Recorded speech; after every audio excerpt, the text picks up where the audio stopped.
day at the spa. And this is the part of the show. The feed states the obvious. It rained today. But that's okay, because the horses still race, and every day is wonderful at Saratoga. Welcome to Saratoga Live on Fox Sports 2. Grace Morley, Tom and Maggie's daughter, opening the broadcast like better than I ever have in my life. That was awesome. It was nice working with you. Yeah, you're done. I don't care if race on now. I don't care if it's Travers She can take this seat, or too, with if she that. wants. It's how we should open the show every single day. That was good. That was awesome. Kids Day here at Saratoga, the theme that we'll be kind of focusing on throughout the afternoon, plus the live racing about to get underway about 9 minutes out till the opener. Also have the Glens Falls. By the way, yeah, it did rain overnight, to state the obvious.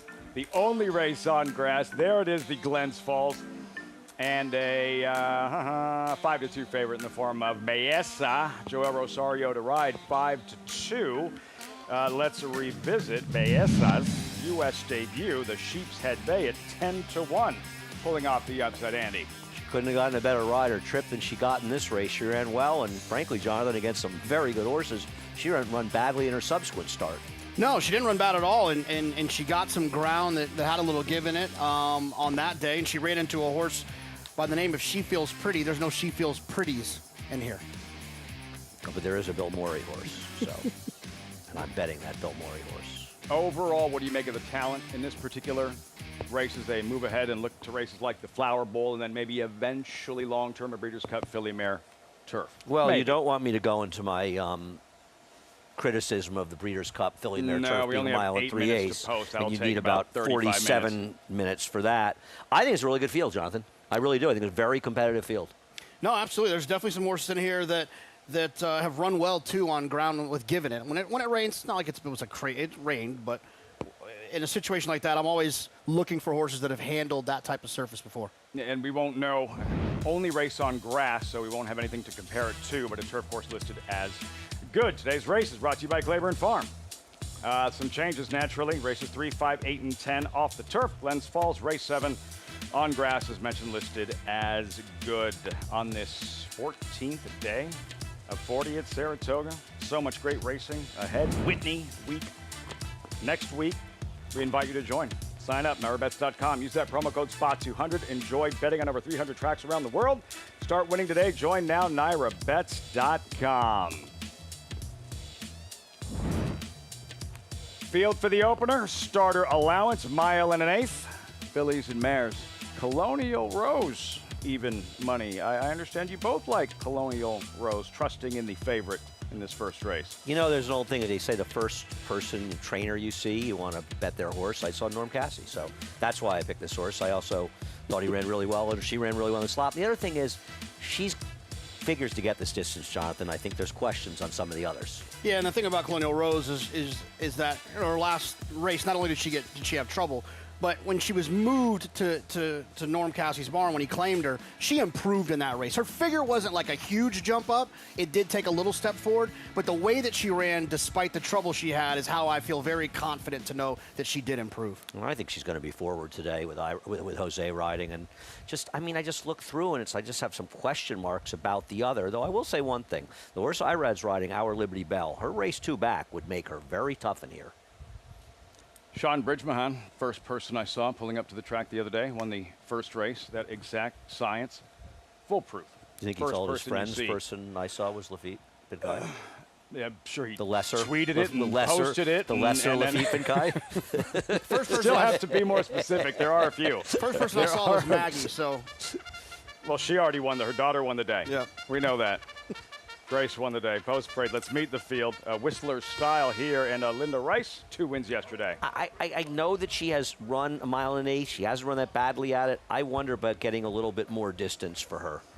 But I picked her second. Coquito, Daylight, winner, early July. If Linda can get her to improve off the claim, then she can compete here. But her numbers off the claim with dirt routers are not very good, especially in Saratoga. First ever start on a wet track, then she's an Arctic Queen drawn inside. Yeah, the trusty 9 furlong, 5.5 furlong, 9 furlong move.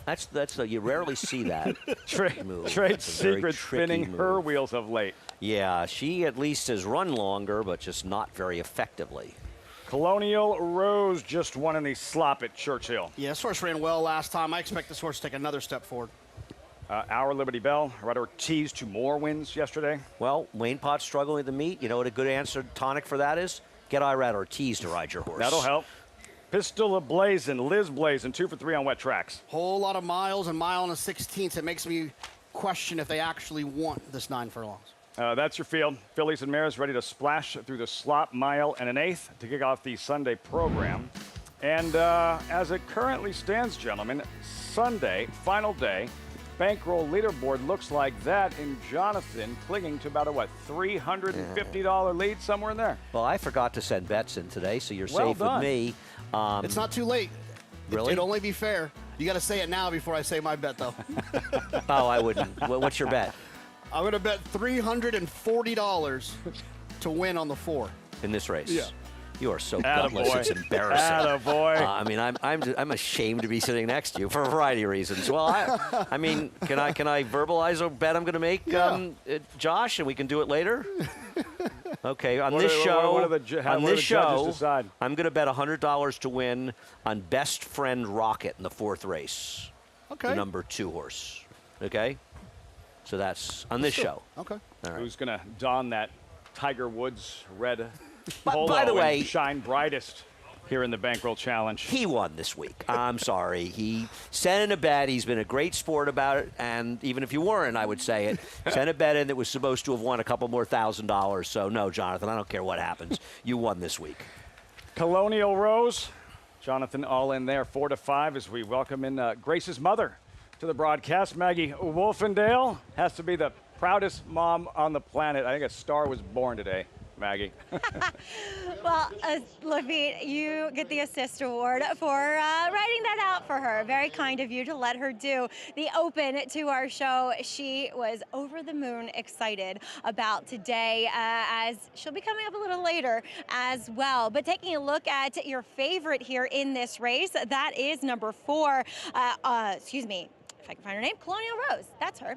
As I wanted to try to be against her, but the fact of the matter is she gets the same track as she did last time to compete over, which is a sloppy sealed one to begin this day. And she hasn't changed much, to be fair, as I saw her actually going back to as a 2-year-old. She's grown up a little bit, rightfully so, but there's not much change. So obviously, this is the level that she belongs in, and I do think it's a positive that, off that big effort, Norm Cassie and his connections choose to protect her in this starter allowance. But got a nice warm-up here from Jose Ortiz, framed herself up beautifully, and I think really should appreciate getting this sealed surface yet again. Moving on to the 1A, Coquito. She could work out to be the speed of the speed in here, though not drawn that favorably. Talking about the 1A, that is the plain one. But Coquito, I think, looks fabulous off the claim. Now, she has looked fabulous in the past, but well, the numbers wouldn't suggest that Linda can do this. Again, talking about the 1A Coquito.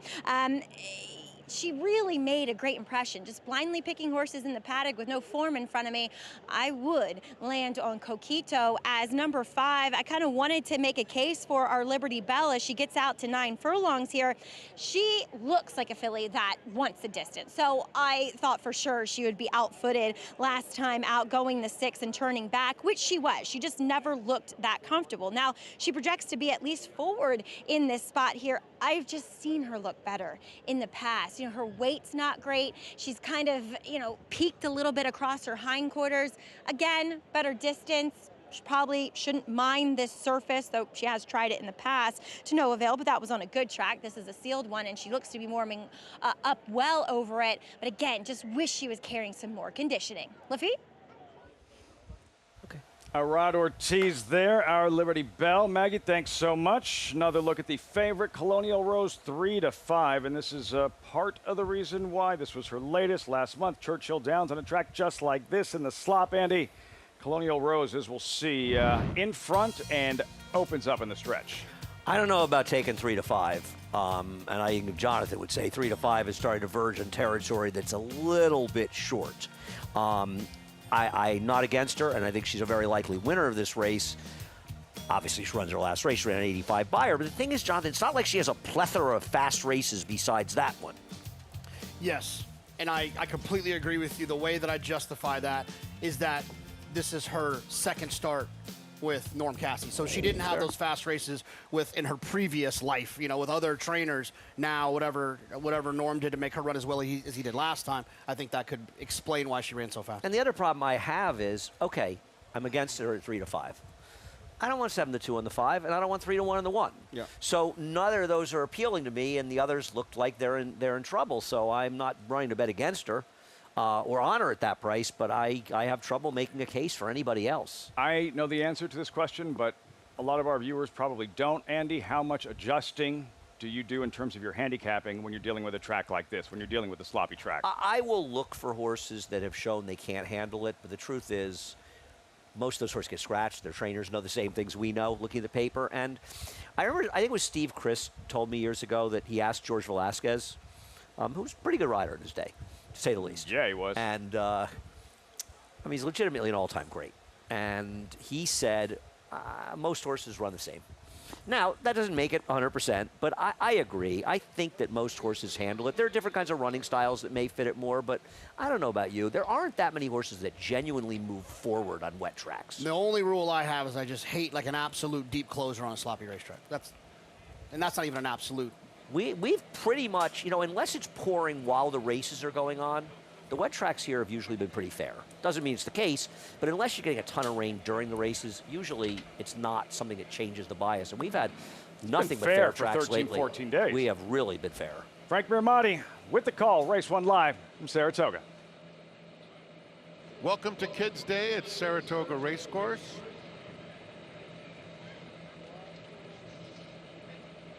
You'll see plenty of kids in some spotlights today. We already had Oliver Canizzo with a tremendous rendition of the changes as he prepares for his future broadcasting career. Coquito will be the last one to move in.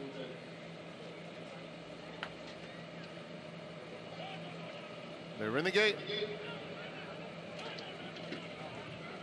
A little bit of movement from the favorite.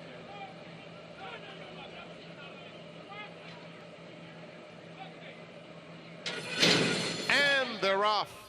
Pistol Liz ablazing just walked out of the gate. It is a quick start for Coquito, who has hustled hard. She's an Arctic Queen, comes through on the inside, and these two speed off to lead. Our Liberty Bell is third through the early stages. And then it's Colonial Rose, who races in fourth. Red Silks, and she is by herself 7 lengths off the lead. It's another 4 back to Whistler Style. Trade Secret is at the back of this group, and then a long way to Pistol Liz the Blazing. You do not get more strung out than this field. 23-1 for the opening quarter mile. And it is She's an Arctic Queen, well clear. It's a 6-length lead. Coquito is racing in second. Another 4 back to our Liberty Bell in third. And Jose Ortiz and Colonial Rose start to inch up inside of her. And then another gap of 6 lengths back to Whistler Style, who's 10 clear of Trade Secret and Pistol Liz ablazing. 46-3 for the half mile. And the long shot, She's an Arctic Queen, has been in front throughout. It's a 5-length lead on Coquito in second. And now they're starting to close in with each and every stride. Colonial Rose is coming through swiftly now, splitting rivals in front of our Liberty Bell. So Coquito and Colonial Rose go on with it, 3/4 in 1:11-3. They're at the top of the stretch. Our Liberty Bell is in with a chance too with those white blinkers, as Coquito is just in front with 1 furlong to go. Our Liberty Bell bearing down in the center of the racetrack though. Coquito, our Liberty Bell, Colonial Rose softened up late. Coquito, our Liberty Bell, Coquito, our Liberty Bell. Needed every yard of the stretch to nail Coquito. Behind them, Colonial Rose, followed by Whistler Style, and it was a long way to She's an Arctic Queen. just kept grinding away, and finally gets there. Our Liberty Bell puts away Coquito. Early win on a Sunday at Saratoga for a rod. And as I was saying before the race, the Wayne Potts barn has been struggling at the meet. There's no better tonic than a little Irad Ortiz, Jonathan. Yeah, I mean, look, Irad went outside. His brother Jose went inside. One of those decisions worked out better than the other. The 4 made that move, that menacing move, like the 3/8 pole. And at the top of the stretch, it looked like they were already in deep water. I agree, and this is in no way a criticism of Jose, nor is it necessarily clear, and she was about the 2 path. Do you think maybe the outside paths are a little better, or do you think it's just a horse that just didn't really run a race today? It's a question that we won't have an answer to until we see another dirt race to try to get a little bit more info, because it's entirely possible the 4 just didn't show up and the track had nothing to do with it. And there's no real way to know until we test that hypothesis. I do wonder if some of the riders are watching that and thinking maybe I want to stay at least a few paths off the rail if possible. And often on wet tracks, the riders do that anyway. And sometimes you see a wet track day and you think, I bet the rail was dead. And it's like, I don't know that it was dead. It's just the riders stayed off of it. And I think they do it because they're afraid of looking bad if in fact it is. So something to track moving forward as Tech Racing's Our Liberty Bell. Irad Ortiz, 4 trainer Wayne Potts, saw him in the just outside the winner's circle. A decade since her sire, Triple Crown winner American Pharoah, was denied in the Travers Keen Ice. Our Liberty Bell, second start on a wet track, a winning one, 5-1-4-1 in this first race. And the Irad Ortiz, at Saratoga. Irad Ortiz train just keeps rolling on, man. This guy is So like that's magic right now. 7 wins Friday, Saturday, Sunday. And mean, he and the separation he and Jose have created on the rest early on. I mean, it's a lot. Yeah, I'll say this: the separation that Steve Rushing, their agent, has created. Already had a pretty good summer up here at Saratoga. Our Liberty Bell gets there in the end. Relentless run to take down the first of 10 at Saratoga. We'll be right back. The official Saratoga Barstool Sports Collection is here. Check out the hottest styles of the summer. Shop this limited drop before it's gone. Get yours at shop.naira.com. RaceLens is the most in-depth product in horse racing, with unique features found nowhere else. True odds, predictive analysis, and pace projection. RaceLens. It will change the way you follow horse racing and take your game to the next level.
welcome back to Saratoga Live, up in the shadow of the wire. Our Liberty Belle, she needed every inch of the 9 furlongs, and I'm pleased to be joined here by Wayne Potts, but not before we check out, of course, it's race 1. Oh, I thought we were gonna show Wayne's winners, but it's such a cool thing that we're doing here to honor Wayne Lucas. You had some cute little girls with you today. I did. That was fantastic. You know, I just told you, it reminded me of my little girls. You know, they were 5 and 3, and we were in this moment when I first started, so yeah, that's great. I love it. Always with the big sister taking charge of the little one, too. But let's talk about our Liberty Belle. Ran off her feet at 6 furlongs last time. She just seemed to appreciate this trip. Yeah, last time, you know, I didn't think we'd be that far back. You know, she has sprinted in the past, and she's actually run very well. We couldn't get her in. I mean, I was stuck. I've entered, 4 weeks, couldn't get her in a race, so I was, had my hands tied. It was a spot we couldn't lose her, and I thought we'd be a little more forward in that race, but she broke so bad, and they just ran her off her feet. She was rolling down the middle of the racetrack that day with Dylan, and we just didn't have enough ground. But, she galloped out good. She came back fine, and, I appreciated the more distance today. Absolutely, and of course it never hurts to have a Rad Ortiz Jr. on her back, whom will be aboard your next horse in the next race. That's first off the claim, Florida Flower in here. I thought she was a little bit against the track last time, Wayne, and her right back in the spot you claimed her from. What are you expecting? I expect we're going to be a little forward today. Last time I think Katie rode her today, I claimed her. She was a little wide on the racetrack there at Aqueduct. I actually entered in a straight 3-year-old 32 race, and it didn't go. Her being a 3-year-old, so we're back against older horses. Only spot I had to go, so that's why we're back here. But again, it don't hurt to have IRAD. I think we're going to be forward, and I expect them to show up. Awesome. Well, best of luck. Hopefully it's the early double for you. We're going to try. Thank you. Congratulations. And as Wayne said, I just love seeing the kids here in the winner's circle. They enjoy it so much, Lafitte, and I'm sure we're going to see more kids action on Kids Day here at the spa. Wayne Lucas paved the way so many ways. He was doing Kids Day before it was a thing, bringing kids to the winner's circle after a win, and a bigger part of his legacy is anything else. A bigger part of Rad Ortiz's legacy is winning races at Saratoga. Several riding titles, out in front once again, trying for another Angel Cordero riding title and a win here, Our Liberty Belle, trained by Wayne Potts. So maybe the end of a drought, Andy, for Potts. And now, can he go back-to-back, as they were just discussing, Florida Flower coming up in race number 2? I think, if she had drawn inside, it would have been better for her, because the outside post in a mile and 1/8 can be a little tricky, but she certainly got the right rider, and it's a gigantic rider change on her, and she has a big chance. Small enough field that it shouldn't be just the most drastic thing that's ever happened. She does have a little bit more speed than the horse her inside the 6 backstretch rows. I thought it was a 2-horse race between those two. We'll talk about that here in a second. You got to find one of these horses that can thrive, and the distance is a big part of this as anything else, Andy. I agree, and that's one of the reasons I like backstretch rows in here. I think he'll vie for favoritism. IRAD's going to take a lot of money, and found a stat for trainer Jorge Abreu. 2 to 6 month layoffs, 60 to 180 days in dirt routes. He is 8 for 19 with 12 hitting the board and That'll a 342 ROI. So TT has him ready off layoffs to go long, and I think that was kind of interesting with this horse. One of my favorite moments of last week was TT winning with Scottish Lassie and seeing the celebration and how excited his too, was. I think. I think it was probably his favorite moment of the year. That Alabama, wow, that we'll see in a few weeks here. Serious championship implications a little bit later on this summer. You know who else we'll see later on this summer? The colt we watched yesterday, Sovereignty Derby winner, Belmont winner, now a Jim Dandy winner. Nothing flashy, but another W at the Spa. The Saratoga Sale, the crown jewel of North American yearling sales. Ranked #1 by percentage of Grade 1 winners, with an honor roll of graduates that includes the past 3 Preakness Stakes winners. National Treasure. Oh, what a Preakness! Seize the Gray. Wade Lucas has done it! And Journalism. Oh my goodness! The 104th Saratoga Sale, August 4th and 5th in Saratoga Springs, New York. Where will you be?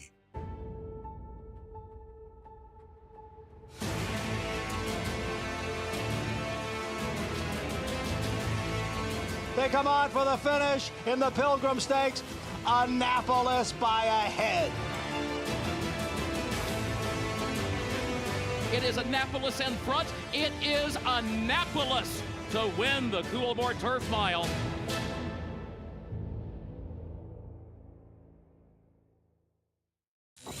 You bet with Naira Bets. Bet any track, anywhere, anytime. Download the Naira Bets app to play today and get a $200 deposit bonus. Watch live horse racing. Get expert picks. Boost your bankroll with weekly promotions and hone your handicapping skills with exclusive tips and tutorials. Download the Naira Bets app now. Sign up now to claim your $200 deposit match bonus. You bet with Naira Bets.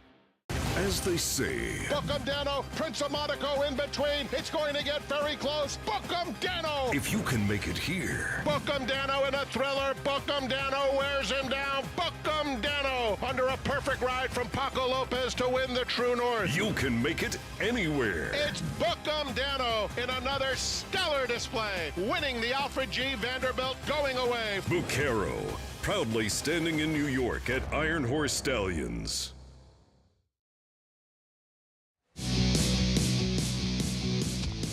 Next Saturday, week 3, Fox, Saratoga Saturday, the Whitney, among the most prestigious races anywhere. Heavy hitting older horses, including last year's Travers winner, Fierceness, the Whitney. Next Saturday, only on Fox. But before we look ahead, that Whitney field, we'll have it later on in the broadcast. Yesterday on Fox Saratoga Saturday, Andy, Sovereignty did his thing and won, defeating Baeza, who ran really, really well against Sovereignty once again. Out in the middle of the racetrack, lost some ground in here, got the same Beyer speed figure, Jonathan, he got in the Kentucky Derby at 104, and I think Bill Mott's very happy with where he is with Sovereignty right now. Yeah, you're running a 104 at a distance I don't think anyone thinks is his optimal distance. When the two bigger races he'll run for the rest of the year will be at 1.25 miles, I think it's a good sign he's going in the right direction. I agree. I mean, you know, at first I thought, well, he worked really hard to do it, but they put an awful lot of separation on the other horses, and I think the horse that really ran extremely well was Baeza. Not that Sovereignty didn't, but Baeza as well. Who he does Junior Alvarado, allowing Hector Barrios and Baeza. He's going to get first run eventually and just clocking him just off his flank. And the Travers, he would have never let him out of that hole. Ever. He would have kept him right down in there, kept him trapped. But he said, look, if he wants to be aggressive, go ahead. I got a ton of horse underneath me. You go ahead. I'll go 4 wide, and I'll still beat you. Like, how much confidence does he have in Sovereignty, Junior Alvarado? Seems to be a lot. And with good reason.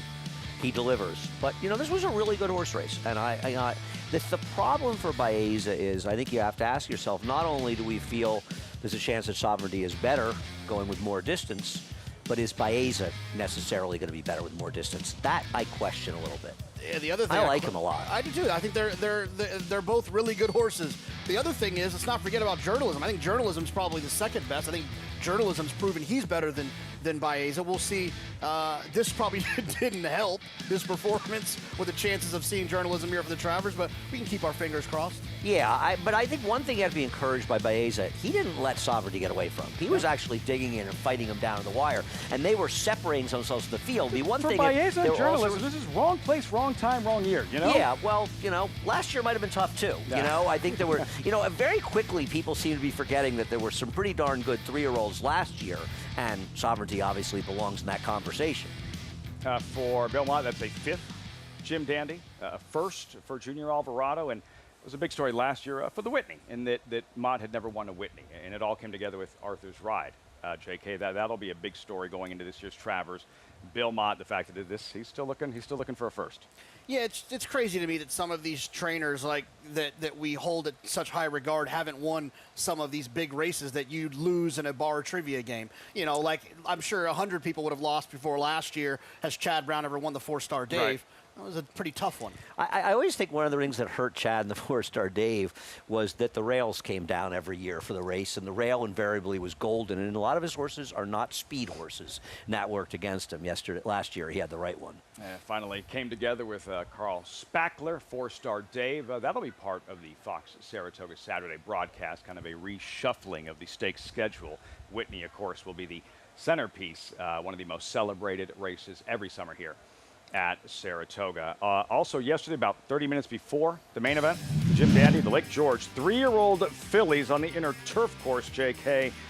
Classic Q, the favorite, is going to build a big lead, but she's not home yet.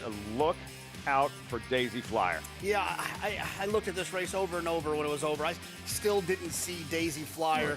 I will say this, though. The one thing I take away from this is Classic Q ran very, very well. I agree. She ran too well to lose. I did not like her. I got it very badly wrong, as I thought Lavender Disaster was going to win. I did get Daisy Flyer right. I picked her second, but it didn't do me any good in this race. Classic Q, I was against. You're right. She ran extremely well. Establishing a pattern is Daisy Flyer. That's twice off the bench. Two really good efforts, having won the Here Comes the Bride, I believe, at Gulfstream Park. And now this. Comes back almost 5 months later and wins this race. And, you know, very quietly, Rusty Arnold's having himself a hell of a meet. I mean, he's got 2 stakes wins. I mean, I know one of them was in the Victory Ride, which I guess was the July 4th week. But it's still while we're up here. And, I mean, you have to think that filly, whose name escapes me because my head's like a sieve at this point, she's got to be the favorite for the test. She's got a 101 buyer with the Victory Ride. Man, I know. Sorry about that. Someone will text it to me. I'm waiting to hear from research. A lot of help. Thank you to for be the there, help. To be there, we right appreciate there. that. Still nothing yet. No. Does anybody know who won that? Anybody? We'll Google it. Kaka knows. Who won the not telling. Victory Ride? Next up, the most prestigious race, the test for 3-year-old sprinting fillies up here at Saratoga. The second race coming up next in about 13 minutes. But first, a reminder what you can look forward to over the next several weeks. The Whitney Sword Dancer, August 9th. At Alabama, with all kinds of 3-year-old filly championship implications, all roads leading to the DraftKings Travers on August 23rd, Fox Saratoga Saturday. Echo sound. Echo sound. That's it. That sounds right. Well done. Just in time. So we can toss over to Maggie for this race 2 Paddock report. I'll check in here with the likely post-time favorite, and that is number 6 in here, Backstretch Rose. As she does come off of a break, though, for trainer Jorge Abreu, and talking about that celebration for the CCA Oaks, and a filly that I've been a fan of from the beginning. So really fun to watch that play out. But looking at this one here, who does drop in class significantly, I think, you know, she also makes her case because she feels as though she's the one in this field that has the most comprehensive, and I use that very loosely, form when it comes to this distance. We have another race at the 9 furlongs, and I just feel like she's the most reliable. And on top of that, if you're looking at horses and just picking them based upon appearances, she would be your pick in here as well. So that always gives me confidence when I like a horse on paper, and I also like their appearance. She looks incredibly fit. This is something that TT is very capable of doing, and that is bringing a horse back off of a layoff or either a first-time starter looking ready to go, and that is what Backstretch Rose looks like. Moving on to number 7, Florida Flower, as we just caught up with Wayne Potts, who will send out this one first off the claim. I did notice last time that she never switched leads through the lane, despite running on, as she was 3 to 5 wide against the racetrack. I think a day you wanted to be a bit more inside. And Lady Arwen, she was able to save most of the ground in that spot. Now, she is a bit of a lighter framed filly, but then again, that's usually what you want when dealing with these wet tracks, which is the first time she'll be participating over a wet surface. And on top of that, she has shown the ability to handle the turf in the past as well, though her number's not as fast as her recent dirt races. But the fact that she's been able to handle a surface like that, I think bodes well for this sealed surface that she catches today. And I don't think she'll have any problems either, based upon her looks, with the 9 furlongs. Lafitte? A distance, the question for many in this second race at Saratoga, including Backstretch Rose, pictured there, the favorite at 2-1. This was her last try at a mile and an eighth. It was 3 starts back. Aqueduct, much colder on this day than it is today. This is back in January. Backstretch Rose, Andy, just no punch, kind of an even run through the stretch. But I think it's still a race that would make her very tough in this race. So even in finishing third that day, Jonathan, I think she fits very well in here. I guess the one concern is she is coming off a layoff, and they're dropping her down to 17.5. She'd been claimed for $35,000 last September. But you want to win in Saratoga, you've got to run them where they can win. Yeah, but if you think about it, you know, financially and what the connections want to do, they want to win races up here. They claim for the 35. They win the purse here. They get to they get claimed for 17. They ran second twice. They ran third. It could get close to being a break-even proposition. Ricardo Santana having a very good first quarter plus of the meet. I'm a fan of Ricardo's riding. He's an aggressive rider. He's not afraid to send, and I think he's riding very, very well. Listen, we have an incredible riding title. A couple of good wins on the grass as well for a rider who spends so much time at Oaklawn. I know that in riding on the dirt basically exclusively, I know there's always been this thing about, how good is he on the grass. He's pretty darn good on the grass. Won a Breeders' Cup on the grass. If they ever put in a turf course at Oaklawn, Ricardo's going to kill it. Back to Maggie. Taking a look here at number 2 in the paddock, that is Saratoga. She comes off a little bit of a layoff too. She'll try the 9 furlongs first off the claim here for trainer Robert Johnston. I'm not so sure about the 9 furlongs, I will admit here, and she's been a bit of a disappointment. She showed some promise going back to the middle of her 3-year-old campaign when breaking her maiden at second asking, but things just have not progressed from there. I will say this, physically, she's put on weight. She continues to fill out, all things I like to see. And at times she can be incredibly nervous prior to starts. She was a little obstreperous to get the tack on, to get that overgirth on, but once they found one that fit her, she was fine, and she has since relaxed beautifully. Like I said, physically, I like what I'm seeing overall. I'm just not sure if 9 furlongs is really in her wheelhouse, though I do think it could be for number 3 to her outside, 5-2, who should be forwardly placed. She did fluff the break last time off the reclaim for trainer Linda Rice, and that she was antsy. She wasn't standing well whilst in the stalls, and so she just kind of got away awkwardly. It was like she was off stride. When I say off stride, leading with, let's say, their left lead, but in behind, they're on their right lead. And that's kind of what it looked like she had done. So therefore, she wasn't kind of in the race as she should have been. So now, as she gets more ground to work with, it allows her to come out and find her stride more naturally, more rhythmically. I don't mind her here. I do think she is very interesting. The fact that they went back in for her, the same exact connections that campaigned her to begin with. And maybe this wasn't the plan, but then again, maybe, plan B will work out for them, because like I said, I think more ground is actually better for 5-2. Lafitte? See if she thrives at this 9 furlong distance, 5-2. Dylan Davis in those orange winning move colors. Kids Day, Saratoga, Rod Ortiz taking pictures with the family. Dad and his dad also giving away those headbands. We have to get those. Headbands are pretty sweet. I have no hair to put them around. You don't need hair to wear a headband. Is that right? This just in. Right, Slick Watts. Going back with that, right? Isn't he bald with a headband? Right. 5-2 is a strange horse in here, and if it wasn't Linda Rice, I wouldn't like this horse at all. She was terrible last time, and she's got to stretch out to 1 1/8, but her race 2 back was good enough, the race she claimed, and it was a sloppy track, and I wonder if that's one of the reasons this horse is taking money. Do you think the good effort in the slop? Yeah, I would think that has a little bit to do with it. Also, like you said, I mean, Linda is one of those trainers that sometimes I can't see it on paper. She can improve a horse where my brain can't go sometimes, and I've learned to recognize that and to accept it to be true. And I think the one thing I will say about this is that she's trying something different, drastically different from what she did last time. Claimed the horse, sprinted the horse, now doing something completely different. Maybe that's the move that she was actually looking for. I found a stat. It's not a big one. Second, stretching out on dirt, second off of 180 to 360 days, which was off about 8 months. She's 5 for 15 with a 285 ROI. So this is a move that's worked. And, going along with what you said, Jonathan, I feel sometimes with Linda, you have to be careful. A bad race on a horse that has talent doesn't always portend that the horse is going to run badly the next time. You'll see your horses move forward and backwards a bit from one start to the next. I think it's a mistake when you think there's someone who's good first off the claim, they can still be good second off the claim. It just maybe it took them something to figure out, and they can still make that improvement. Another look at 5-2 in the post parade. We start with Dolce Sarah, 11-1 currently. 11 start this year, 49 career starts. She's my favorite 2 for 48 horse running. We'll see if she can be effective though at 1 1/8. Sanagata, you can hear him cheering from Brooklyn. Yeah, had a couple of good races, but we'll see how the 1 1/8 works. 5-2, Dylan Davis. I think he needed that yesterday. 2 wins here on a Saturday.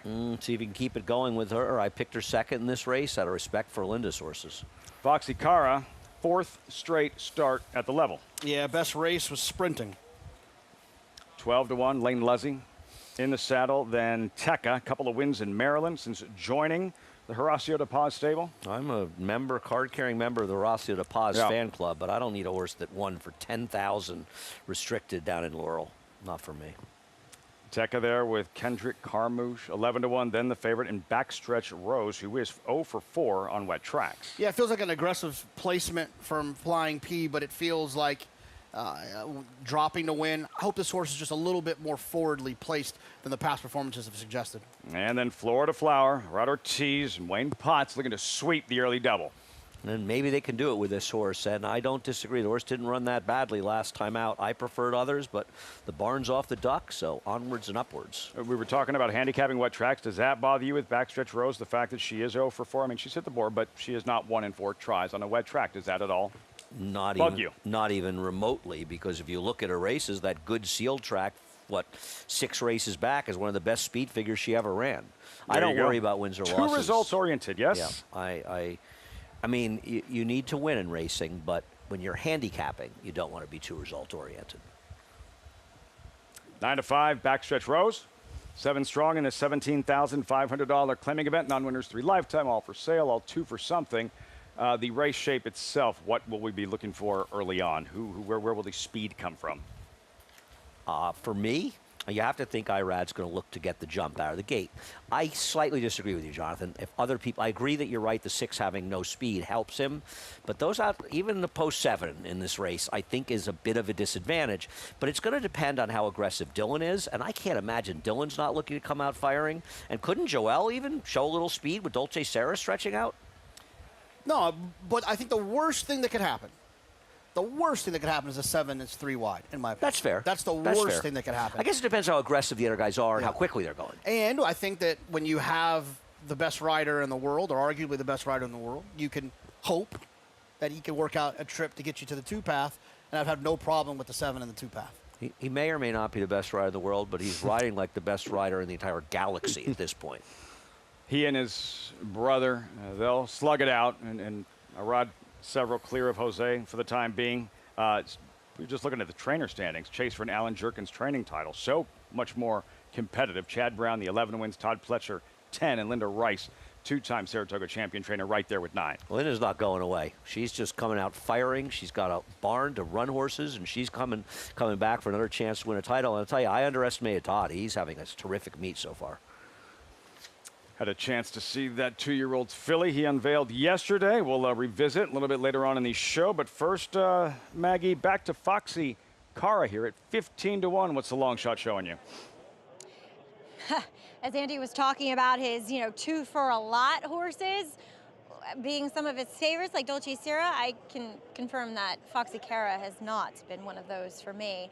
I frequently have not liked her physically in the past, but today, she's got a little life to her. Usually she's so quiet, so sullen, just unenthusiastic. And today, I mean, look at her. She's got her ears forward. She's chomping at the bit, quite literally. And I like when she is like this. I like when there's some fire in her belly. And furthermore, her weight and conditioning is one of the best times I've seen it. We'll see how she negotiates this longer distance, but I will say last time she was, as she comes out of that Florida Flower race, she was even wider than Florida Flower. So really against the racetrack. And she's one that has shown at least the ability to handle this wet track. Look at her. She's usually not like this, at least the times that I have seen her in the past. So I appreciate seeing a long shot kind of really feeling it today, Lafitte. But all things considered, I really do like your favorite in here. I do think Backstretch Rose, who got an aggressive warm-up from Ricardo Santana, hopefully he places her well, and I think she's just going to overcome with class with this field. By Army Mule. Saw a very promising Army Mule prospect yesterday early on in the program. He's got a little Speightstown in him, right? In that his horses seem like they can do anything out there. I saw Speightstown, the sire, and he was just such a good sprinter. Sire of Haynesfield, right? Who wound up winning a Jockey Club Gold Cup Horses at a go mile and a long, quarter. short, turf, dirt, doesn't matter. But Army Mule's gotten a little bit of that too. I'm not trying to say he's accomplished what Speightstown did, who was one of my favorite sires, but Army Mule's pretty cool. He's a nice guest here. The brains of the Greg Wolf family just entered the studio. Greg's doing like heavy lifting for Greg Wolf this summer at Saratoga. Like the actual job, like being here on the set, like that's the easy part for Greg up here this summer. Yeah, Greg is a combination nanny, host. He can do it all. He does it all. He's Our a Renaissance true man. Renaissance man. Exactly. Circling back to a conversation shortly after the first race and trying to determine how this track is playing. What did we want to look for second time around as far as where horses might be finding the best footing out there? You know, I'm interested in seeing that in this race. And, Jonathan, I'm also wondering if the riders tilt to leaning a little off it. I'm curious to see that as the day progresses. I think one of the tricks you do is you trust your handicapping. You find horses you like and don't like. See where they run and see if they run better or worse than you predicted. If you start thinking all the bad horses ran well and they were on the outside, then maybe the outside was good, or vice versa. All the good horses were on the inside and they're running poorly. Now you're on to something, but you want it to be more cumulative than just one horse. Just something to track, and we'll have a little more data in a moment. After this second race, Saratoga, Frank Normati standing by with the call. All right, Lafitte, those are the Flying P stable colors for Backstretch Rose. And Florida Flower to the outside to complete the line. We've got the Mascot race next. That'll be the toughest. They're in the gate. And they're off. Florida Flower broke outward, but very alertly. 5-2. Foxy Cara has speed. Santagata is just behind them. Tekka in the red colors is right off the leader's heels as they move into the first turn. At the back of the field, Backstretch Rose and Dolce Serra trails. They're heading toward the 6 furlong pole, and it is Foxy Cara to establish the pace, leading it by 1.5 lengths to Florida Flower. 5-2 races along the inside third. That quarter went in 24 2/5 seconds. Tekka is now moving up and taking that third spot as they swing onto the backstretch. It's another 2 back to Santagata on the outside of Backstretch Rose. Both of them have 5 to make up. And now Joel Rosario guides Dolce Serra out into the clear. Down the backstretch, and it is Foxy Cara and Lane Luzzy in front to the half-mile pole. It's a 2.5 length lead on Florida Flower. At the rail, 5-2 third. Tekka still fourth, 3.5 or so off this 49.5 mile. Then Backstretch Rose, Santagata, and Dolce Serra. There's been no change in the running order.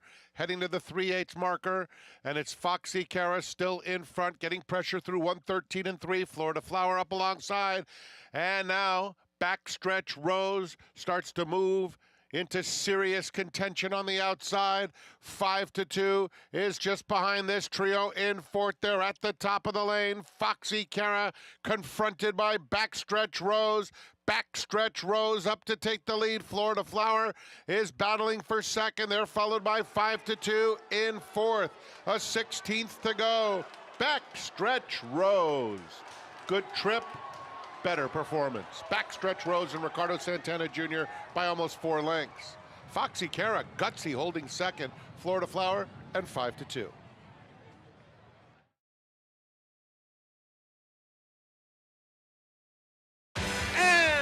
They're off at Saratoga.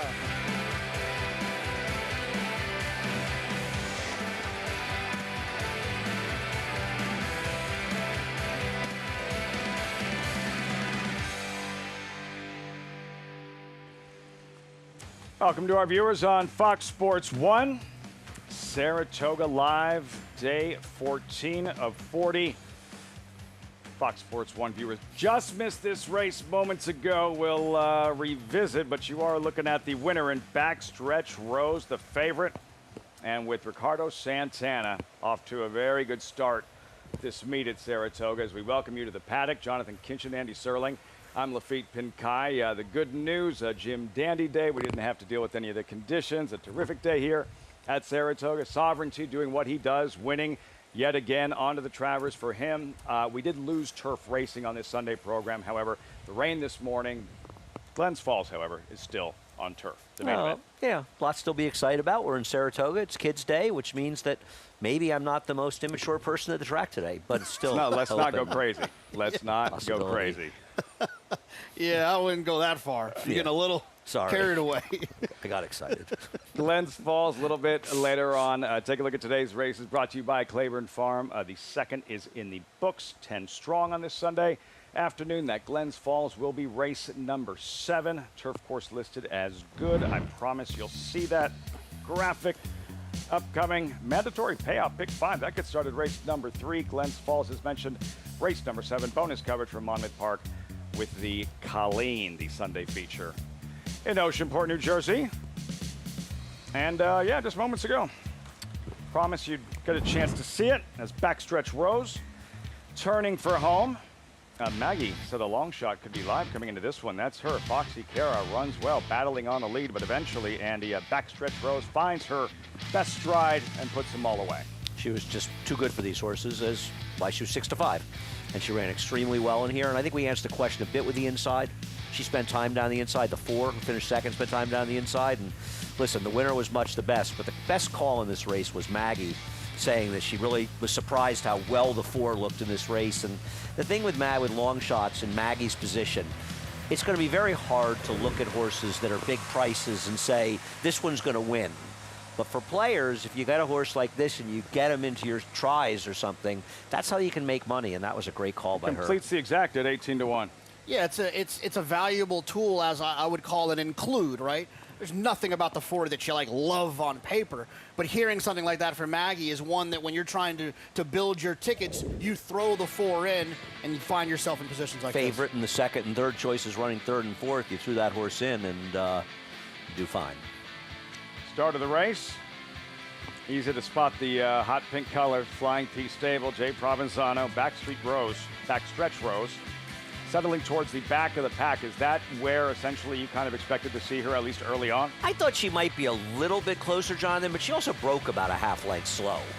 Yeah, it's funny. We talked about it in the previous broadcast that the worst thing that could happen to the 7, the worst thing, when Andy was talking about that short run to the first turn of the 1 1/8, is I said he get up 3 wide. That's almost what happened. Irad eventually ended up getting tucked in a little bit, but no excuse for me and the way this horse ran. I thought that the 6 was much the best, and we talked about the potential for the rail not being ideal.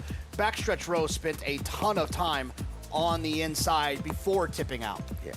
Winning trainer Jorge Abreu. This is not the biggest race this summer. He's won it. Saratoga, celebrating a second ever Grade 1 victory last weekend. Coaching club American Oaks, Scottish Lassie, who all of a sudden looks like one of the best 3-year-old fillies in the game. Yeah, and she's a big reminder that the Alabama might be one of the best races we get to see here this summer. We spent so much time talking about the Travers and Whitney for good reason. By the way, they're drawing the Whitney, I think, around now. Okay. So that should be out pretty soon. Card looks sensational.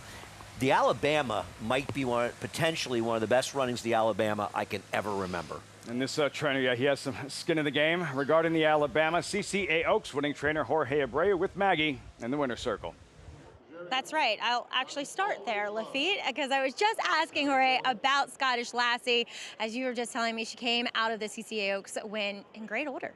So far, she came out of the race in really good shape, Maggie. She's acting normal. You know, she's galloped 2 days. Today I give her a jog day because of the track being sloppy. But she looked like she came out in great form. You had told me from the beginning you loved this filly when she first came into your barn. How rewarding is it to get her to be a Grade 1 winner now? Well, you know how excited it was for me to have her in the barn since day 1 before she even started running. And for her to give me my first 2 Grade 2 back-to-back, and, you know, me being part of everything with that horse is very important and very excited for me. It's so rewarding to watch you experience that too. But let's talk about your winner right here. Backstretch Rose, off a bit of a layoff, dropping class. I think literally class prevailed today. Well, yeah, this filly had her last 2 starts at Aquila. She looked like she was getting a little tired, and Jay told me, let's give her a little break. We give her 45 days, we bring her back, and I think this was the right spot to come back at first of the layoff. Did you keep her or lose her? I think we lose her. Yeah. She's okay, though. That filly's okay. Yeah, she could be in the door for 25, 30. Exactly. I was going to say, you know, claiming game is tough up here and very competitive. You know how that goes. I do know how that goes. Well, it's easy. Congratulations, and can't wait to see Scottish Lassie in the Alabama, right? So So far, yeah, so good. I'm not even to put you on the spot, but congratulations. As I'm looking forward to seeing her, hopefully, in the Alabama 2, Lafitte. Like a runaway train in that CCAO. So Jorge Abreu, Andy, for an audience watching that might not follow horse racing on a day-to-day basis, what should they know about Abreu and kind of his background and how he came to this point? Worked for Chad Brown for a long time. Chad was sorry to lose him. Went on his own, having a lot of success. His brother Fernando, also an excellent trainer, and obviously he knows how to get the job done. Yeah, you know, people often ask me, some certain owners will say, like, you know, who would you give a good horse to? There's the obvious answers, right? Chad, Todd, Brad Cox. The list goes on. He's also on that list for me of someone that if I had a good horse, I would feel very comfortable giving him an expensive, high-priced yearling to try to win big graded stakes with. He was a potential champion in his barn with Scottish Lassie, but there's a lot of racing left this year. Yeah, that was. Did you think she had that? Did you think she had that race in her? That she had that kind of upside? Well, you know, I mean, you have to be careful because she won by almost 20 lengths, and that's a function of how well she ran, but also nobody else showed up.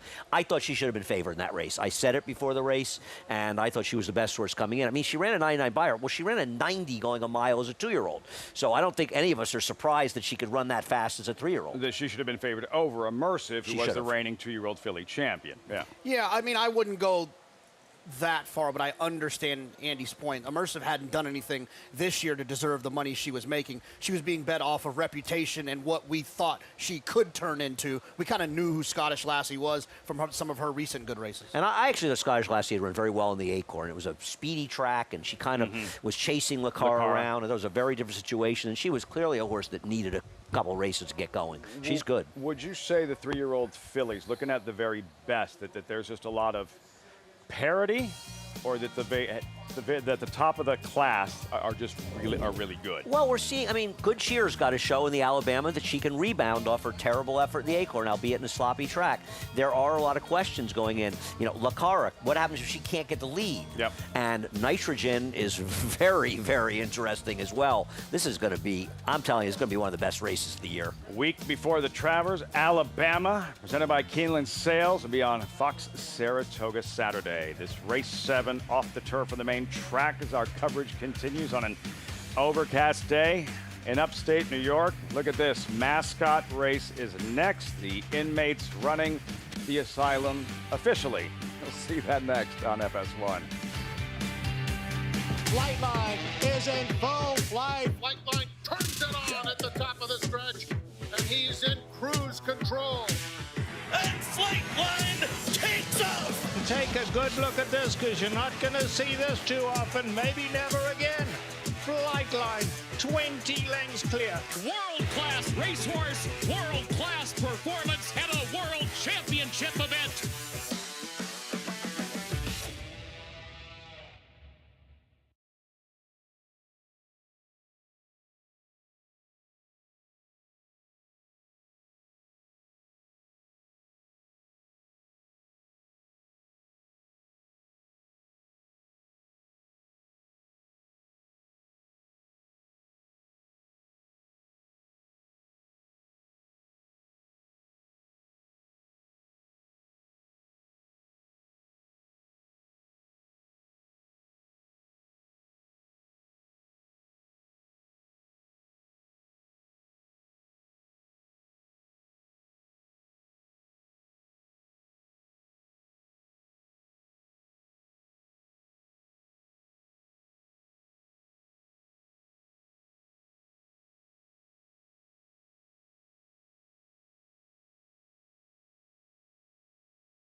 Welcome back. Saratoga Live on Fox Sports 1. As always, brought to you in part by Hill and Dale at Alapa. This is fitting on Kids Day. We have the Spenthrift 2-year-old race of the day coming up next. It looks a lot different now that when it was drawn off the turf on the main track, the distance now goes to 7 furlongs instead of a mile. A change that was instituted this year, and I think makes sense. No, I agree. It's something a number of us talked about with the racing office last year. You know, we just sort of knee-jerk reaction when we got the mile shoot to go to a mile, which makes sense, but the 2-year-olds should be going 7 as they used to. They're not even running 6.5 furlong maiden races for 2-year-olds yet. Why would we jump to a mile? So I think it's a good thing overall. Yeah, and I think it's important to note that it's significantly more challenging for a horse to go a mile on the dirt than it is on the turf. And that shoot as well, which, you know, I mean, I like the shoot more than other people do, but I mean, I think you're also adding a new wrinkle for these young horses. 7's just better. Pick 5, mandatory. Pick 5 gets started here. Race 3, Spenthrift 2-year-old race of the day. Brought to you by Spenthrift Farm, 6-time reigning champion, General Sire Into Mischief. Sire of guess who? Derby winner, Belmont winner, Jim Dandy winner, Sovereignty. And there's the updated odds with all the defections now on the main track with Tappett's Legacy. Main track only. Odds-on favorite, but here now, the mascots are stealing the spotlight. Is Rapoli in the St. John's mascot outfit? Right? I tell you what, if big Johnny fan, whoever's in there, if he got any of that NIL money, he'll be just fine in this I got to race. tell you something. He doesn't win this, he may get a call from Mike. You guys have a side wager on any of this? You have any inside info? Can we get down on this in our? Who's in here? Let's see here. I don't want to make a big deal, but I have some inside information. I'm going gonna to see, and you're gonna hoard it and not share. Here's what I'm gonna do. I hate to stumble at the start in this race. I'll tell you that. Somebody's gonna stumble. This at the is start. horse racing, right? Not now. I'm right gonna now. go with the horse. You want odds or evens for $1? I'll take. Where's the horse at? That wolf thing looks fast. Man, He's on the in the rail. 8. I'll take evens. Here's Frank. Evens for Here's John. Frank. And what an even start. I mean, this is just something special. And we are looking live at a tremendous performance. And ladies and gentlemen, please put your hands together for number 00, who was on fire from the moment the gate opened. It was none other than Gunner of the Adirondack Thunder making short work of the field. This has been a presentation of Saratoga Racecourse. I was waiting to see which direction Frank was going to go with that. Marv Albert making a cameo at Saratoga. What is that, like a red bearded? Is that like a Viking? What is that? Don't ask me. Yeah, Is that like Randy Moss under there? Which Randy? Or yes, I'll tell you what. not our Randy. He might, not our Randy. Gunner needs an extension blinker. He was getting out pretty bad. Big gallop out, though. He had a big gallop out, so I think he could probably go longer. He put this field away. Jefferson under there? I don't even know what number it was, so I don't even know who won our bet. Can we get a replay up there? Yeah. Gunner smoked him. My wolf-looking thing was awful. Spring the latch. He was number 3, Jonathan. I won $1. Yeah, you can tell. sure Look, did. he's not messing around. Wow. Look at his action versus the rest. This guy, there's a ringer. That might be Randy Moss. Look at him Very getting high out. leg action, too. Yeah, Might be better on the turf. On this track, you need it. He needs blinkers. You're right, though. A little bit farther, and he might have ended up running in the apron. We should probably stick to 4-legged athletes. They used to have a race here, the Pete Sokoloff Gold Cup, for anybody who worked the track, anybody at all. One lap around the track, and Andy Byard won a couple years. That was when he was still running. This is back in the 70s. And a lot of kids I went to school with when I was in high school at the time worked the track, and Buddy Clark, who was an exceptional athlete, really, really good basketball player. I think he played at Springfield, but also a very, very good track and field, but mostly shorter. You know, he was a sprinter. And so I said to Buddy, it's like $150 to win. You got to run in it. You're cinched to win it. You're so blah blah blah. He just got crushed. And I think it might have been Zoe Anderson. I'm not sure. It was a girl who did long distance running at Saratoga High, won it. And Buddy said to me afterwards, he goes, "You run around that dirt track." Little deeper, demanding Yes. than it appears. Maybe that's him under the Viking helmet. The Viking still looks tired. Look at him. He should be. I tell you, it was a big win for him. A big effort. Big win for him. think the whole And crew's look, going you up to hear how 63. and he's like reserving judgment. He like doesn't know how quite to respond yet. He's gonna like wait for a figure from Gunner here. Well, I after think you that have to effort. wait. I mean, You have to because there wait. have been some fast figs run by mascots at other racetracks, and I don't think you want to just accept his big win at face value. It could have been a weak field. Yeah, but it was visually impressive, which was. we all know trumps everything else. It's by eye our test? speed Yeah. figure here. The eye test passed is the eye what test. matters, man. No, he was he was he was handwritten to the wire. I think he could have went faster. It's been a long week. That's all I have to say. Gunner smokes him in the Mascot Derby. As we continue our coverage on Fox Sports 1 here from Saratoga. The Sunday program. We'll have that Glens Falls a little bit later on. And Kids Day here at Saratoga, as well as welcome Acacia Clement to the broadcast. And I'm very happy to be walking into the paddock with Kendra Carmouche, along with our new friends Charlotte and Sam, as of course it is Kids Day here, and a really special opportunity as this is the NYRA Star race. You can check out NYRA.com/star for more information on how to get your kids involved. Charlotte, you said you've been to the races before. Are you having fun today? Yes. What about you, Sam? Yes. What has been the most fun thing? I kind of just got here, so I don't really know. There is plenty of time. What about the horses? Do you like the horses? Yes. Big fan of the horses, Kendrick. I know you're a dad. This is pretty fun to see the kids out here today. Yeah, it's always wonderful to be with the kids and show the kids how much we love our sport, where whatever they do in life, they can love what they do. Free headband giveaway today as well for the kids in the NYRA Star program. And Charlotte, you're rocking it. I like it. Thank you. All right, we're heading into the paddock as the rain is starting as well. These kids are troopers, but here for a great opportunity as we get ready for this third race, Lafitte.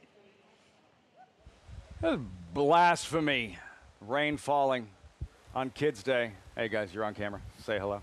I was looking at the weather forecast to see how long. I can just light look rain. outside. I was trying to and handicap tell the you next exactly Mascot what it Saying is. how long it was going to be. To Maggie in the paddock.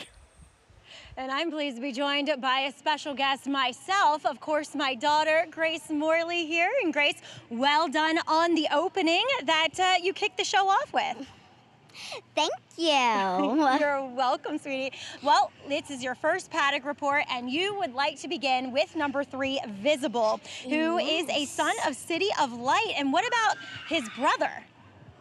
His half-brother, to a great stakes winner on the dirt, Law Professor. So it shows he can handle this changed surface as Visible comes in here for Danny Gargan, and he looks very fit.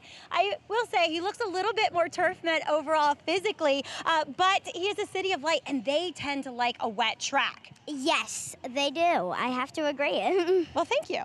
As number 6 is Royal Guard. He comes in from Churchill mainly on his workouts. I watched his workout at Churchill, his one from the gate. He was a little slow out of there, but talk about what he looks like physically here. I think it's interesting that Brad Cox's trainer leaves him in today. Well, Dapple's good for health. Let's just say that. And, yes, I agree. The workout, I think was pretty fit. Yeah. He looks pretty fit today, and well, I think he could try and win this. I agree. He looks very sharp overall. That's it. Look into the camera, girlfriend. Let's talk about the horse who has entered for this surface, an MTO. That's number 11 in here. Tappett's Legacy for trainer Todd Pletcher, who's won with a lot of 2-year-olds so far on this circuit. He's a son of Tappett. They paid a lot for him at the OBS March sale. Talk a little bit about his second generational pedigree. I'll help you with your notes here. But there's pedigree to say he'll win early. Yes, I agree. I think he will win pretty early because, well, Second Dam won first two start. 2-year-old. I have to say, he could win this. I have to say. I mean, he's the 6-5 favorite as of now, Lafitte, and he does look ready to go. So I think it's always important in these off-the-turf races that you go with an MTO. About as camera shy as Mom, which is to say not in the least. How cool was that moment for mother and daughter? Yeah, she's listening. Grace and Grace Maggie. has been preparing for this. I thought Willow gave an underrated performance there. I don't think she, I think her quiet demeanor really helped carry it. She understands TV. Yeah. Less is more. Where's Austin? Which I'm going to explain to you at some point, Andy Serling. Good luck with that. Where is Austin, Jonathan? He's not here. He was gonna be involved, but it's very disappointing. Yeah, he's somewhere fishing probably. That was fun. I'm fishing too, and it's not catching anything. I was kind of hoping like Grace would rip a horse, so like a trainer could get a call from an owner and ask like, why did an 8-year-old just trash my horse in the paddock? It's a good call. There's always another race. Riders up in a moment. Spendthrift 2-year-old race of the day. Off the turf of the main track, 7/8 of a mile, and Tappett's Legacy at 4-5, the current favorite. Very special guest, Melina Brady, standing by with the call for the remainder of Riders Up. Hi, I'm Melina. Happy Kids Day at Saratoga Race Course. It's time for Riders Up.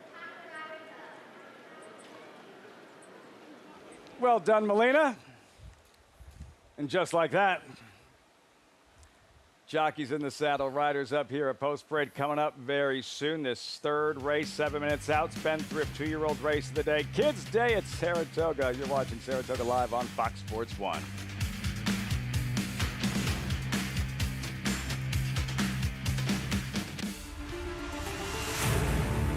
Folsom from last to first in the Matt win. And Folsom is flying to the finish. Folsom is taking the front, and Folsom kicks for home. And Folsom sticks his neck out and runs to the wire. It is Folsom! It's Folsom in front, and Folsom wins the Governor's Stakes.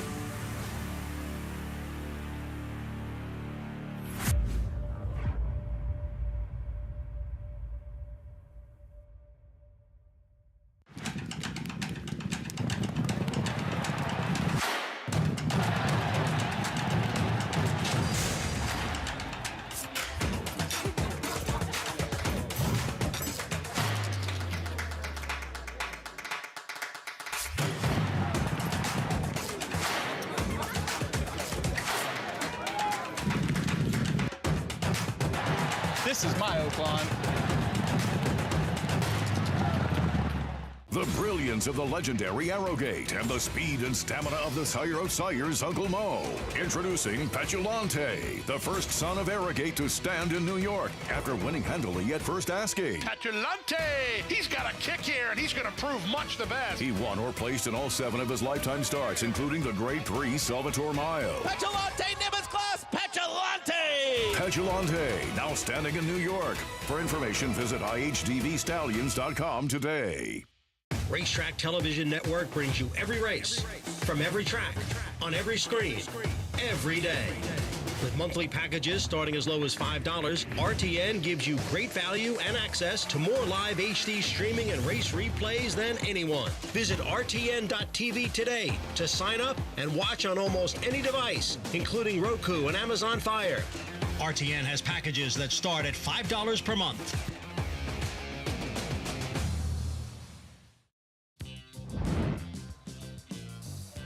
Back live at Saratoga. Saratoga Live on FS1. Post parade, there's Visible and Javier Castellano. Yeah, I mean, I agree that this is probably the other one, though I'm surprised a big price. Has plenty of dirt pedigree, as well as turf pedigree. Royal Guard, FMQ stable debuting filly by Essential Quality. Yeah, Brad Cox worked this horse on the turf last time, entered on the turf. I think this one wants the turf. Instant Impact, another fresh face. I love the upstarts, but is my racehorse not taking a lot of money? Then that is cold. That is cold. Chalky White here with Louis Sy is the only one with experience. One of my favorite characters from Boardwalk Empire. This is a great show, experience. Man. This is where I landed over the MTO. Tappett's Legacy entered main track only for trainer Todd Pletcher and make the rider John Velazquez. I thought this horse worked a very impressive 10 flat, the 2-year-old sale. But Maggie made some interesting points when we were talking about this race earlier, that she thought this horse, well, it's 7 first time and they can do it. You know, is this a horse that's going to need more distance? But 7 for a 2-year-old first time out is like 1.25 miles for a lot of these horses. So I agree. It'll be interesting to see, Jonathan, you mentioned the 8. If, in fact, he can try to wire the field, as I imagine that Louis Sy is going to try to do. Yeah, I would think so. And then I think experience goes a long way. You know, I mean, it's one of those deals at Saratoga we all get excited when we see that flashy first-time starter like we did yesterday with Tommy Joe. But the truth of the matter is, a lot of times, horses with experience happen to just run just a little bit better. They got a little bit more foundation for when the real running happens. Occasionally, you'll see talent overcome experience, but I think experience is a little bit more reliable. We have seen a lot of 2-year-old races where a future stakes horse runs second or third behind a future claimer who has experience. Currently 4-1, Chalky White. Keeping a close eye on these 2-year-olds. Maggie now trackside. Yeah, taking a look here at the horse who has experience. I'll just stay off camera so I can stay dry. As number 8, Jockey White. Look, the last time I saw him was his second start here at the Spa on Belmont Stakes Racing Festival Day and week. He was acting up horribly. He was very studdish. He was rearing up, and today I saw none of that. So that's a good sign for him. And while I think 7/8 might be stretching him just a bit, as he is a son, a practical joke, on this surface, I would have been more inclined to say that on the turf he could stretch things out a little bit more, but this can be a taxing surface to go longer on, as the guys are pointing out.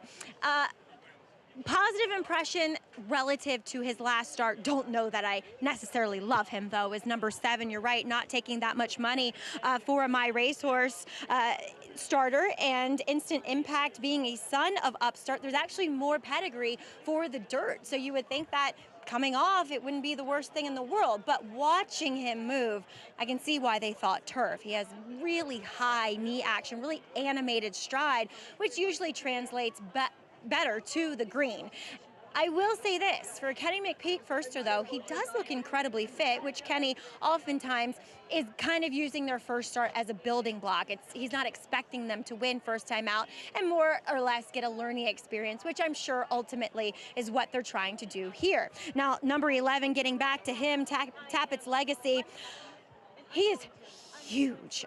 This is a very, very big 2-year-old as far as his height, as far as his length. He's very long as well. So while he's gotten a nice warm-up from John Velazquez and he's incredibly professional, I love the fact that he draws outside, because for these types, you don't want them to be mired down on the inside, taking a lot of kickback and feeling uncomfortable. A lot of times, a big horse like this is not going to be pleased having to feel all that pressure around them.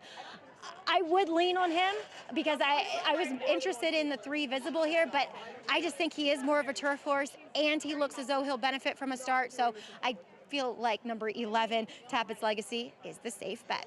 Lafitte? Tappett's Legacy. Maggie, trained by Todd Pletcher. He and John Velazquez. So many wins at Saratoga with 2-year-olds specifically over the years. And yesterday, we were introduced to another by the name of Tommy Joe. This was about an hour and a half before the Jim Dandy by Spenthrift Stallion into Mischief. She makes her presence felt in a big, big way, Andy. This was one of those 2-year-old performances that just lights up Saratoga on a Saturday. Ewing for the boys, Obliterate, winning the stake. This is the first filly we've seen that is very, very big potential as a future star. Absolutely. To put it, you know, she ran an 85 buyer first time out. I'd like to think she's going to improve off of that. The breeding's there. She's in the right hands with a Hall of Fame trainer. Everything points to this being a future superstar. And she wasn't one of those horses who just ran off to a big lead and, you know, a very precocious with speed like that. It took her a little while to get going. When she made that move around the turn, she was extremely good. Now, go ahead. Just for context, her final time compared to the older New York breds that ran a half an hour later. Yeah, she ran a 1/5 of a second or so faster than older New York breds, and say, okay, well, they're allowance horses. That's a very, very fast race when you compare to older, experienced horses. And, you know, when you look, switching to this race with Tappett's Legacy, one of the reasons that Todd Pletcher is successful is not just having good horses and obviously being a great trainer, but also having Tappett's Legacy in this race as an MTO, where you're hoping, obviously, in the race stays in the turf. But Todd Pletcher is always, in these 2-year-old maiden races, he almost always has an MTO entered in the turf races, and he benefits greatly from doing that. And it's one of the reasons he's a player pretty much every year for the trainer title. Visible is in. We saw what his sire did on a track just like this, or a wet track anyhow, the Pegasus World Cup City of Light a few years back. There goes Instant Impact, favorite towards the outside, and Tappett's Legacy for Todd Pletcher and Johnny V in the saddle. Spendthrift 2-year-old race of the day. Post time for the third at the Spa. There's Frank Mirmati. Jockey White will be next. Tappett's Legacy. Odds-on favorite goes up. They're in the gate. And they're off, and Tappett's Legacy sent out with Jockey White. Jockey White takes the lead. Tappett's Legacy comes away in second. They're followed by Visible. Instant Impact is fourth, and another two. Back to Royal Guard as they get up with the main track, and it's Jockey White. Jockey White with a 3-length lead. Tappett's Legacy will chase from second, a length and a half back to Visible in third. And then it's Instant Impact 23 and 2 for that opening quarter mile. And Royal Guard is at the back of the field. Into the far turn, Jockey White, Luis Saez, a length and a half in front of Tappett's Legacy as they round the far turn. Jockey White, now it's 2 lengths over the favorite Tappett's Legacy, who's called on pretty hard to get after him. The half went in 46 3/5 seconds. 2 more lengths. Visible in the blue is racing right next to Instant Impact. Royal Guard behind them. Jockey White turns for home, holding on to that lead, has it a half length. Right up alongside is Tappett's Legacy. Jockey White, Tappett's Legacy, head to head with a furlong left to go. And Tappett's Legacy took a little while before he put him away. Tappett's Legacy and John Velazquez splashing home and widening with every stride. It's 4 when the smoke clears. Jockey White second, Royal Guard, and Instant Impact. The horse race for a few strides. Jockey White doing everything he could, hanging tough, but in the end, Tappett's Legacy exerts his superiority, graduates in his debut, another win with a 2-year-old for Todd Pletcher and Johnny V. Under 124 for the 7 furlongs. I mean, listen, it's hard to get overly excited when it's an off-the-turf race in the slop, but this horse is only going to get better with more distance, Jonathan. This horse has a lot of potential just because it was an off-the-turf race. You're 100% right. This horse is going to get better with more distance, and that's why Todd did what he did. He entered MTO in a mile turf race, knowing that it would come off, and he'd get 7. You usually don't get 7 until a little bit later. He wanted that 7 for this big, rangy horse. He's just getting started. 100%. Look at him. In the Spenthrift 2-year-old race of the day, co-owned Spenthrift Farm, Tappett's Legacy, 3-5, 11, 8, 6, 7. Out of a Violence mare. So as the distances increase, and just by watching him, he's going to get better with that at distance. And just, you know, and once again, it's very simple what Todd did, but a lot of trainers don't do it. And Todd always does it. He is, look at the MTOs in turf races throughout this meet for 2-year-olds, and you will find Todd in there much, much more often than not. Call me nostalgic. There's something about a John Velazquez ridden, Todd Pletcher trained combination that I love to see. And, you know, for people who follow the sport, they both are in the Hall of Fame because of each other. And hand in hand. If, for whatever reason, there was a disconnect for a while where they weren't hooking up as much as they were, and now one of the best horses in Todd's barn, Fierceness, Johnny rides. I believe that in a tie now, Pletcher with Chad Brown, 11 wins apiece. He's won 14 training titles. That has to be the first that comes to mind, though, Andy, as far as the unveiling of a 2-year-old for trainer Todd Pletcher. It's Uncle Mo, right? Yeah, I mean, I'm sure there have been others that we could talk about, but Uncle Mo. Listen, Uncle Mo, it's really a shame that Uncle Mo had so many physical issues, you know, and mostly I don't think it wasn't actually ailments as much as just staying healthy, I think, because he was one of the great talents of this century. You want to look up exciting debut Saratoga in the dictionary? I mean, it's up there. How about his King's Bishop? Hadn't run, and now it's the Alan Jerkins, but it was King's Bishop then. Hadn't run since the Wood. Right, since the Wood. Met that bum, Kalis Posse, who won the Breeders' Cup Dirt Mile by 6 lengths later in the year, and ran his heart out, ran a better race than Kalis Posse, and I was a big Kalis Posse fan. And fans here were heartbroken. Yeah, it was one of my first weekends ever at Saratoga. Fans here were heartbroken. So popular. Uncle Mo and Johnny V, who rode him during the course of his career. Uncle Mo didn't run in the Derby. Velazquez without a mount for about 5 minutes, wound up on Animal Kingdom, and the rest is history. Tappett's Legacy, meanwhile, just getting started. Say hello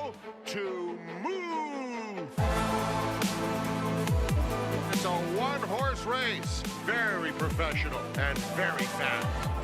Move, rolling home by 4 in fine style.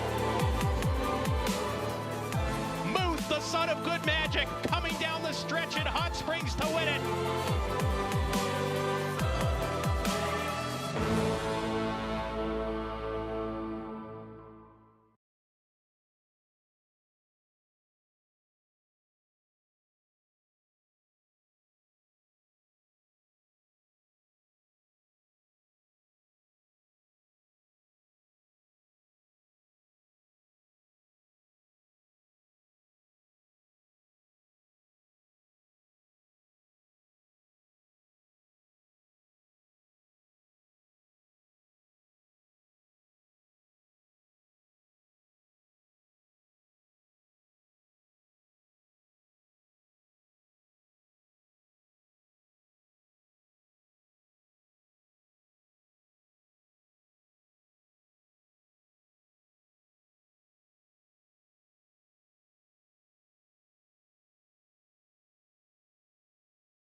Welcome back to Saratoga Live as Tappett's legacy, well, doing just that, keeping the sire's legacy going here as he wins at 7 furlongs at first, asking for dual Hall of Famers, of course. That is John Velazquez and Todd Pletcher. And please be joined here in the winner's circle by Johnny, and a horse that you were telling me you hadn't been on in the mornings, but you said, I would have remembered him because he's massive. And as soon as I went to get on him, I was like, well, I don't think I worked this one, Todd, right? So like he said, I don't think so. It's big, though, you know, so as soon as they got on, it's like, oh, I don't remember working him, but I mean, he's definitely massive, you know, just to get on it. But, you know, he says as big as he is, he's probably a little quicker from the gate, so just let him do his thing. And he broke well, and then, you know, we know the other horse ran already, just some speed, so we sat up of him and came running in the lane, yeah. I thought it was a masterful entering job, obviously training as well by Todd, because a horse that wants to go longer than this, you're only going to get 7 furlongs if it comes off the turf. And 2, you're going to be drawn outside. How important for a big horse like that, especially first time out, to draw outside and get into that rhythm? Well, at least today, he broke so well, so it didn't really matter if he was inside or outside. He just broke so well. Actually, I think I broke a little bit better than the horse that ran already. And I just kind of sit off of him a little bit just to give a little chance to my horse. And he, I mean, he was galloping in the back stretch. He was going so comfortable that he gave me a lot of confidence that he was just, you know, going at his own rhythm. And after that, when I showed him the whip, you know, around the turn, he got up to the other horse pretty easily.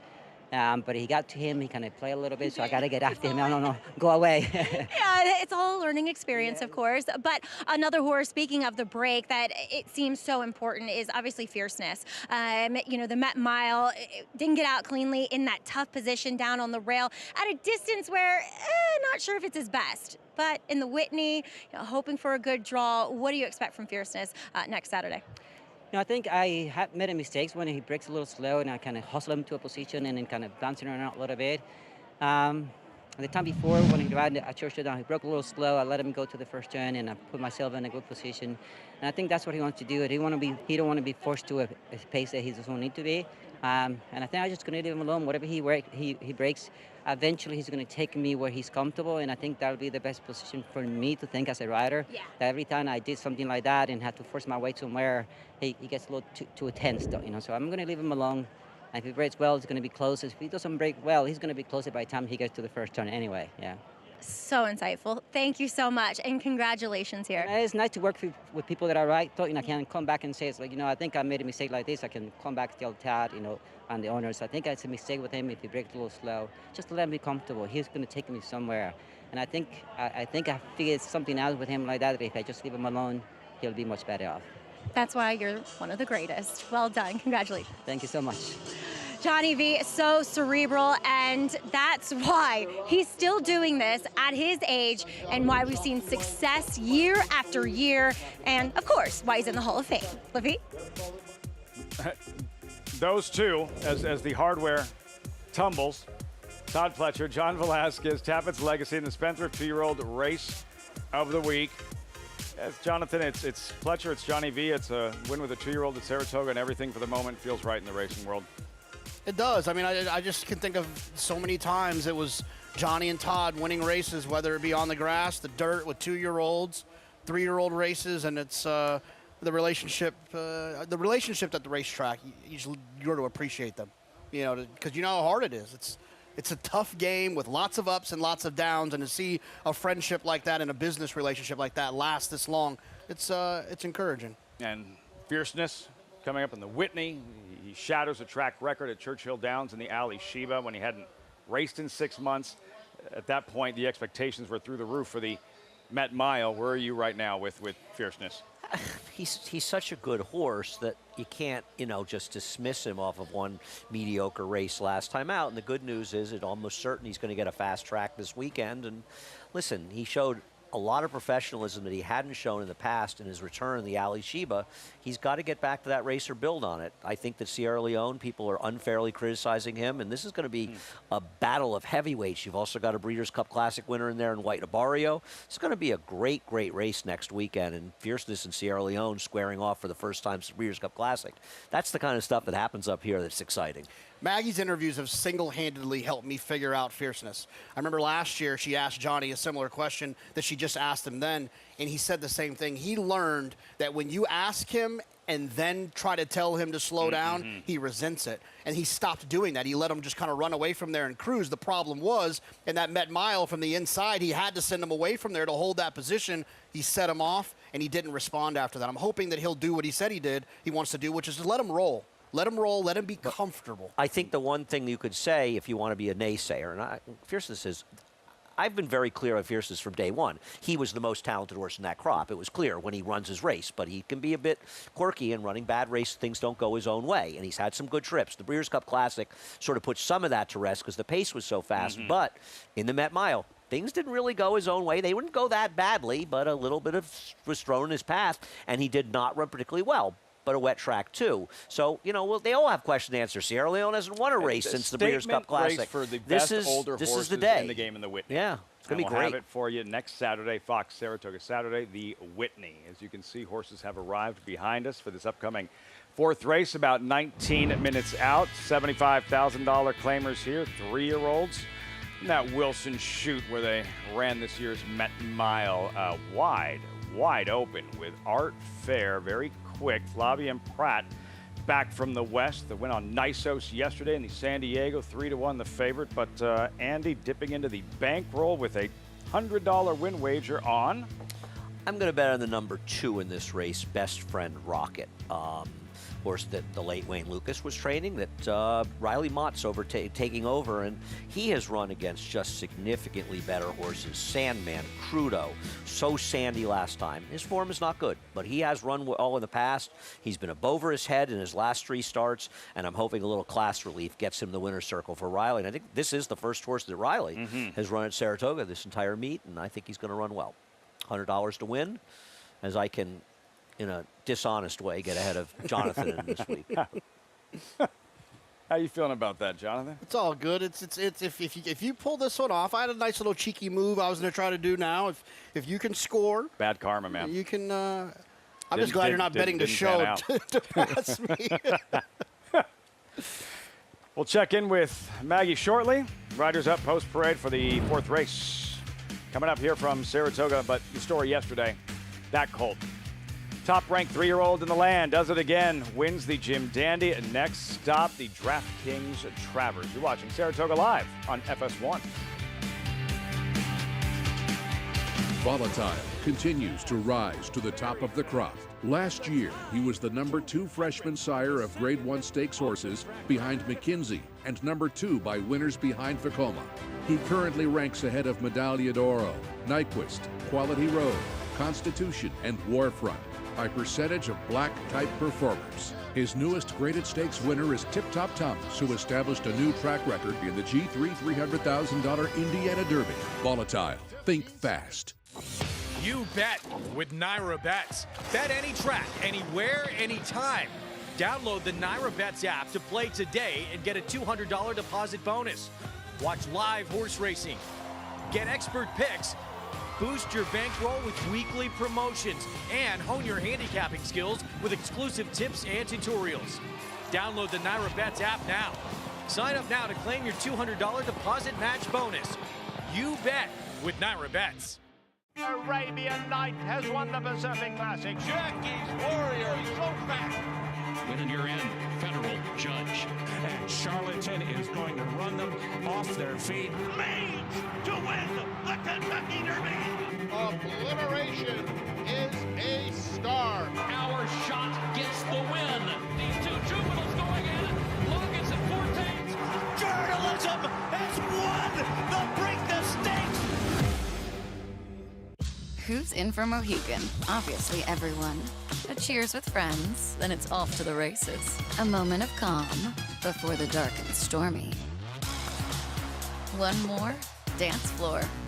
Who needs skill when you have style? And feeling like it's the best time ever? Smile. Hats and nightcaps? Yes.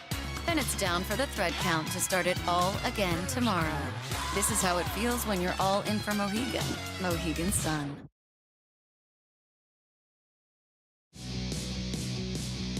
Next Saturday, week 3, Fox Saratoga Saturday. The best horses, the best races at this perfect setting for Marquis Affair. After Marquis Affair, the Whitney White Barrio. Watched him win that Whitney a couple of years ago. Parlayed into a Breeders' Cup Classic win. Fierceness is back. Last year's Travers winner. How will he respond to the defeat in the Met Mile? And Sierra Leone, the Whitney next Saturday. Fox Saratoga Saturday. We keep checking and refreshing, waiting to see if that field has been drawn, to see how everything comes together. They're drawing around 2:45, so sometime around 5 o'clock. So I'm wasting my time. Why didn't you tell me? Because I like to waste your time, if at all possible. What do you do? See? I'm doing a pretty good job of it, actually. I think this is what he does. One of the few things I've been successful at, actually.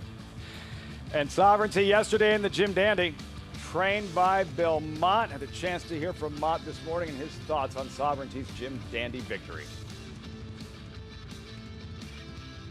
My reaction was relief. I was a little nervous before the race, just because I believe he was expected to win, not only by everybody around the horse, but probably by the betting public as well. As you could see on the tote board, he was a very short price. He came through for us. He ran very well. He beat a good horse. There was, Baeza was second, and they were trying hard to win with him, and we were able to run him down when they turned for home, and Sovereignty got the job done and looked like he did it handily enough. He came back here last night after leaving the test barn, and he grazed and seemed like he was happy enough and couldn't get enough to eat. He went right for his feed tub after he was done up and ate everything up and looked good this morning. He jogged good and still look hungry, so that's always a good sign. Going into the Jim Dandy, we were like 7 weeks in between, and we had to put a few more works. We'll probably only have time for a couple works in between the Jim Dandy and the Travers, but with that recent race, he should be fit, and we know he runs well enough over the racetrack, so I don't think we're going to do anything fancy with him. We'll just try to keep him in one piece and have him ready for August. Yeah, it tells me, listening to Bill Mott, that the concern being, could Sovereignty win that Jim Dandy without his A race, because he wasn't trained to peak in yesterday's Jim Dandy, a prep race for the Travers next month. I mean, you're talking about Bill Mott, who's one of the all-time greatest trainers in this game, who's had so much success, so many good horses over the years, done so many right things with them. So, I mean, whatever Bill says, it's probably the right thing to do. Yeah, I'm not at this point. He's proven he's superior. If he takes a little time, if he runs back in 4 weeks, 5 weeks, he's the best 3-year-old in training. And so I'm not too concerned. Obviously, it's going to be interesting to see what happens when horses like Magnitude get into the mix. He's interesting. Yeah, we'll see what happens with journalism. Baeza's proven that he's probably not as good as Sovereignty. But he's close. But he's not too far off. So it's going to be a great Travers regardless. I think Magnitude is a fascinating horse, and I'm sure Steve Asmussen wouldn't disagree. He's got to show that he can run those big figures against the likes of Sovereignty and do it in the bigger stage. But one thing that Sovereignty has not faced in these races is a super talented speed horse. And this is the first time he's going to feature, I mean, he's run a 108 and 105 Buyers in his last 2 starts. Now listen, the water gets deeper and sometimes they don't show up with those races, but he's got a pretty good trainer himself in Steve Asmussen who knows how to get him ready for big races, that's for sure. And he is a fast, talented speed horse, and that's something Sovereignty has not dealt with yet. But Sovereignty now developing into a horse that's a little bit more tactical as well, that may negate some of those concerns. What happens with this closer far back trying to catch this free-running, front-running, talented 3-year-old? Yeah, that's more than fair. I agree. As he's maturing, he's not only getting faster, but he's getting much more tactical. And brightest star in our sport, Sovereignty in the Jim Dandy. See what happens in the coming weeks. All roads with these 3-year-olds leading to the DraftKings Travers. To Maggie in the Paddock, gearing up for this 4th race in 11 minutes. Maggie.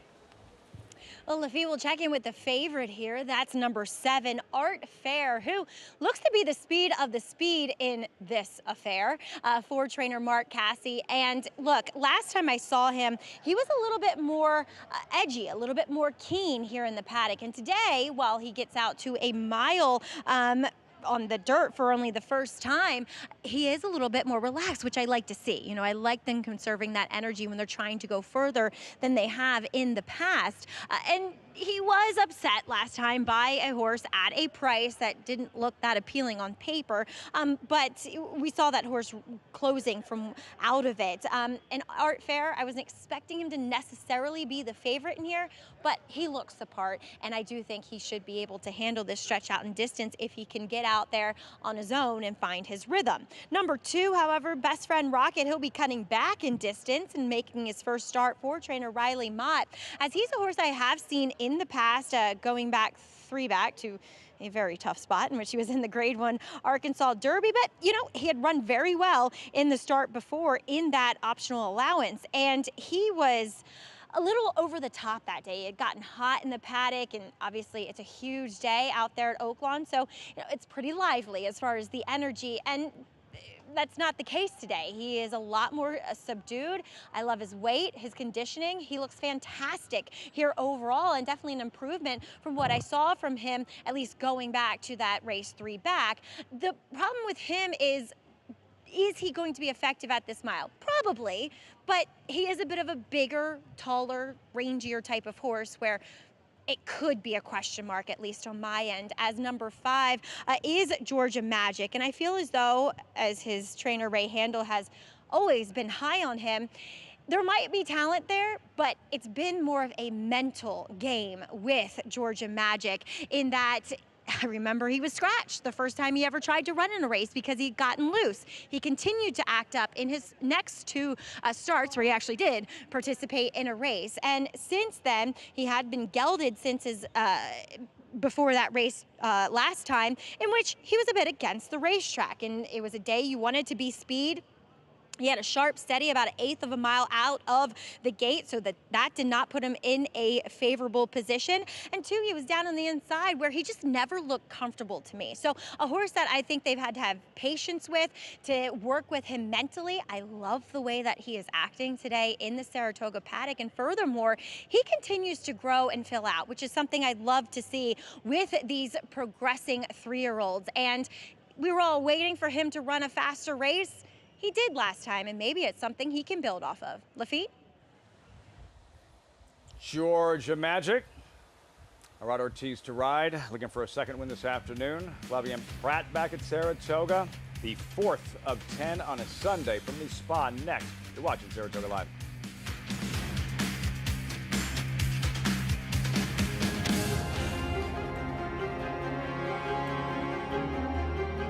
Greatest Honor has taken the lead now. Less than a 1/4 of a mile to go, and Greatest Honor starts to get away. Greatest Honor, he's an easy winner in the Holy Bull. And here he comes now. Greatest Honor finding his best ride right when he needs to, and he's going to run down Drain the Clock to win the Fountain of Youth.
Welcome back, Saratoga Live.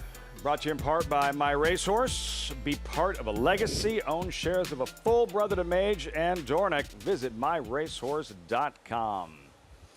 Supermom Puka Baeza, yesterday second in the Jim Dandy post-parade race 4. Looking at Joey Muscles and Ricardo Santana. You know, I don't love him on a sloppy track. That concerns me.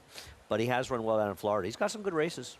Best Friend Rocket, bankroll play. Yeah, he had an okay run down at Oaklawn. Deeper waters in the Arkansas Derby didn't quite work out. Let's see if getting with his friends helps a little more. Now with Riley Mott, Junior Alvarado aboard. First Jim Dandy victory yesterday. Sovereignty, Best Friend Rocket, then number 3 in Handsome Pants, 8-1. I think he's last. He's coming out last. He's coming out last. My mistake. Conquering Cat and Luis Saez. Yeah, I think this horse is pretty interesting. This is where I'm going to land. Has some speed. You get Luis Saez, who can be aggressive at times, and has some figures that are right in the ballpark. Saratoga debut. Then Georgia Magic and Arad Ortiz. As Maggie said, finally sort of ran a decent figure last time out. Can he build on that race? Just Licorice, Kendrick Carmouche. Yeah, you get Kendrick and Linda teaming up. The horse that has some tactical speed as well. Art Fair, pedal to the metal, Flavien Prat. Yeah, it'll be interesting to see. Does Louis Rivera show speed with Handsome Pants, or does this guy get loose? I think he does have some stamina questions, though. Handsome Pants, there he is for Kenny McPeak. 8-1 here. Showed a lot of speed last time out. We'll see if he shows it again. 3 minutes out, 4th race in the Sunday program at Saratoga. Speedy Art Fair, 2-1. How far can he carry his speed? The 4th, next from the Spa on Saratoga Live.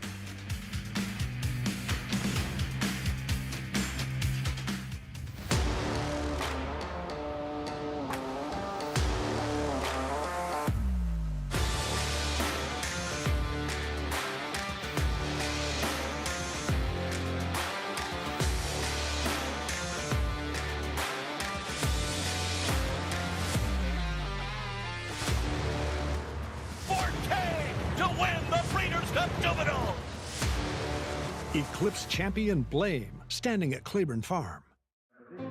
It all comes down to this. Good afternoon, ladies and gentlemen. The moment that defines the year, when the world's most influential buyers gather, and every decision, every bid, every opportunity shapes the future. At a marketplace that brings the thoroughbred world together, and where futures are forged, because every moment matters. At the World's Yearling Sale, Keeneland, September. He possessed such natural athleticism. It is Golden Pal winning the Juvenile Turf Sprint. He's very, very agile and quick. Golden Pal has repelled the challenges. Each and every race, he just got better and better. Golden Pal broke like a rocket. Golden Pal, wire to wire. He's a very confident horse. Golden Pal, the lead is out to 5 lengths in deep stretch. He's just got a brilliant mind. They're all behind Golden Pal. I'm going to be breeding everything I have to him. You're never more here than when you're here. Here is more than just a horse race. Here is where you want to be. And here's the horse that's going to make it happen. They're off in the Breeders' Cup. Here she is, coming around the final turn. And they're into the stretch. Making sure that this year, you won't be anywhere else, but here.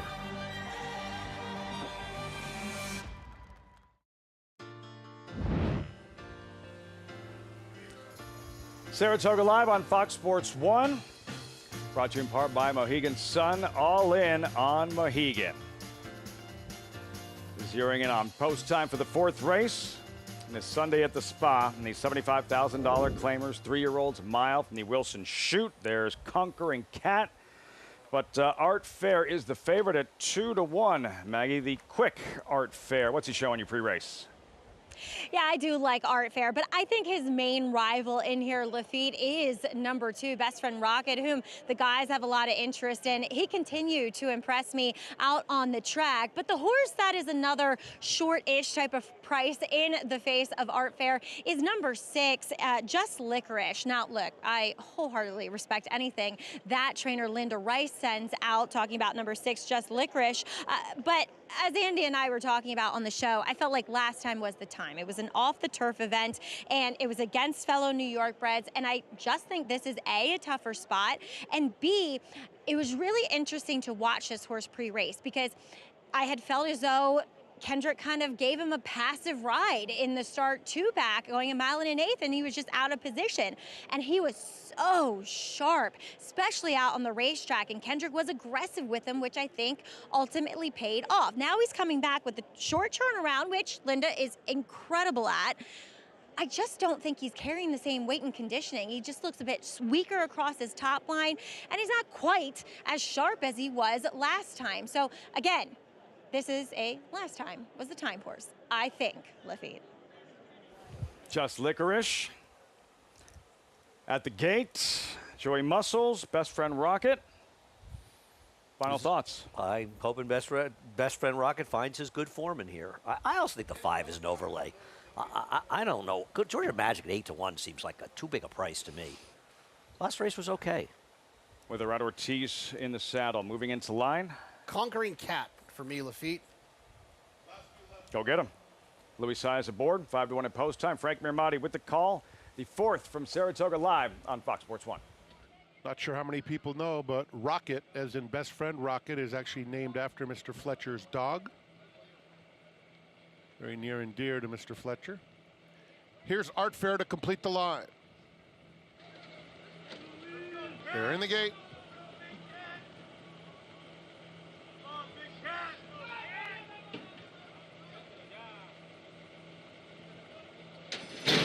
And they're off, and it was a very even start. Joey Muscles is very alert and goes straight to the front. Georgia Magic is flashing good speed and takes second. Art Fair on the outside is now in third. And then it's just Licorice fourth through the opening furlongs, 5 lengths off the lead.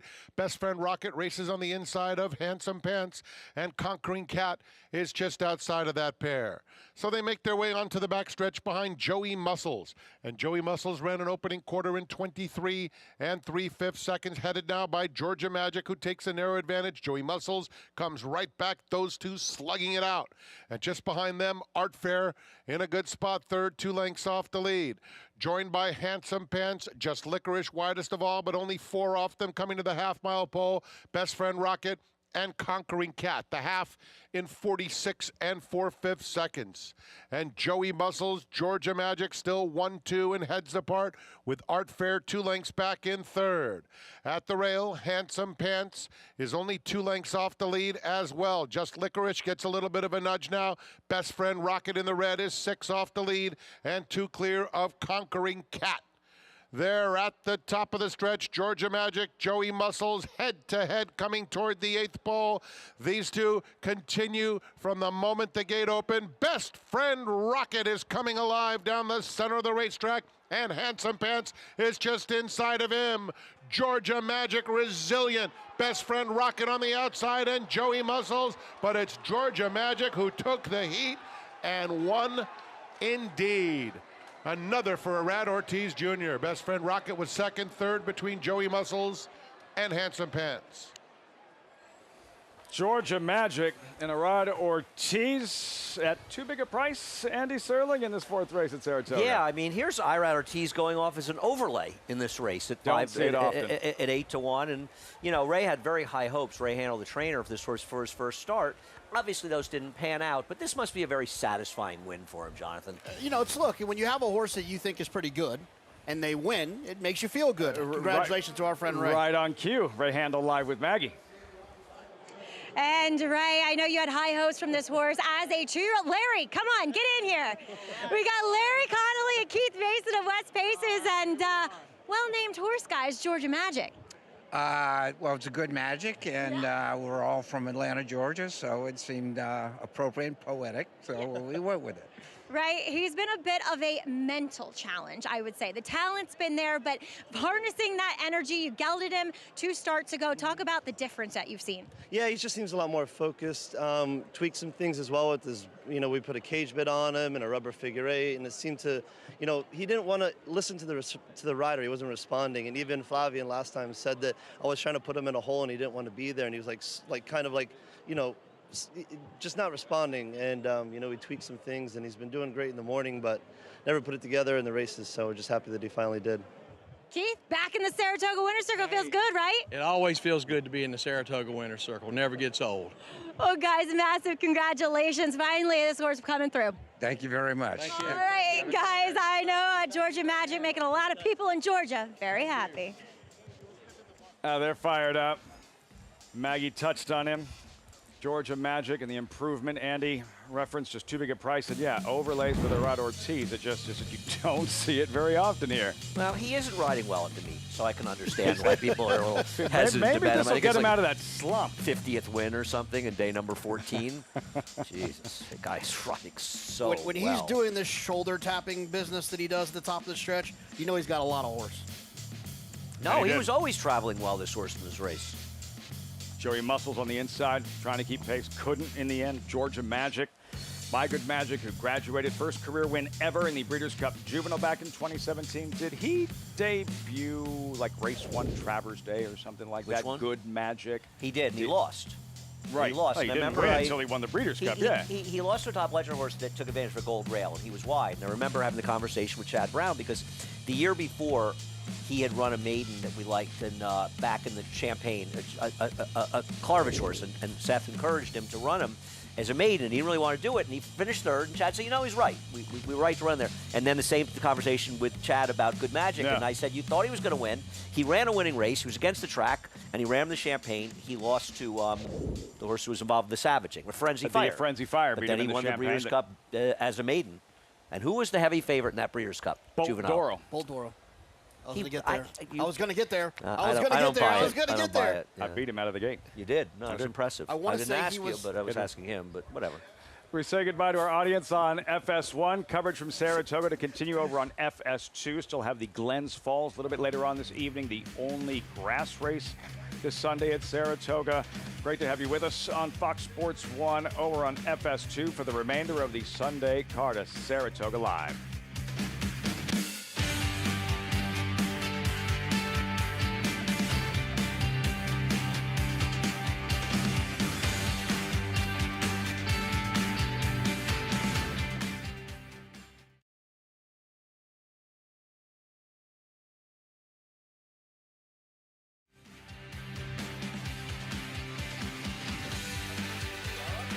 Hello, FS2. Live look Saratoga. Welcoming our viewers from FS1 who just grabbed their remote. Able to get back in time on FS2 and wrap up this fourth race while my co-hosts put their gear back on because the show isn't over just yet. Are we good to go? Let me fix your wire here. No idea what's going on around. There you go. There you go. Now you're good to go. Now you're going to be the best 5 minutes in television of your career, Andy Serling, before we say goodbye. Won't take much. Georgia Magic moments ago, the improving pattern, and puts it all together today in a second victory by Good Magic, and that was good enough. Rod Ortiz at a price. Absolutely. I mean, when you get a price on IRAD, you got to be a little bit happy about that. But like we talked about, it was a horse that Ray Handel is always high on, and I would imagine as a trainer, you have these expectations. You don't want to feel like your mind tricked you that you have a good horse. And when they finally can start jumping up and winning races, it's got to feel good. Feels good, especially to win it in Saratoga as well. So happy for Ray. We had a very good meet here last year. Georgia Magic, he won a lot of races last summer at Saratoga, did Ray Handel. Had Georgia Magic ready to roll. $18 in the end. You don't see that very often, except for last week. I don't understand why this horse was such a big price in here. I really don't. Good effort, Best Friend Rocket. Joey Muscles, 5-2-1. Race number 4, Saratoga, the 5th. Off the turf of the main track. This one is a mile. $50,000 maiden claimer. The Defections, and now Mozambique. 1-2, 26 minutes out. Where do you stand on Bob Dylan's album Desire? The song, I believe, Mozambique is on that album. You don't even know who Bob Dylan is, so keep out of this conversation. Yeah, no. No? I'm as helpful in this conversation. I think that's the album with Hurricane? With Hurricane. You know Hurricane, right? I mean, but song I don't know. Not a huge like the weather event or I'm sorry. song? What did you just say? No, I'm not as. Not of course, I like him. I just don't. But I wouldn't know enough to fill the next 3 minutes with conversations about Mozambique. Or, I could sing that it. particular. I can sing it. They don't want it. Nobody wants to hear that either. No, much less I don't want to hear either. You have a bankroll play before, because this is coming down to the wire, right? You have a bankroll play a little bit later on as well in the 9th race. Yes. Yes, I am going to bet on the number 7, Capital Idea. $100 to win on Capital Idea in race number 9. I've always kind of liked this horse. He's a new gelding coming off a layoff. Private purchase, going to Bill Mott. And I've always had a thing for this horse. I think he's pretty good. I think he's going to run well in today's 9th race, which should be a pretty fair price. So I got $100 on Capital Idea, my last bet of the week. Are you out of bullets to fire? I can still fire, but I'm winning by like $10, so I'm just going to wait. Now you're winning by $110 because I lost on it in the last race. So what's the strategy? So just sit chilly. Wait it out. Sit chilly. You're a guy who likes to sit chilly. Drain the clock like we're doing. Didn't we already say goodbye now. once? 24 minutes out, race 5. Now you can take off the headset. Now we can say goodbye. We're through. Coverage continues. Greg Wolf and the crew coming up next as our coverage continues from Saratoga. Glens Falls a little bit later on this evening, the feature on Kraz. Stick around.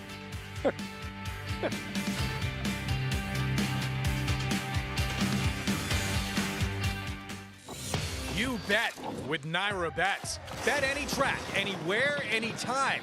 Download the Naira Bets app to play today and get a $200 deposit bonus.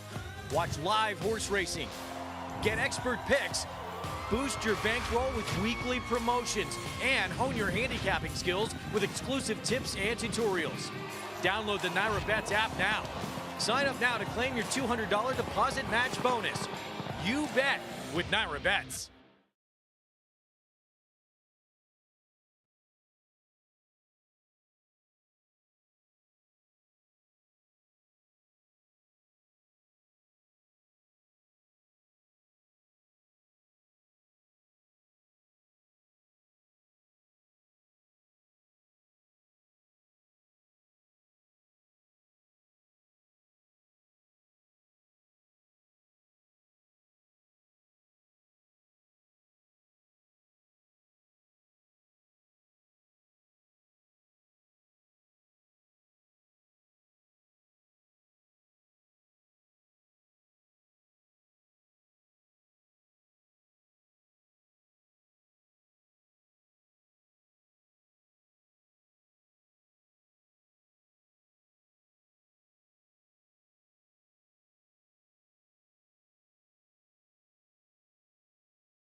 We're unbelievably excited to stand journalism here once his career is over. A horse who is another graduate of the Facey Tipton at Saratoga sale, expertly bred by Don Alberto, and a very fun ownership group to be part of. He's a horse that has taken us on a wonderful ride this year, and hopefully will continue to do so before he retires here to Coolmore, America. There is no more famous Facey Tipton Saratoga graduate than American Pharaoh. Hip number 85, bay colt by Pioneer of the Nile. Is a horse with strength, style. He's got a big walk to him. Triple Crown winner, a Breeders' Cup Classic winner. And he will be joined in the coming months by Sierra Leone, another Breeders' Cup Classic winning graduate of the Saratoga sale, as well as Preakness winning son of Curlin journalism. We're immensely excited to stand these three horses, all three of them graduates of the Facey Tipton at Saratoga sale.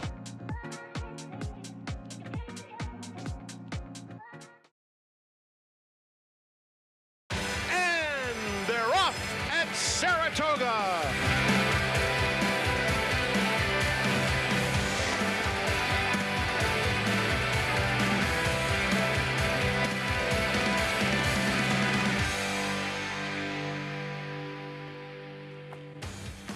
Welcome to Sunday at Saratoga Racecourse, Kids Day at Saratoga Springs. We'll look back on the incredible performance of Sovereignty as he just keeps rolling as king of this 3-year-old division in the Jim Dandy, and what lies ahead for his Hall of Fame trainer looking for his first ever Travers in less than a month's time with Sovereignty. Beleza, graded stakes win in the U.S. debut, one of 3 sent out by Miguel Clement in today's Glens Falls, and Joe Sharp closing in on a milestone, 2 away from number 1,000 in his career. Big chance to inch closer with Warrior Richard, who is the one to beat in today's 9th. Very competitive mile race out of that Wilson chute. All that more coming up on this Sunday edition of Saratoga Live here on Fox Sports 2 from the premier meet in the country.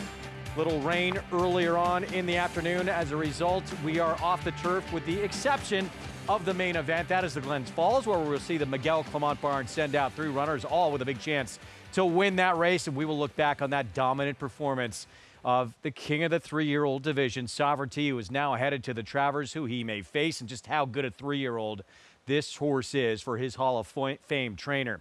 A lot to look forward to on this show coming up. Again, the feature, Glens Falls, Marathon on the Lawn, 1.5 miles over the inner turf, and a purse of $250,000. That is the group that will line up. Immensitude comes out. The rest remain.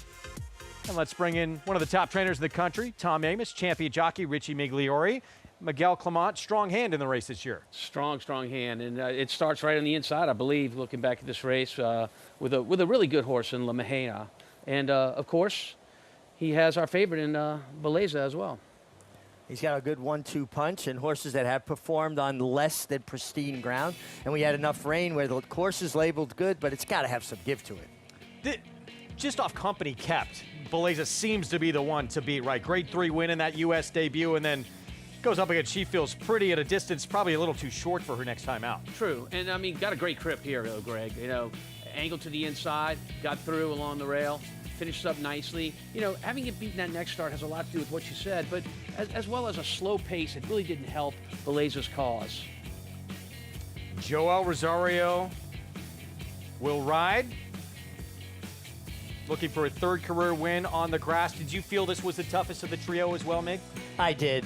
You know, what jumps off the page at me is that She Feels Pretty. Well, what price would She Feels Pretty be with this group? I mean, this is a nice group, but she's just like a cut above, isn't she? And this filly, you know, we know that the distance is not an issue. You know, they're so good at identifying in Europe how far horses want to go. And you look at her races in Europe, steady diet of races between 1.25 miles and 1 mile and 5 furlongs. So they identified early on that this is a horse that her stamina is her strong point. That is race 7. Again, the only race today that does stay on the grass. Rain has since long stopped, but did get hit with it earlier this morning. Pretty hard. Let's look at one of the others from the barn. La Mahana will draw the inside post here. Flavian Pratt will ride. Coming off a win, Tom, at 1 mile and 3/8, and beating a couple of faces that she'll deal with again today who look like they have chances in the race. Yeah, this race is definitely a notch below the competition she's going to face today. But watch her kick home here. This is as good as it can get, Rich. When I watch a horse that can visually accelerate like La Mejia does, I'm like, this is a player. Yeah, she went and got this filly on the lead. It wasn't like that filly slowed down and came back to her. She went and got her because they came home the last quarter in 1 mile and 3 furlong race in 24. I mean, they were rolling home. So that tells you that they were actually finishing. And sometimes it visually, it's more that the horses on the lead are slowing down. Not in this case. She lengthened her stride and got the leader. A little bit of give in the ground, obviously, with the weather we got. We'll talk about how that impacts this race, who may like it the best when we get a little bit closer to that Grade 2 Glens Falls. Here is a look at what's ahead, presented by Claiborne Farm. Sloppy and good on that turf course for that one turf race in that feature, the Glens Falls. Monmouth will have the Colleen as well. Fast and firm out in Oceanport, New Jersey. Bring you that 7th race on the card. You can play it all, including a cross-country pick 5. Right there at Naira Bets. Bet any track, anywhere, anytime. There's the offer. $200 deposit match sign-up bonus when you punch in that code at sign-up for new members. Spot 200, and you're ready to roll. There's the QR code at nairabets.com. Tremendous crowd on hand on Saturday afternoon. You expect to see a crowd like that when you have maybe the most exciting horse we have in the sport right now, in Sovereignty, who proved once again, Tom, he is king of this 3-year-old division. Yeah, winner of the Kentucky Derby as well as the Belmont, skipped the Preakness, comes back to the Jim Dandy and does what Sovereignty does. Goes around everybody, makes the last move on this group, and, you know, storms home, beats a nice horse in Baeza, who was 3rd in the Kentucky Derby, and 3rd in the Belmont as well. But I think the most important thing about Sovereignty is consistency, Rich. Yes. It's about showing up every time on the biggest stage and winning. Yeah, we had a good crop of 3-year-olds last year. I think that this crop of 3-year-olds might be even a little bit better, but what distinguishes them is their consistency, sovereignty, journalism. They show up with their effort every single time, Tom. And this horse, the confidence that Junior Alvarado has in him, he was up close, he dropped back, he came with another run. This is special, and honestly, it reduces to me to how I felt as a kid watching, you know, good horses. I'm a fan again. Might be even better than good. This horse is starting to get into that company that is pretty elite. And Tom, Junior Alvarado, he had said afterward, he didn't ask for the best from this horse. We're going to see probably a lot better version than a horse, maybe even going a mile and a quarter. He might even be better at that distance as well. I think you bring up a very good point, Greg. This race at a mile and an eighth was 2 football fields less than the Derby, 2 football fields less than the Belmont, and that's where he excels, at that mile and a quarter, which is what we have in our DraftKings Travers. It feels like he beat a very well-intentioned horse in Baeza, who trained up to this race in really good order and basically was on, locked on it. And this is a prep for Sovereignty, and he was able to beat him, and I think he'll be better because of this race and the extra furlong. Yes, no question. The goal was at Travers in late August. Let's hear from his Hall of Fame trainer after the win.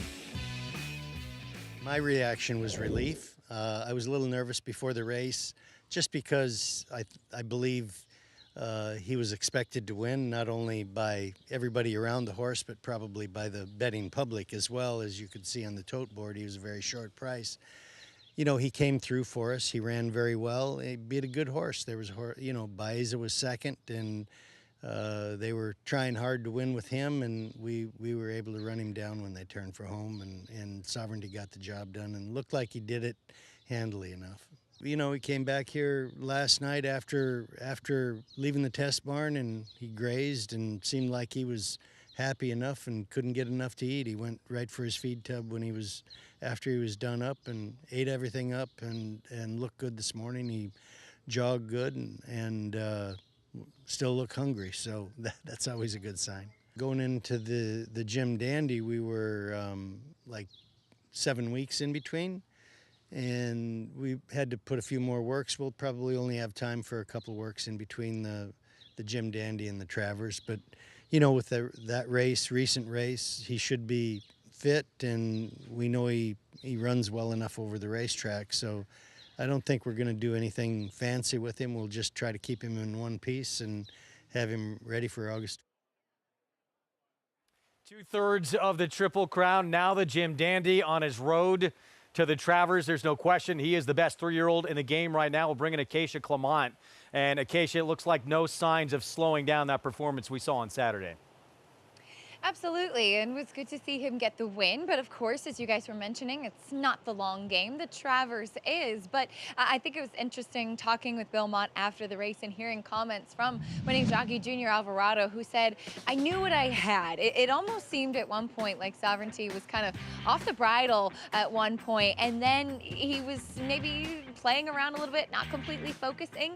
But once Junior asked him to kick it in, that's when he really did. And I know it wasn't necessarily the prettiest performance that we've seen from Sovereignty thus far, but it was, like I said, maybe not the race that he was completely tuned up for, and he still beat some very good horses. Baeza is a talented horse who acted better and I thought performed better yesterday, and even still, he was not able to beat Sovereignty. So I don't think I've ever seen Bill Mott as nervous or I guess a little bit anxious as he seemed to be prior to the race yesterday in a while.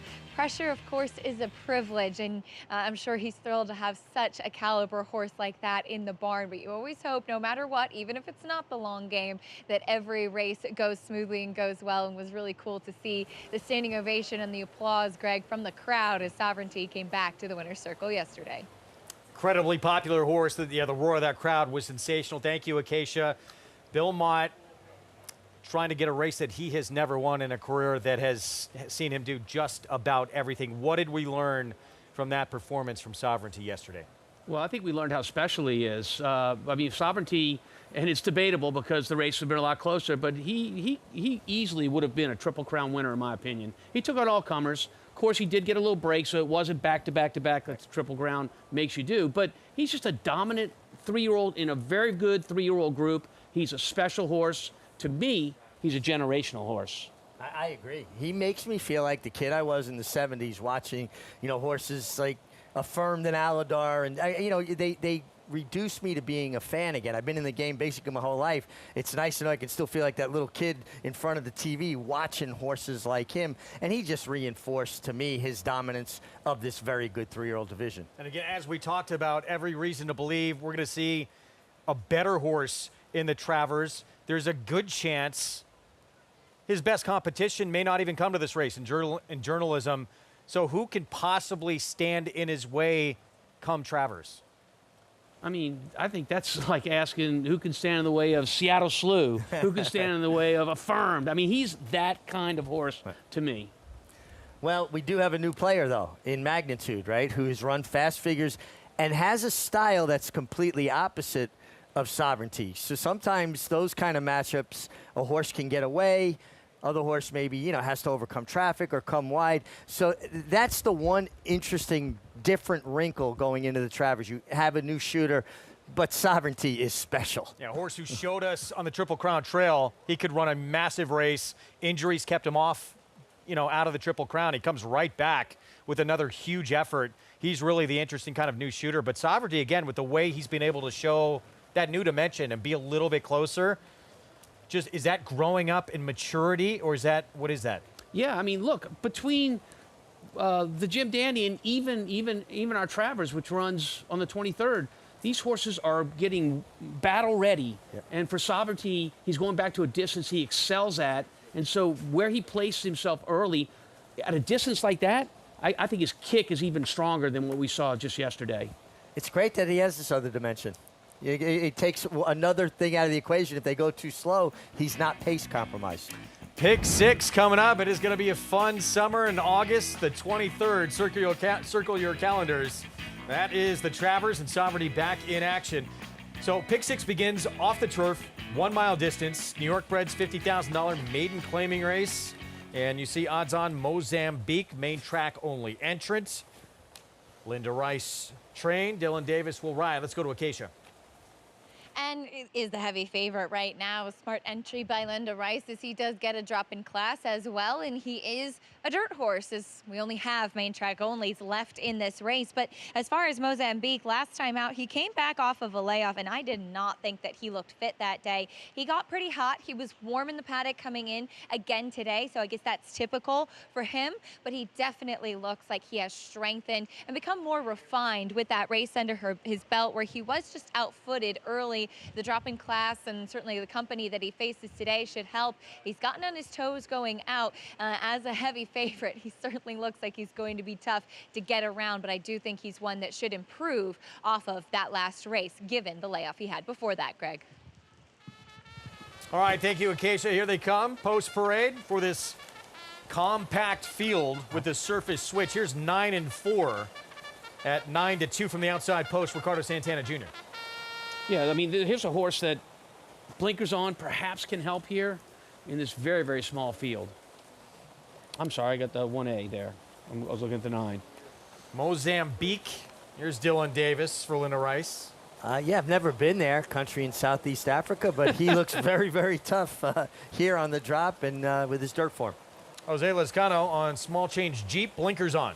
Blinkers on here. We were talking about that earlier. And, you know, with this horse, I think it's going to be about position. You better be close early. Speed going longer with that horse cutting back and blinkers on, a little interesting. And then the 11, Oath of Omerta for Jenna Antonucci. Well, there's some speed here too, Greg. And again, in a small field like this, position is everything.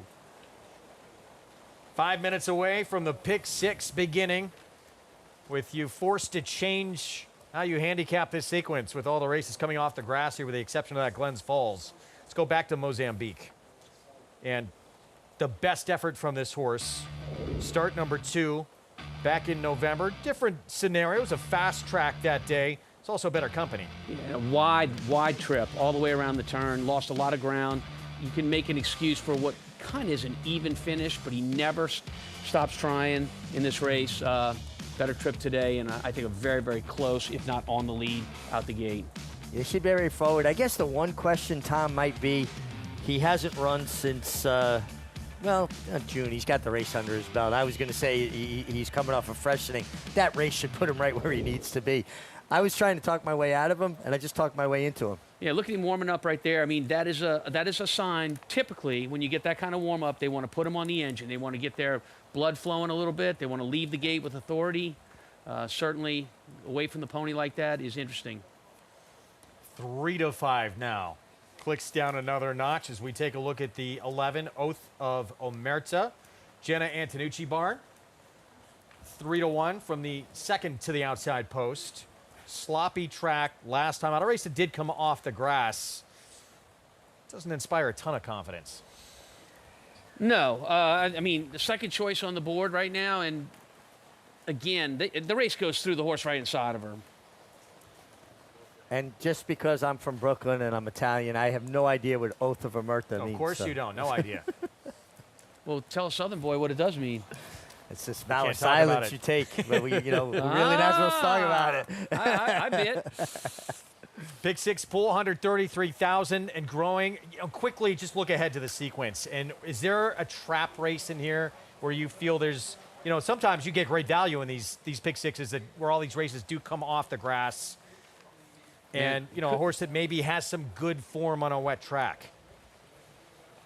I think race 6, keeping it real, is going to take a ton of money, obviously, in there. And I think that's a pretty wide open race. Are you narrowing in there, or? Solo Jim was in that same race. Interesting. I thought the 5 was interesting. Long Core for Rusty Arnold. The I agree. second dam, seeking the antique graded stakes winner, but it's tough to win at 7 first out, isn't it? Yeah, and so that's a first out. You want to pay attention to the odds board there. Is the money showing on the 5 and the 6 race later on? That'll be a big part of whether they think that horse has come to play. And at race 8, Speed of Sound, I think, is interesting for George Weaver getting on dirt for the first time. I got narrow in race 8. I went for Speed of Sound and Spun Size. I narrowed it down to 2 horses in that race, and that's another race, of course, that's been switched from the turf to the dirt. Yeah, and I thought the 9 was incredibly difficult. Some might see it differently. What did you think? I was pretty open there, to be quite honest with you. And you know what? I just to limit my ticket, it was the 10th race, the last race, off the grass, goes to a mile on the dirt, where I tried to get my single so I could spread out in the other races. I went with Iron Sight. Okay.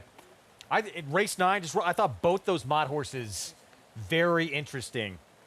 Agreed. Pass the hat. Both coming off layoffs. Yeah, agreed. Let's go to Acacia for more here on the 5th.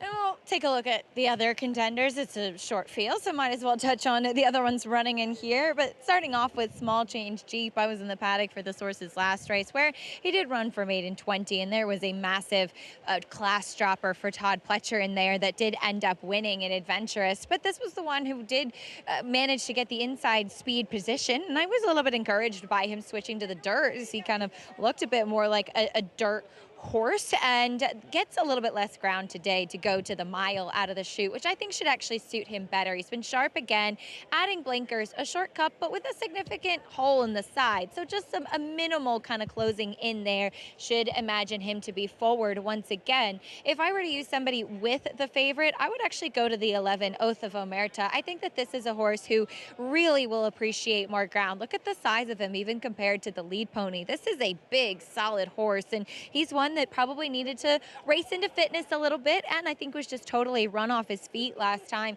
with no kick when sprinting. Has shown more of forward position when going longer, albeit on turf and synthetic, but his last dirt races going long were against way tougher maiden special weight company. I think that he is the one that I would want with the favorite in this spot. And then finally, just a quick note on the 1A, 9 and 4. I have a hard time recommending this horse, especially in the face of the others, but I did notice some equipment changes I wanted to mention. Wore a shadow roll last time, no shadow roll today. They're taking that off, as this is a horse that has the tendency to break slow, so that's coming off, and also looking like he's affixed with a cage bit. I didn't note it down last time.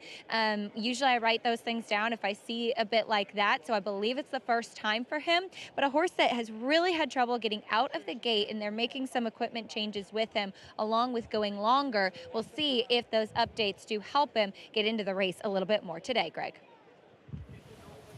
All right, Acacia, thank you. 2-5 now on the heavy favorite Mozambique for the Linda Rice barn. You know, when you look at this race, I have a question, Richie. Yeah. You look at this race, and, you know, these horses, if you're on the favorite, do you try to take it to them early, make them lose heart, chasing you, or what is your ideas if you're on the favorite in this race in Mozambique, the 10? You know, Tom, I always kind of went by certain principles of riding. And my thing was always getting your position going forward. I want to come out of the gate running. And particularly when you're on a horse that looks decidedly best like this, I'm bouncing out of there. So if someone wants to go crazy and blast off, well, I'm not going to worry about them because they're going to come back to me. If they don't, then I'm controlling it, and just like you said, I'm going to discourage them. And if I'm on the lead in conditions like this, I meander. I'm not staying in one path. I'm going to try to spray all the other 3 rivals with as much dirt as possible. Might even pull the back of my silks out so they flap a little and undo my arm number at that. I want to see video of this. You say you did this all the time, weaving and bobbing in the stretch. Aren't you taking your horse out? No, down the backstretch, just meander. It's the perfect distance to do that, right? Absolutely. You're leaving the mile chute. You're trying to find where the best spot is. I mean, Judge, I did what I had to do. As long as you're clear, you could take any portion of the racetrack. But honestly, you're already on the best horse. Discourage them as much as possible, and I want to get everybody dirty. 1-2 favorite. There he is, Mozambique Dylan Davis. There's Ricardo Santana Jr., Oath of Omerta, Manny Franco on 9-4. Probably goes a little bit closer to 13-3. Let's go to Frank Miramati to kick off the pick 6. 9-4 breaks from the outside.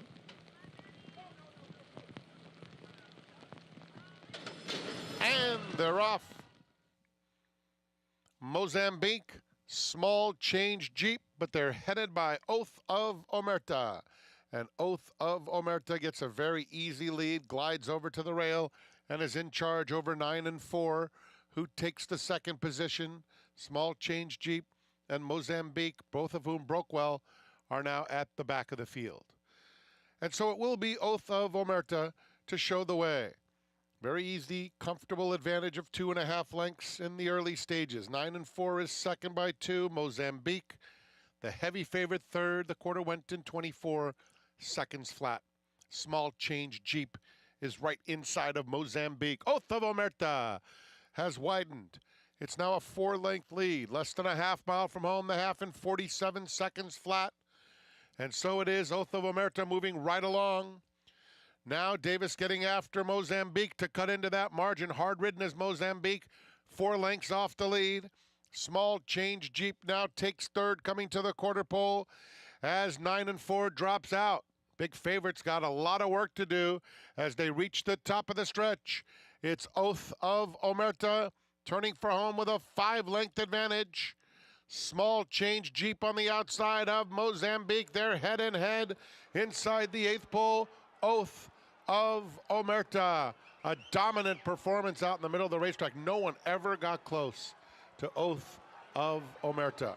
Oath of Omerta jogs. Wrapped up, brakes on, still more than 6 lengths. Small change Jeep, Mozambique, and then it was 9-4. Oath of Omerta, aggressive, and it pays off. Are we allowed to talk about this? Yeah, we can talk about it. See what you did there. Now I'm in on the joke. Yeah. Ricardo Santana Jr. for Jenna Antonucci to kick off this pick 6. The odds on favorites never really involved. No, and you know, it was funny. Right when they turned down the backside, Dylan Davis on our big favorite here, Mozambique, he was goosing the horse a little bit. You could tell right then and there that this was a horse that was not handling the racetrack well. Dylan felt it underneath him, tried to get him going. He does get into gear there, but right before that is when he had to really get after him to get into a spot, and that's not his style. He normally lays a lot closer than that. No, I was very surprised that he was as far back as he was. I thought he'd be the one up on the pace. I think Dylan was a little bit quiet leaving there. Maybe he wasn't handling the track, Tom, but when you're on a big favorite like that, I don't think you can be out of position. And to me, he was always out of position. Jenna Antonucci's gotten off to a really good start to this meet, I'll tell you that much. 11, 9, 10, 1A.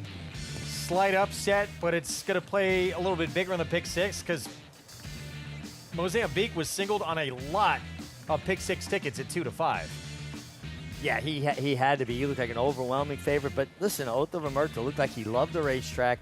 He got loose, and speed is always dangerous on days like this. Well, the problem is like, you see more 2-5 or odds-on favorites go down in these short fields than any time else. So it's really hard when you single horses. You see Jenna giving another hug there to Ricardo. It seems like these 2-5 shots or 3-5 shots, they go down in these smaller fields. And that's what happened today. Jenna Antonucci of Arcangelo fame. Belmont Travers a couple summers ago. Starts off this pick 6 with Oath of Omerta, maiden breaking wing, career start number 9.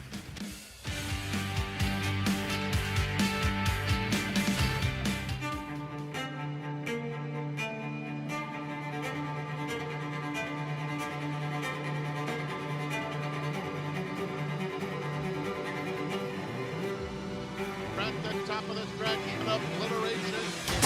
Obliteration, perfectly named individual, is romping home in the Sanford. 7 lengths past the 16th hole.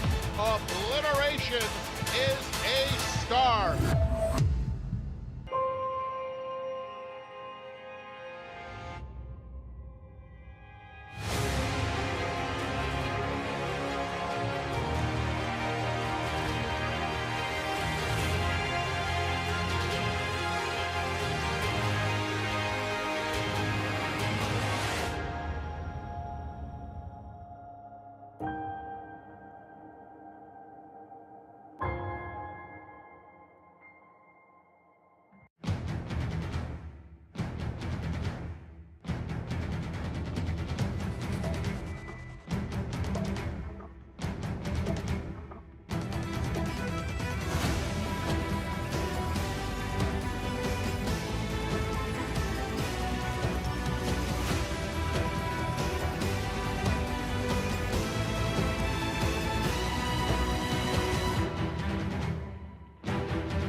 Racetrack Television Network brings you every race, from every track, on every screen, every day. With monthly packages starting as low as $5, RTN gives you great value and access to more live HD streaming and race replays than anyone. Visit RTN.tv today to sign up and watch on almost any device, including Roku and Amazon Fire. RTN has packages that start at $5 per month.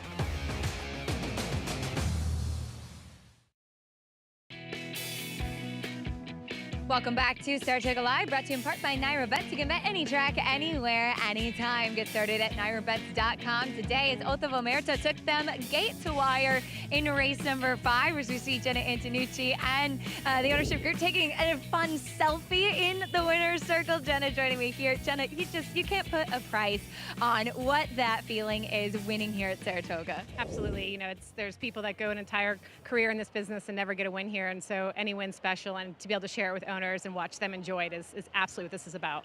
And as far as this horse, it seemed like he really appreciated getting back to a little bit more distance. He did, and he's a big, growthy. I mean, we've been patient with this horse. He's just wanted ground, and Ricardo said, please put me back on the dirt with this horse. And so he came back, of course, and let me know that, see, Mommy, I told you. I said, I hear you. So it was fun. You got a team effort. Ricardo was right, and you've had some success with Ricardo up here over the last month or so, too. You know, his aggression really seems to fit the horses that he's ridden for you.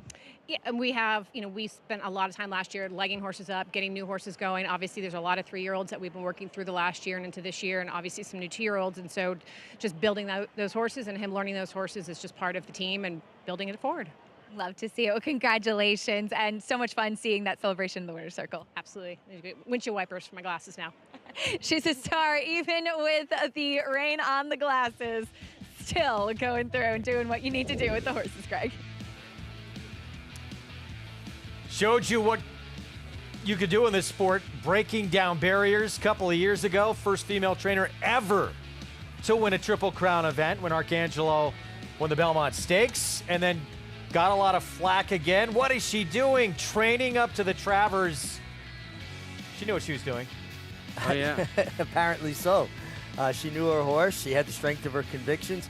Tom, how difficult is it sometimes to kind of block out the noise? So everybody's got an opinion, but you're the one living with the horse. I think it's harder for a girl to block it out because they're unfortunately victims, and they shouldn't be. Some of our best horse people are women here, and I think they get a lot of unjust criticism, and that always bothered me. And when she won the Belmont Stakes, she really broke a glass ceiling, Paul, when she did that day. Well, I mean, the horse was just a beautiful horse, and it's just sad to see that her father, Arrogate, is long gone now, and he just is pumping out better horses and better horses. Wish we could have seen him a little bit longer, but yeah. Jenna kind of opened up the door. I think the door was already open for a lot of women trainers in the sports and a lot of women jockeys, but I think she really busted the door open. And now you're seeing Cherie DeVoe, Amelia Green, all these horsewomen just making an impact on bigger stages. They've always been there. Always been but they've just never, I mean, look, it's a man-dominated sport, and it has been for years, and it's good to see it changing to something much more cosmopolitan and fair. Tell that to Linda Rice. But Yeah, right. There you go. Yeah, exactly. But what's crazy, too, is you can go back to the early 80s in New York, and women were not allowed on the backstretch after sundown. My oldest brother came and took me out to dinner after we ran a horse in the last race. I was 14 years old. We went to dinner. We came back. His girlfriend at the time, who is now his wife of 40 years, had to stay at the stable gate while he dropped me back at the barn, and then he picked her up on the way out. Think about how far that's come, how ridiculous that was. We still have some states that need to figure it out. State of Arkansas needs to figure it out with Kelsey Haar and Robert Klein. There's still some states that need to figure that out. Listen, if they're married, I don't understand why they can't ride their own horse. I don't get that. I never did kind of get that, and it's, they've been partners for 26 years now. So move on to the cross-country Pick 5 is coming up. We have the Lake Pick 5 next as well. And we're going to start the cross-country Pick 5 at Monmouth, the Colleen Stakes. 5 furlongs on the lawn. Includes the Glen Falls Grade 2 here. We talked about Miguel Clement off 3 in that race. And ends with the 8th from Saratoga. So this race, 2-year-old fillies, $100,000 purse at 5 furlongs. And we're going to see Spectacular Gray here in just a moment. Alexis Delgado, the debut, it actually came on dirt, so turf debut coming up. Favored right now. While we're waiting for Spectacular Gray, if anybody watched the video of that filly winning in her debut, it was one of the most impressive opening performances, debuts for a horse I've ever seen. They actually put the horse up for sale at a digital sale. After that, they got $625,000 for that horse last week. And now here they are switching surfaces. But if that horse can duplicate what she did on the dirt, they're all on her way. What was so impressive about it for you? So, I mean, she wasn't really asked. Didn't break all that great. Jumped into the race at some point. Never asked. All the way down the lane. Just cleared the field like it was nothing. Yeah. This horse won by 8 lengths. I like that they bought the horse privately. They kept it with the original trainer. Sometimes they'll move the horse, but sometimes they'll give the trainer a shot. And there's Spectacular Gray right there. Yeah, look, I mean, by Not This Time, what kind of year is Not This Time having? He's going to be in the same sentence with the greats. It's incredible. When it comes to sires. Yeah, 3-1 favorite right now. Fernando Jara will ride from that inside post. Here is Slick Merlin also getting on grass for the first time after a debut win. Yeah, son of Sea Wizard who stands there in Jersey. He seems like he's the creme de la creme of the Jersey bred sires. Fire on the Wire broke the maiden on grass against a soft group. And it was claimed out of that race. So, they're taking their shot for a very big $100,000 purse after claiming for $35K. Gerard's Cross, gate to wire in the debut on dirt. On dirt, but there is some turf in this pedigree amongst the siblings, so a horse with a chance. Here's Spinelli, won the debut, gate to wire on synthetic. Yeah, Joe Orsino always dangerous at Monmouth, and Sammy Marin will stick. Gate to wire win for Nacho Problem last start. That was on turf. Yeah, and the only turf start. So a horse that's 1 for 1 on the turf and a duplication of that performance or a little bit of improvement, it's going to be everybody's problem. For Amelia Green, who's made a big impact here in New York on her own after 7 years with Todd Pletcher. Golden Beach, Mike Deany Barnes. I thought this horse was interesting. One, despite being very green last time out, was steady too. So 10-1 could be enticing. And look out, Wesley Ward Barn on the outside with a speedster. He had 3 in here. He scratched 2 of them, left this one in, Polster. And this is a horse with some turf. The mom was an accomplished turf runner. Colleen Stakes from Monmouth going to kick off a cross-country Pick 5. You can play it on Naira Bets. We'll have it for you when we come back.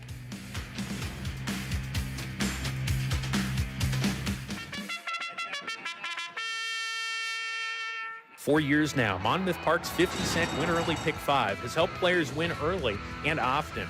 This year, we're adding more. Monmouth Park's new Middle Pick 5 boasts a player-friendly 15% takeout and more opportunity to score. Start your day winning early. Continue to winning more. Play Monmouth Park's Win Early and Middle Pick 5s. First post 12:50 weekends, 2 p.m. Fridays.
Kids Day festivities continuing here at Saratoga. Made sure that my kids went home before they brought out the snakes. You didn't want to handle one of them snakes? My sister actually put a boa constrictor around her neck when she was a child. Now we have a picture of it, and I wondered what my parents were thinking. Wow. Seems like a good idea. I see she went for a tame aversion of species with the birds. She's very big into birds. Yes, she is. No, this is great, though. My kids go to this every weekend. Tremendous. There are pony rides today. Shout out to our producer, Evan, who got headbands from both my kids. Nice. But yeah, all the kids enjoying the action here today. As we start off this cross-country pick 5 with this Colleen, 5 furlongs on the turf. So yeah, the money's showing up for this recent purchase, Tom, who's still the favorite to 1. Yeah, indeed it is. And like I said, visually, just such an impressive debut. And to sell for that kind of money is an endorsement that she's the right kind of horse. Paul, what about, obviously Wesley Ward's always dangerous whenever he shows up. The fact that he had this horse on dirt to start with. You think a major player here on grass? It's just Wesley, right? Now, he didn't have a horse that came here to to Saratoga that had never run on grass, and the thing freaked on the course. So you never know, kind of with Wesley. They are giving the 1 a lot of love, the 8 a lot of love, and the pick 3s. The outside slot on those turf sprints, a little bit tougher make from the way outside. So you got to save a little ground. Yeah, one thing about it, though, Wesley Ward's horses usually leave like a scalded cat out of the starting gate. And there's a lot of turf on this female side of this pedigree, going back to Belle Cherie, who was trained by P.G. Johnson, was a stakes winner on turf. So, and pedigree-wise, turf should suit.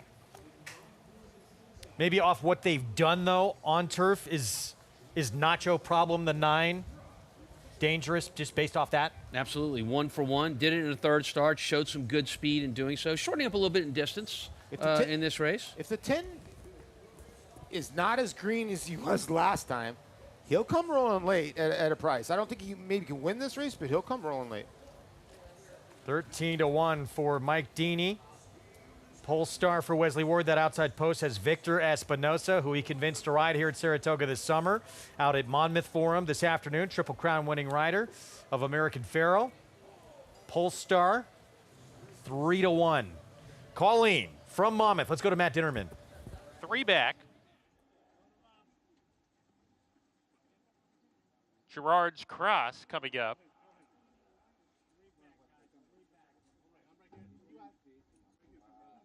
Two back, Golden Beach. Polestar to the outside post.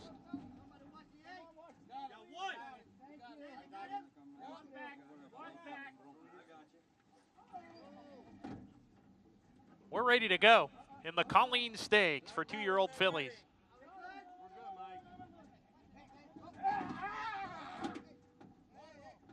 That's the 10, Golden Beach acting up in the gate a little bit. Settling down. And they're off. Great beginning from Gerard's Cross, who gets the first call of the race. Polestar on the outside claiming second. Gerard's Cross clearing off here. A length and a tail from Polestar runs in second. Slick Merlin third. Spectacular Gray off the speed. 4 lengths off the lead with Spinelli and Nacho Problem, who's between that pair. Gap of another 4 or 5 to fire on the wire. And Golden Beach, as they go towards the far turn. Gerard's Cross at 13-1 has things her own way. A length and a half in front. Polestar sent along from second. Slick Merlin down on the rail third. Spinelli clearly into the 4th position. 4 lengths off the lead under a ride. Nacho Problem rides the rail off the turn. Spectacular Gray has lost position, tries to rally on, but has a lot of work to do as they come down the lane. Gerard's Cross goes for the finish. Slick Merlin on the inside. The New Jersey bred is running a mighty race today. Polestar is weakening. Gerard's Cross keeps going under Sonny Leon. Gerard's Cross to win the Colleen Stakes by 3 lengths. Slick Merlin was second. Nacho Problem third. Spinelli fourth. Gerard's Cross turf debut with the win at a price. Bigger upset, the Derby or this, Tom, for Sonny Leon? Yeah, good point. But yeah, I think it'd be the Derby. But look, I mean, Gerard's Cross left there running. Wow. Left there running, and obviously loved the turf, and some of his siblings did indeed also. But a nice victory. I was kidding. Oh, really? Yeah, you were. But by midshipman who has shown a knack, especially with female turf sprinters. This filly left the gate with Run on Her Mind. You could think going back to horses like Lady Shipman for midshipman. He seems to have a little bit of a niche market there with the turf sprinters. Back to Saratoga, and the start of the late pick 5 goes through this one right here. Keeping It Real will try and break his maiden in his 4th career start for the leading trainer at the meet, or trying odds-on favorite to win yet another one. Chad Brown. Flavien Prat will break from the inside, short price, but starting to rack up those seconds and thirds here, but it's faced some pretty good company as well. Let's go to Acacia. We'll start there to the rail with Keeping It Real, and the number 2 in here is, of course, Flavien Prat back in New York after a 2-win day yesterday at Del Mar, so coast to coast, and he will be back aboard this horse that he rode 2 starts back, who ran very well that day. Last time out was pressing and just kind of ran on second best, never really to make any sort of indentation, and that was off of a layoff as well. I did think that this horse had come back looking better as a 3-year-old, becoming a bit more athletic. He is very laid back in here. I do question if he loves a wet track, and he will get that again, but I think that his forward running style certainly does help that too, as he was, like I said, pressing early on throughout much of that race last time out. And when Flavien rode him 2 back, even when sprinting at 6.5, he showed quite a bit of speed. He's very switched off in the paddock. You wouldn't necessarily know that he's quite as quick early if you were to look at him here, especially because he is a big solid horse as well. But he looks good once again, and you would certainly assume that he should move forward second off the layoff. Out of that same race comes the 3 Solo Jim, where he did not do any running that day, broke out, and then just dropped back early in that effort. Now, the 3rd place finisher from that race, Iron Dome, did come back to win with his next start. We did, however, see Mozambique in the last race out of that race on a drop in class, not fire. So we'll see if how productive it is, but Solo Jim looks so much more defined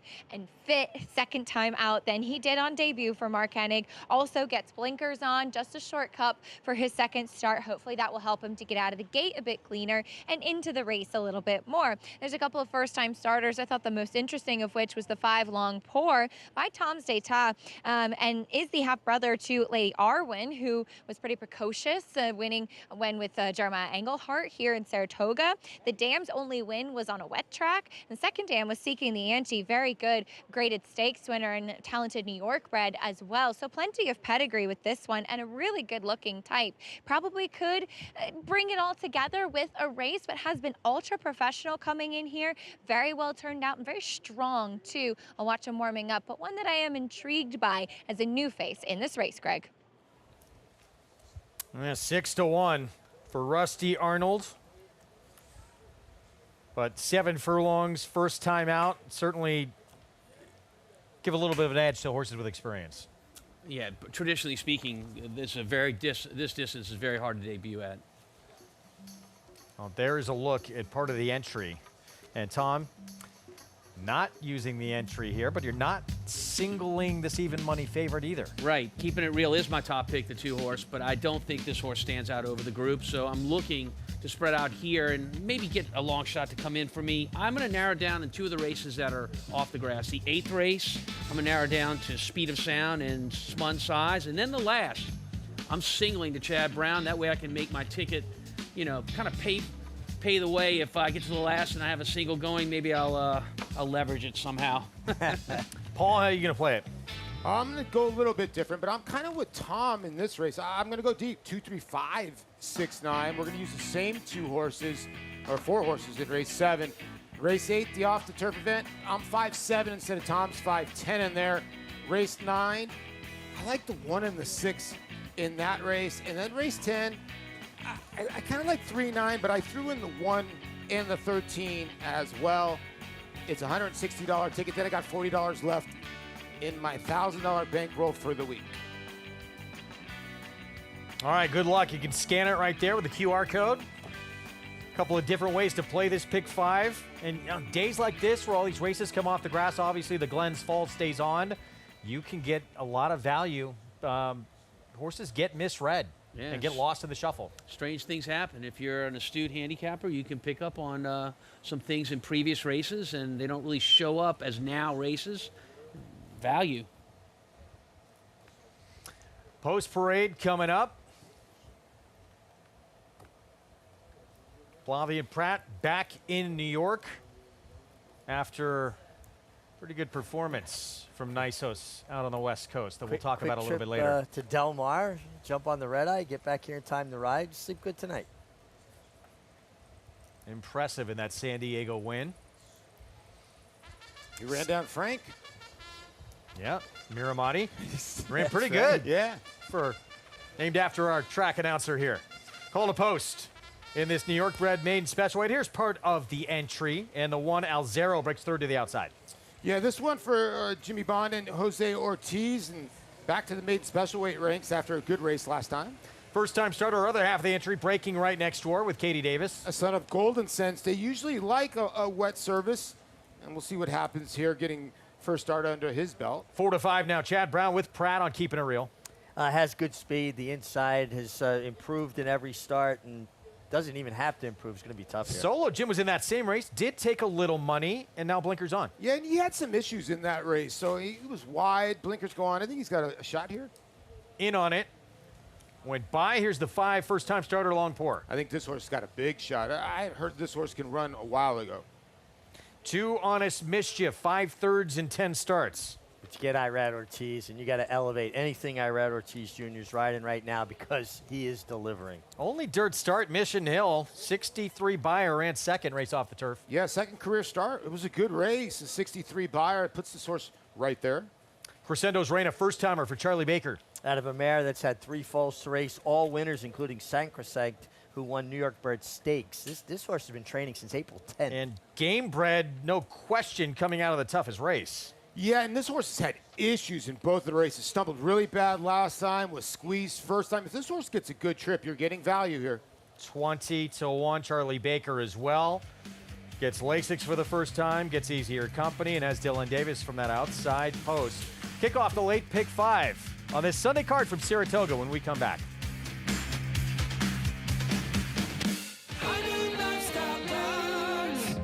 As a lifestyle guard, I help people live their best day in the sun. That means keeping the games going. Coming to the rescue when the floaty is too floppy.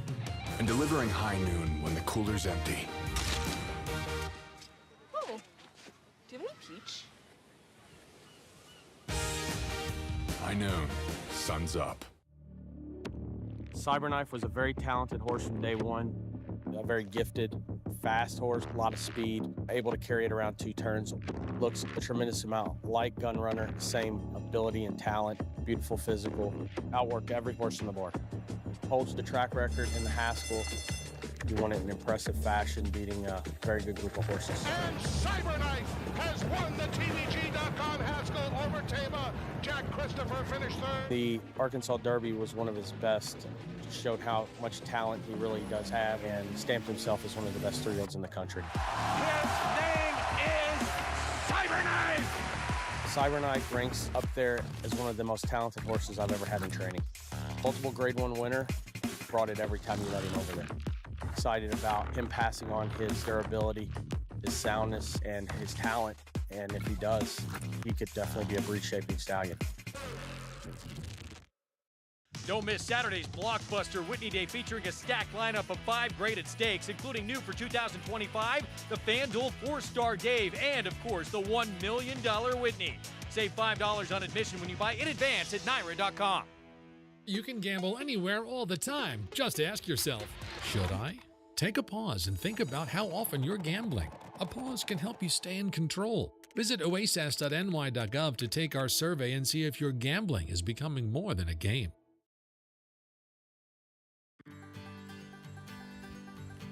Back with you on this Sunday from Saratoga, Kids Day.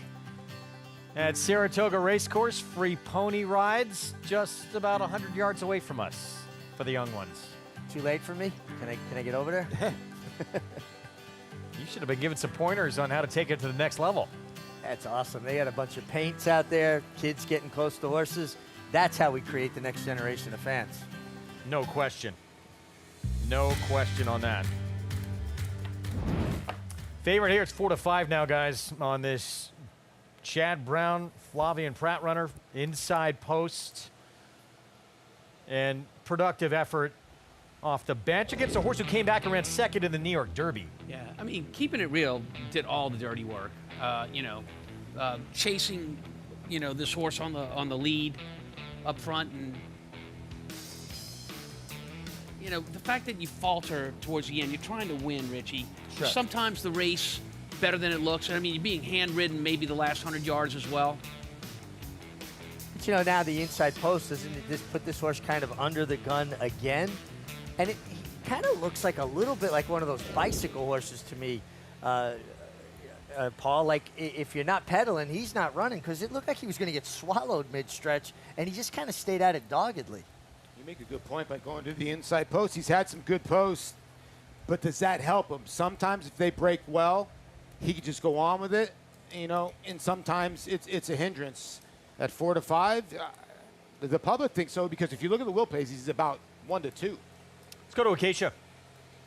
Yeah, I agree. And he had an aggressive solo warm-up from Flavian Pratt up there, who was really working him right away from the pony. So we'll see how it does shake out. So take a look at the plain part of the entry. The number 1, Alzero, with experience. This one also had a pretty serious warm-up and has been kept moving nonstop by Jose Ortiz. So it could be interesting to see how the pace potentially plays out. But as far as the entry, this one has experience, ran better for a claiming race last time, so stepping back up. But again, an aggressive warm-up, very quiet warm-up for the 1A, Spiteful Storm, who had been a late scratch when not warming up well last month. Seems to be doing okay today. We'll take a look at the number 8, though, Crescendo's Rain, who's a first-time starter with plenty of pedigree. As Richie mentioned, the half-brother to Sacrosanct, does debut as a gelding and as a 4-year-old. So it took some time, certainly, to get to the races. But this is a very big horse, so I can understand why they gelded him before even getting to the races, because sometimes that can help with horses that tend to get too big. Does debut with shortcut blinkers on. Good-looking type, might need a race to kind of get a little bit more defined, but teppled out from head to toe. Also had a big warm-up and really perked up a lot with Joel Rosario, who seems when Joel climbs aboard for Charlie Baker, they tend to be pretty live as well. As the number 6, Too Honest Mischief, was one that was taking some attention, as Irad Ortiz has had a good day. He comes out of a pretty salty race with Train the Trainer, who would go on to win back-to-back New York bred stakes, including last week or 2 weeks ago in the New York Derby with a 91 Beyer speed figure, horse that's been in exceptional form and is a horse with plenty of speed. This horse was kind of stuck in the chasing spot and just was never able to kick on. Is hot out there. He's hotter than I remember seeing him at least last time or 2 starts back, but one that certainly sometimes can get pretty revved up prior to his races. He's had quite a few chances, but he might get some pace to run at today. Greg? All right, thank you, Acacia. 8 to 1. Too Honest Mischiefs. 11th try to try and get that maiden score, but look, odds on, keeping it real. And that race he's coming out of, awfully tough. Hit the post mentioned, 2nd New York Derby, 3rd place finisher Iron Dome, came back with an 89 Beyer to win by 10.5 lengths for Steve Asmussen. And that's the race he did all the dirty work in. He chased a lone leader, couldn't get to him. Horses that do that can tend to come back and get the right scenario. They look a lot better. Well, they're on the hard chase. The horse gets away from them. A lot of them just fold. The fact that he still hung on for 2nd tells you that he was at least still running to the wire. What do you think, Paulie? I think the 2's going to be very tough in here. You're trying to beat a horse because I think it's going to get chalky as we go on. I think the 9's your price at 21 to 1. I think this horse needs to get a fair break, and we'll see how good he is. I'm with you on that. I think that horse has a shot on the outside post. There he is. Huge number outside. 728,000 in this pick 5 pool. Let's go to Frank Miramati. Game bred, awaiting his turn as Spiteful Storm takes up his spot. One more.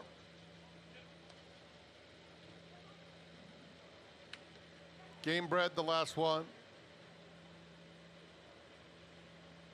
Walking up. They're in the gate. And they're off. And it's a quick start for Crescendo's Reign. Mission Hill is up in the mix through the opening stages, but it is Crescendo's Reign who is the fastest, immediately tackled by Spiteful Storm in the red colors. And here comes Too Honest Mischief, and coming through along the inside. Alzero is fourth. Keeping It Real is fifth with 5 lengths to make up. 2 clear of Long Pour, racing inside Mission Hill. It's a gap of 4. Solo Jim in on it, and Game Bred at the back of the field. 22-2 for the opening quarter mile, and it's Crescendo's Reign taking them to the 3/8 pole, pressed hard by Spiteful Storm, who's a neck back second. It's 2 more. Too Honest Mischief. Alzero is just outside of him, creeping right into contention, putting his head in third. Behind them, Keeping It Real has 5 lengths to make up. He is 2 lengths in front of Solo Jim, who's down on the inside, and Game Bred is in behind him. They're at the top of the stretch. Crescendo's Reign still in front, Keeping It Real, trying to muscle his way between horses, and gets a clear shot now on the outside of them. Alzero, Keeping It Real, continues to grind away under Flavien Prat, is right up to Crescendo's Reign, who won't go away, and in the center, Solo Jim. Crescendo's Reign turned them all away. Solo Jim nabbed second. Keeping It Real was third. Alzero finished fourth. Crescendo's Reign, first-time starter Charlie Baker with Joel Rosario with a win. That was a really good performance by Joel on Crescendo's Reign. First-time starter, as you say, was in great position, turning for home. The pace was quick. I mean, they went 45 and change for a half mile. That's fast for these kinds of horses on this kind of track. And it looked like Crescendo's Reign was going to stop right here. But I actually think he's giving this horse a little bit of a breather right here, because he kicks right when he has to when those horses come to him. That's what I thought was remarkable, Tom. He gave that horse a breather when he was being surrounded by horses. The 1/8 Spiteful Storm came at him with a full head of steam, and Joel was like, nah, I'm going to wait just a little longer. And then once that horse took his best shot, he helped his horse over to his right lead, dropped his head, kicked in the gear, and kept finding. This horse started breezing back on April 10th. Has 6 5-furlong workouts. What a great job by Charlie Baker to have this horse win going 7 furlongs first time. Yeah, he was high-headed in the lane, but you could see that Joel kept, that kind of leverage on him. You were talking about that before, Mig, when you get a high-headed horse, you kind of see over the top of him, and he was getting high-headed, but he was moving. He didn't try to correct it, which is the best thing to do, and slow his momentum. See him right here when he comes to the lane, if we get closer to the lane. But we're going to go back to the start. I don't know if you see anything with the 2. Supposedly, you thought he might have stumbled break out a little bit. Yeah, he's going to break out a little bit. But he's going to take the spot of the 3 and the 4. He bounces them around and basically takes their spot. Pratt sends this horse. He thinks he's going to get to the front. He can't do it. That's using energy, and then all of a sudden you didn't get what you wanted. It's hard to recover from that. Yeah, Crescendo's Reign for first-time starter broke very alertly. And honestly, the 2 horse breaking out, Keeping It Real, breaking out, actually cost Solo Jim more than anybody else. He took his No doubt. There you see the high-headed right there, Mig. You talk about it all the time. Sometimes he's getting right in your face. He might blind you a little bit down the lane. Hey, and hard to kind of get in rhythm, get together. But this was a nice effort for a first-time starter to take the pressure he took and see it out 7 furlongs. But what a cool customer Joel Rosario is. He gave him that breather from about the 5/16 pole to inside the quarter pole while everybody else was sitting down to ride. He was like, I'm going to let this guy catch a breath. First time out, Crescendo's Reign, 9-1 upset to start this late pick 5. Odds on favorite defeated, first leg of the pick 6. Now a 9-1 shot. Starting to get awfully interesting in the pick 6 as well. When you think those were probably, I would say that Mozambique was probably 50% singled. What do you think this horse was right here, Tom? 40-ish, 30, I think he knocked out another 30 to 40% of the tickets. Wow. Loving this wet track. The first-time starter for a Happy Face Racing stable. Joel Rosario for Charlie Baker. Glens Falls coming up next. Featured Grade 2, 1.5 miles on the turf.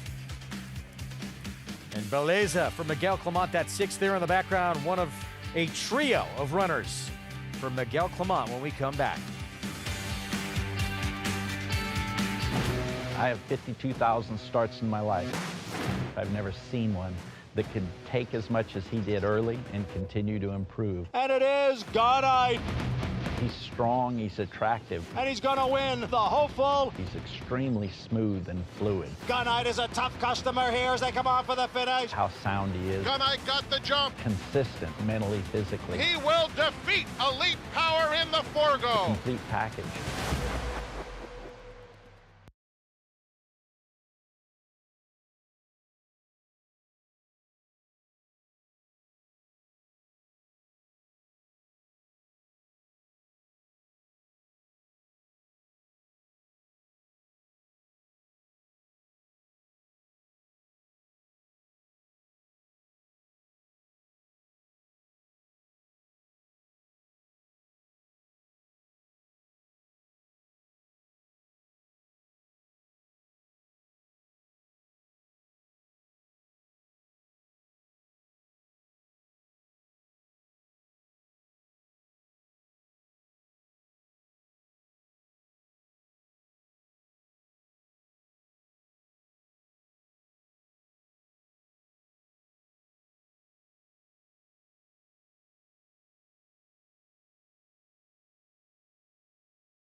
Welcome back to Saratoga Live, brought to you in part by Gainesway Power, Passion, Performance.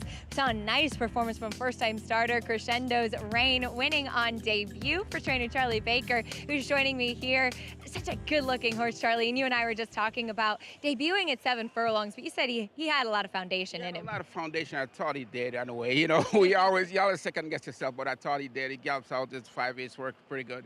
So we thought we had him right. You know, first time you can get, anything can happen. So it's like it's never, but I thought we were okay coming in.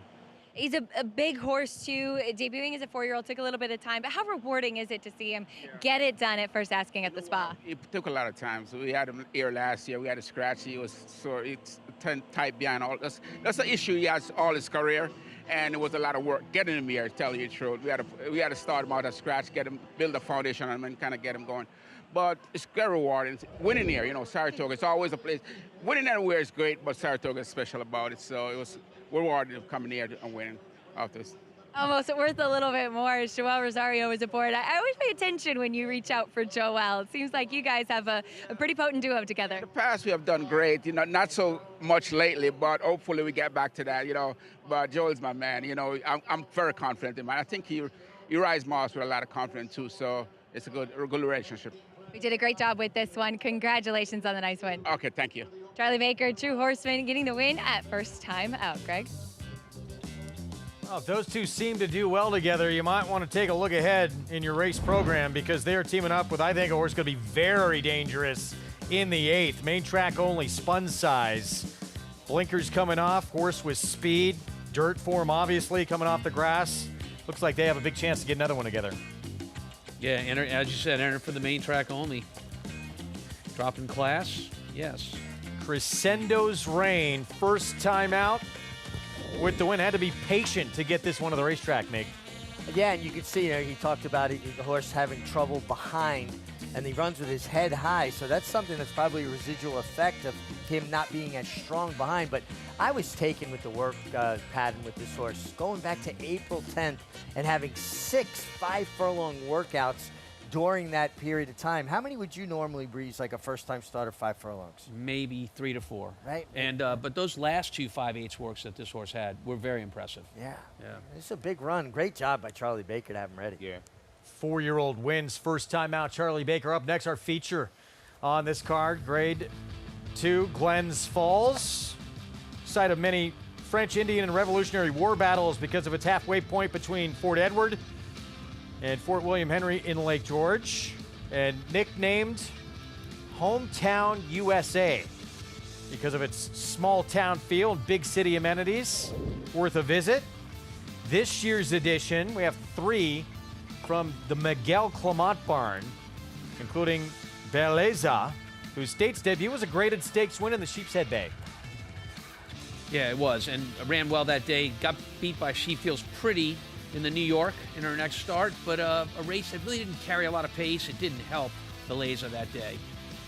Barn also has La Mahana from the rail, coming off a victory over No-Show Sammy Joe and Dazzlin' Dictator last time out. And that right now, Paulie, the 9-5 favorite. Yeah, La Mahana's never run here at Saratoga, but it seems like Miguel's horses thrive here. I do think the 6, Beleza, is the horse to beat in here, coming off a very good effort against She Feels Pretty. And, you know, a horse that's in Irish bed would probably like a little bit of cut in the ground. You never really know, but they bring him over here for fast racetracks. But I think this horse is the horse to beat in here, the 6, Beleza. But like I said, I thought the 1, the 2, and the 5. Graham Motion is always dangerous when there's cut in the ground. Don't you guys think that Pratt, having ridden both of those horses and choosing the one, that he got the opportunity to take the one he wanted to ride today? True. It would lead you to that impression. You know, I just wonder, though, too, you know, Miguel Clement always has kind of pretty strong opinions about what riders will fit what horses. And I wonder if he just thought that maybe she'd be a good fit running into Joel's hands. I agree with you. At first blush, I would say, well, Flavian decided he was riding the one. But that's not always the case, right? No, it's conjecture. Yeah, but Get to more on this race coming up in a moment. We're going to look back to yesterday and the Grade 3 Lake George.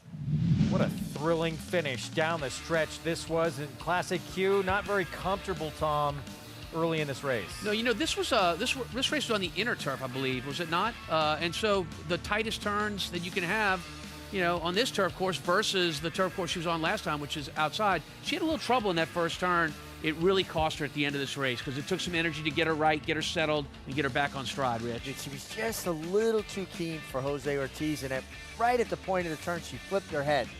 And you lose all control of a horse when their head comes up like that, and she just got picked off, but a great run by Daisy Flower. Daisy Flower, Paul, tight turn. She was very athletic around that turn. Yeah, you called it. You told me yesterday if one filly was going to upset, it was the 3. And Rusty Arnold, you know, Tom, you could talk about him. The guy is a legend.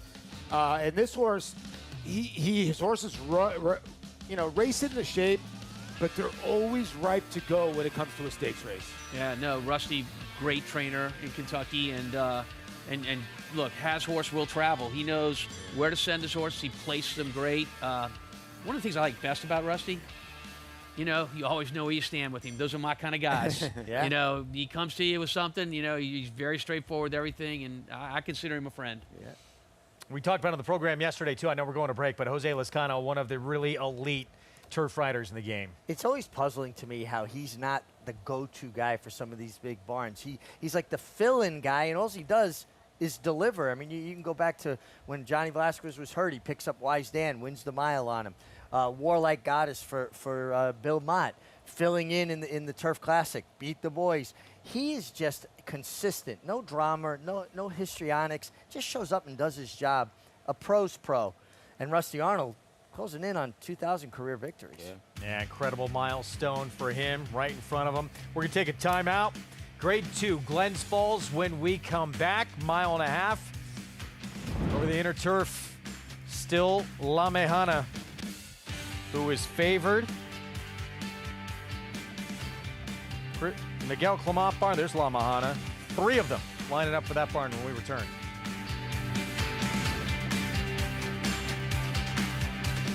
Game winner first ran a very, very impressive maiden race at Del Mar. Came back in the Del Mar Futurity.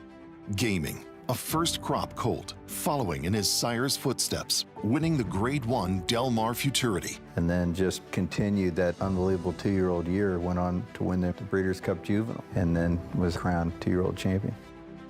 A very exciting combination of pedigree and race record.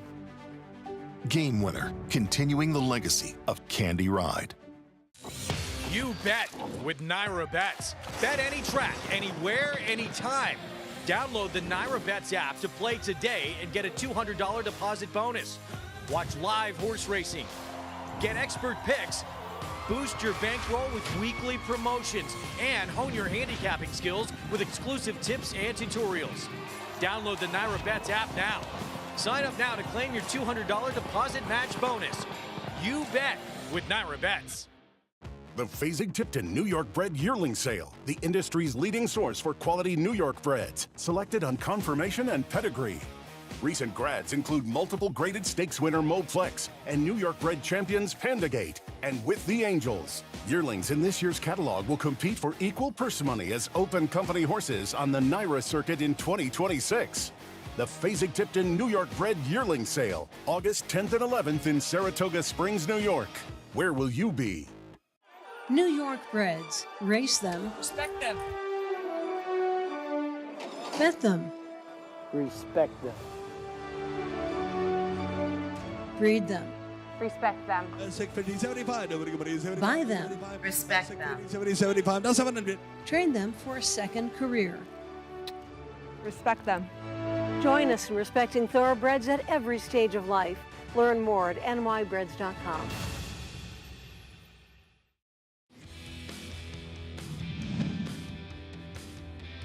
Warlike Goddess now making her move on the outside. Virginia Joy is in behind horses. And then it is Temple City Terror. And on the far outside, Flanagan's Cove. It is Key Biscayne. Warlike Goddess. Temple City Terror is right there. And looking to come on through is Virginia Joy. It is Warlike Goddess who has the lead as they come on for the finish. Warlike Goddess just loves these marathon events. Yes, she did. Warlike Goddess, of course, a two-time Grade 1 winner against males in her remarkable career for Bill Mott. She was good. Could she have won that Glens Falls any easier? That's Joel Rosario at his best. They just run up into his hands. Like you said, we just watched him give a horse a breather at the quarter pole, and he was giving Warlike Goddess breather through the entire stretch in the Glens Falls. The only time she ever got beat is when she had trouble. She got herself into trouble because she was a horse that came from behind. But man, she had a wicked kick. And you can see Joel just a passenger on that day. Back to this year's edition, all of a sudden it has become a beautiful blue sky, basically. A few clouds up there, but afternoon here at Saratoga Springs. After all but this race, we're taking off the turf. Here's La Mejana. So Flavian Prat shows up here. He was aboard last start in a win. Belmont and Aqueduct at 1 mile and 3/8. And let's take a look at that performance June 27th, beating the mare next door to her today, No-Show Sammy Joe, and Dazzling Dictator, who will be on the outside. I mean, the most significant thing about this race is this finish. I mean, when you guys watch her kick home when she gets outside right here, she is sprouting wings. She comes with a flurry here and runs down No-Show Sammy Joe. And I wanted to ask Mig, because I kind of like the two going into this race. And then when I watched the replay a couple times, did it look like you that the 5 was having trouble, or the 2 was having trouble in that replay taking the turn? Yeah, it did look like that. Now is he going to have trouble taking these tighter turns here at Saratoga? These are tighter turns, the inner turf, even more so than Aqueduct. It looked like Aqueduct. he was like having trouble taking that turn there. So I don't cornering as know well. if that has anything to do with it, but that's going to be your horse to catch, I think. 6-year-old mare, obviously in very good form. How has she come out of that performance, Acacia? She's come out well, and no avoiding talking about my husband's horses in this race, as Miguel does send out 3 of them. And as far as La Mejana is concerned, I think there are 2 things to really take away from her last race. She finished very strongly and dropping in class to get a win and kind of build some of her confidence.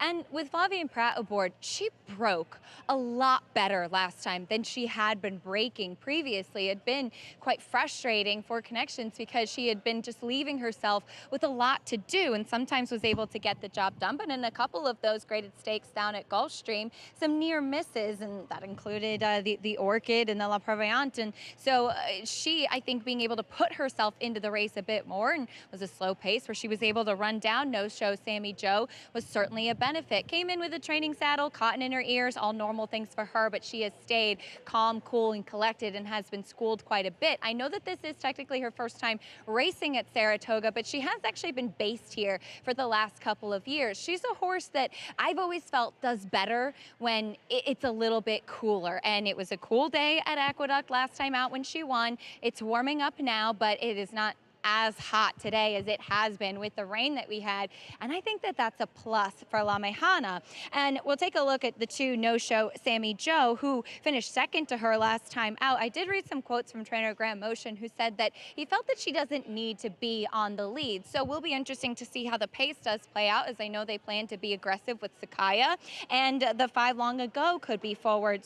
No-show Sammy Joe, who tried to wire the field last time, she was caught in those later stages. Prior to that, she was chasing Be Your Best, who wired the field in the Grade 1 Gamely. Obviously, she too has faced some top company in these long distance turf races, and we'll see if she can get back to her better performances, which were coming at a touch shorter as well. But she has shown in the past that she can handle longer, and she has settled a lot more as she's gotten older. Now as a 5-year-old, bit warm here in the paddock, not uncommon for her, but very calm, cool, and collected. Now the 6 Billets finished 3rd in the Grade 1 New York last time out. It was a yielding turf course, and it looked like she had kind of faltered a bit late. And yes, it was a slower pace, but while she has run on some softer turfs over in Europe, she is not built like a horse that appreciates a softer turf. She is a big, brawny filly. She's stunning to look at, but there's a lot of her. Typically, we'll see horses come from Europe be much of a lighter frame, very streamlined, and not much of them. That's not the case with her. So she has to deal with a turf with some cut in it once again. We'll see if she's able to handle it, because she certainly does bring some class to this field, Greg. Yes, she certainly does. Thank you, Acacia. Graded Stakes winner, State's debut. And take a look at that victory in the Sheep's Head Bay. This was back in early May. First time lining up in this country. Gets a nice opening along the rail here. And, that can make the shortest trip home, can make it a good race for you, and it certainly happened here. But the thing about today's race that interests me, you guys, as we look at a horse that wants to close, is there are a number of horses in here, good horses, that have been compromised in their last races because they didn't get a lot of pace. Today, I think we get pace, and I think it can help a lot of these closers. Yeah, I agree with you, right? You believe the 2's going to show speed. I think the 5 long ago can show speed here.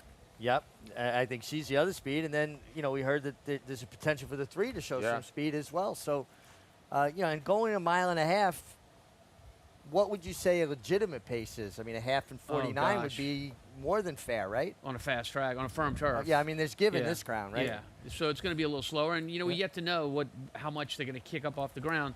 It favors the Europeans, but I'm not splitting any atoms, because the majority of these fields are European breds, and the 2 longest shots are the American breds. There's a Rat Ortiz Jr., Dazzling Dictator, get another crack at La Mejana. No-show Sammy Joe after being 3rd behind those 2 last start.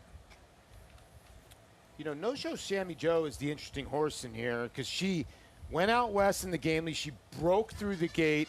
You got to throw that race out. She came all the way back to the Aqueduct to run.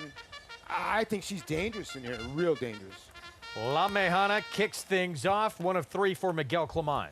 Yeah, look, and the horse that's actually drawing a lot of attention, co-favorite with his other horse outside of him. Here's a stakes winner at shorter distance for Graham Motion, no-show Sammy Joe. It's depending what they can do. Maybe they'll take cover today, and this horse could get the rail trip. Another Clermont runner, Luis Saez on Sakaya. Yeah, so Sakaya, you know, they talked about this horse possibly showing speed today. That would help the other two Clermont horses. Lady Firefoot, big price, did win at a mile and 3/8, 2 back, Belmont and Aqueduct. Yeah, Christopher Elliott was out to California yesterday to ride Crazy Mason. He's riding Lady Firefoot today. Long ago, Bill Morey barn, another one that could be forward. Nice claim 2 back by Bill Morey, and I think a horse that's going to try and be very forward. Beleza seems to be the class of the field. Graded stakes winner here in the States. Yeah, coming out of New York where she lost, She Feels Pretty. Probably one of the leaders in the division when it comes to older mares and fillies. I thought Dazzling Dictator was very interesting. 10-1 right now. Especially with pace. Dazzling Dictator is one of those horses that's been compromised in his last couple of starts by a very slow pace. He'll get it today. He'll have a chance to finish. Rad Ortiz Jr. Double-digit odds here in this Grade 2 Glens Falls. Pick 4 starts here. You can play it right there at NYRA Bets. Get signed up, started. This is the offer when you sign up, that $200 deposit match new customer bonus. That's the code to punch in for new members. SPA 200. And bet any track, anywhere, anytime, right there at NYRABets.com. Good luck. Play with us all summer long and beyond. Let's get back to long ago for Bill Morey. Jose Ortiz, he will be aboard. 2 starts ago, it was a gate-to-wire win at a mile 3 to Churchill Downs. So Churchill was really, really fast, their turf course, and it may have helped pace setters. This is the start after that, though, the Anchorage. Oh, excuse me, you had the Anchorage. No, okay. my fault. Yeah. So when we're looking at the Anchorage, look, this horse sat behind a contested early pace, fights hard, briefly makes the lead at about the 8th pole here, and just gets beat right on the line. One thing I like about her, though, she's brave, huh? She's not afraid to kind of put herself in there. She kind of found her room, went forward. She's making a nice impression It's here. a mile and an 8th, though, too. Totally different kind of race, isn't it? Absolutely. 100% it is. But I think the race before that you talked about at this kind of distance shows that she can be a marathon type. Yeah, she's so interesting in here. If you look at her races on a heavy racetrack, which is heavy over there, is like a bog, which we would take them off. A good 3rd place finish. Ground soft, a win. That was at a mile and 1/8. You know, and her trainer over in France had her run a mile and a quarter, mile and 3/16. So she's thriving at a mare that's 5 for 16. She could be dangerous in here. I went with the 2. You can see right there, but I think the 5's a dangerous horse. Good point to bring up. Yeah, Tom, Paul is saying about how that one's handled soft going. We don't know how much give there is in this turf course. It's the only turf race we have today, but certainly should seem to like it. As a trainer, when I'm looking at a turf race, if I'm running later in the day on the grass and I want to know what that turf's like, I always like to see when the horses are making the turn, when they have to use their body to shift to make that turn, how much turf they kick up there. That tells me how soft or how firm the turf is. Yeah, correct, because they're going to peel that turf. Like you say, when they're torquing to Yes. make that turn, that's when you're going to really see how soft the ground is, how much they pull up. Now with more on long ago, who we've been talking about, let's go back to Acacia.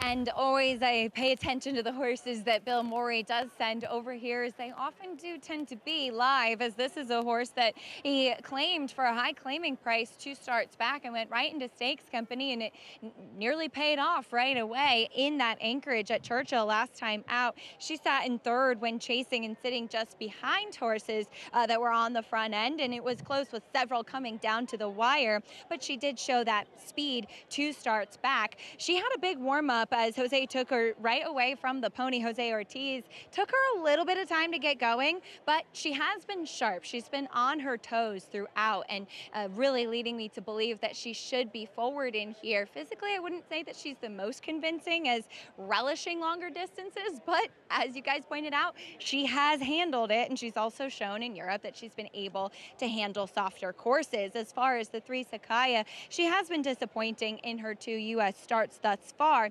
As I said, I think the plan with her is to be aggressive today, especially with Luis Saez climbing aboard. She's going to wear that hood for the race for the first time, as she is one that can get pretty headstrong throughout the running of the race. And so I think with the hood, all the things that have been done to try to keep her settled and giving her her head, letting her run and go to the front might help her. The biggest thing with her is that she has shown an affinity, especially being out of a German bred mare, for courses with a lot of give in it. it, a race track over in France that's listed as soft or good, even good to soft, will be much softer than what we see here in the States. So I think the pace in this race is you typically, with these distance type races on the turf, Greg, you don't see a lot of pace.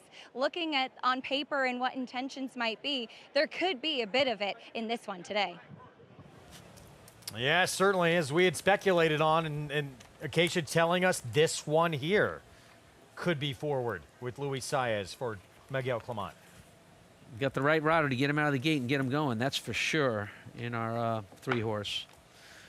What do you think they're doing here? As you see, Kids Day today. Got the title list on. Looks like a little Rory.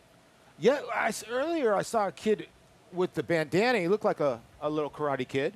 Yeah, I was teaching my kid that move, by the way.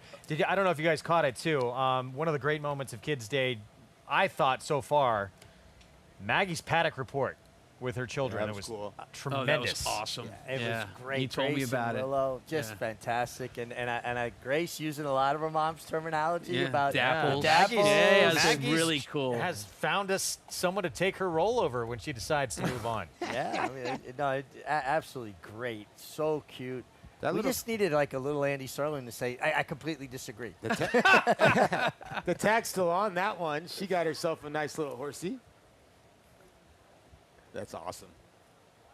Nothing like coming to the Loading track and up. get a souvenir, yeah. Loading up, grade 2, Glens Falls. Favorite has shifted to Beleza. As you see, that's a great seat right there. Hang on. Wow, that's cool. Stickered up. See if we get a hot pace here or not. Going 1.5 miles. Miguel Clement barn with 3 of them in this 7-horse field. Fillies and mares.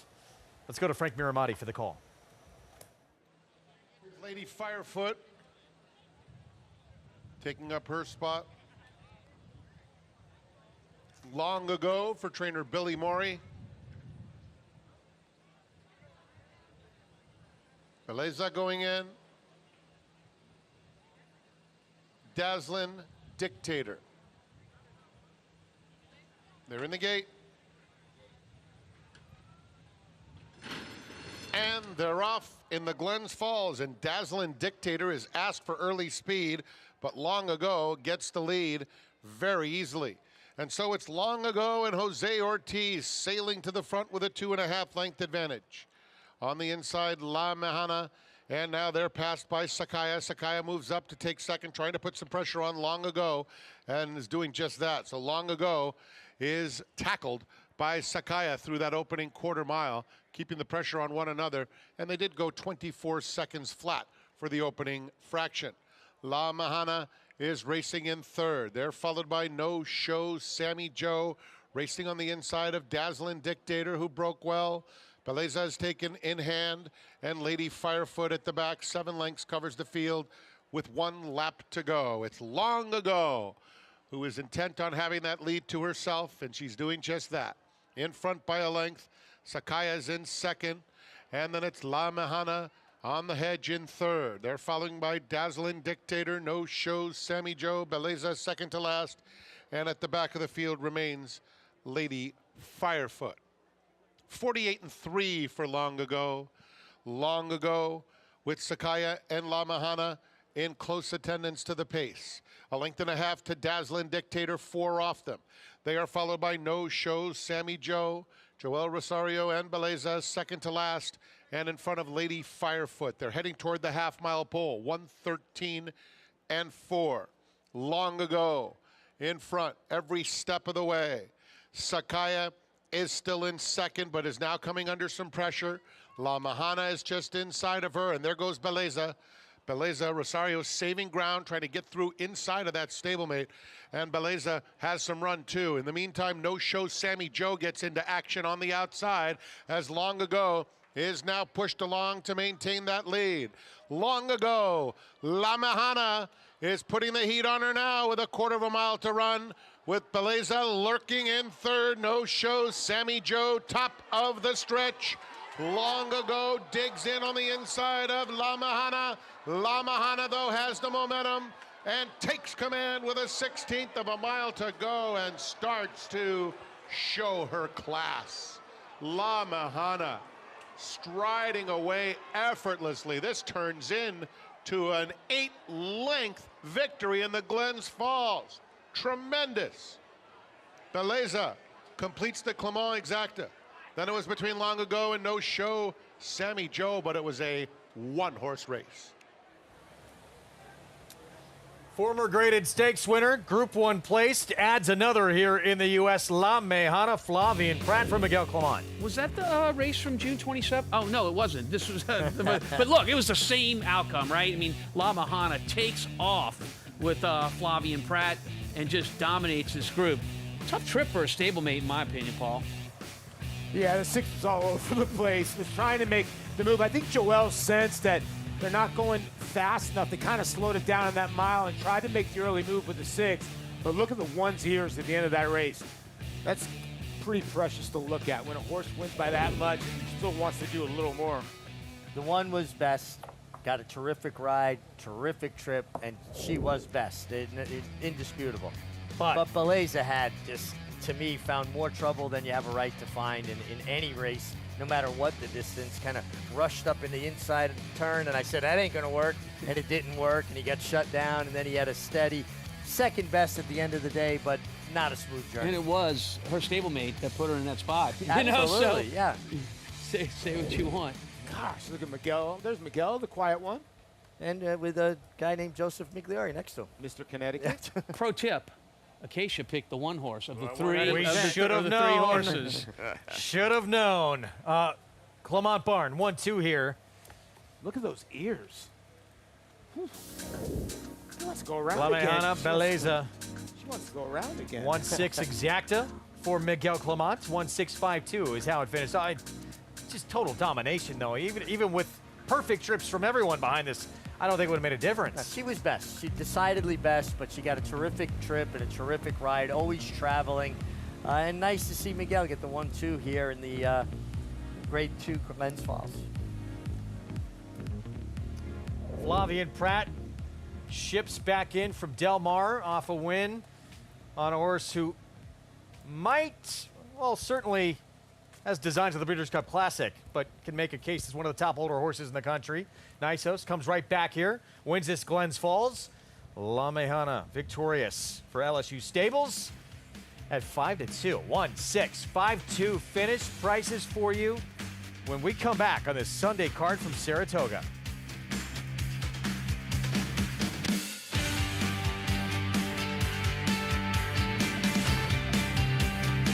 McMahon of Saratoga Thoroughbreds, home to 4-time leading New York sire Central Banker, sire of champion New York bred Bank Frenzy. Bank Frenzy, a hard-fought winner of the Commentator. And multiple stakes winner Sunday Girl. Clear winner in the John Hettinger Sunday Girl. Also standing into mischief's Grade 1 Sun Provocateur and top young stallion Solomini, sire of Mike Lee Stakes winner Doc Sullivan at McMahon of Saratoga Thoroughbreds, celebrating over 50 years of equine excellence.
Back with you on our Sunday coverage from Saratoga. Fasig-Tipton Winner's Circle lead-in.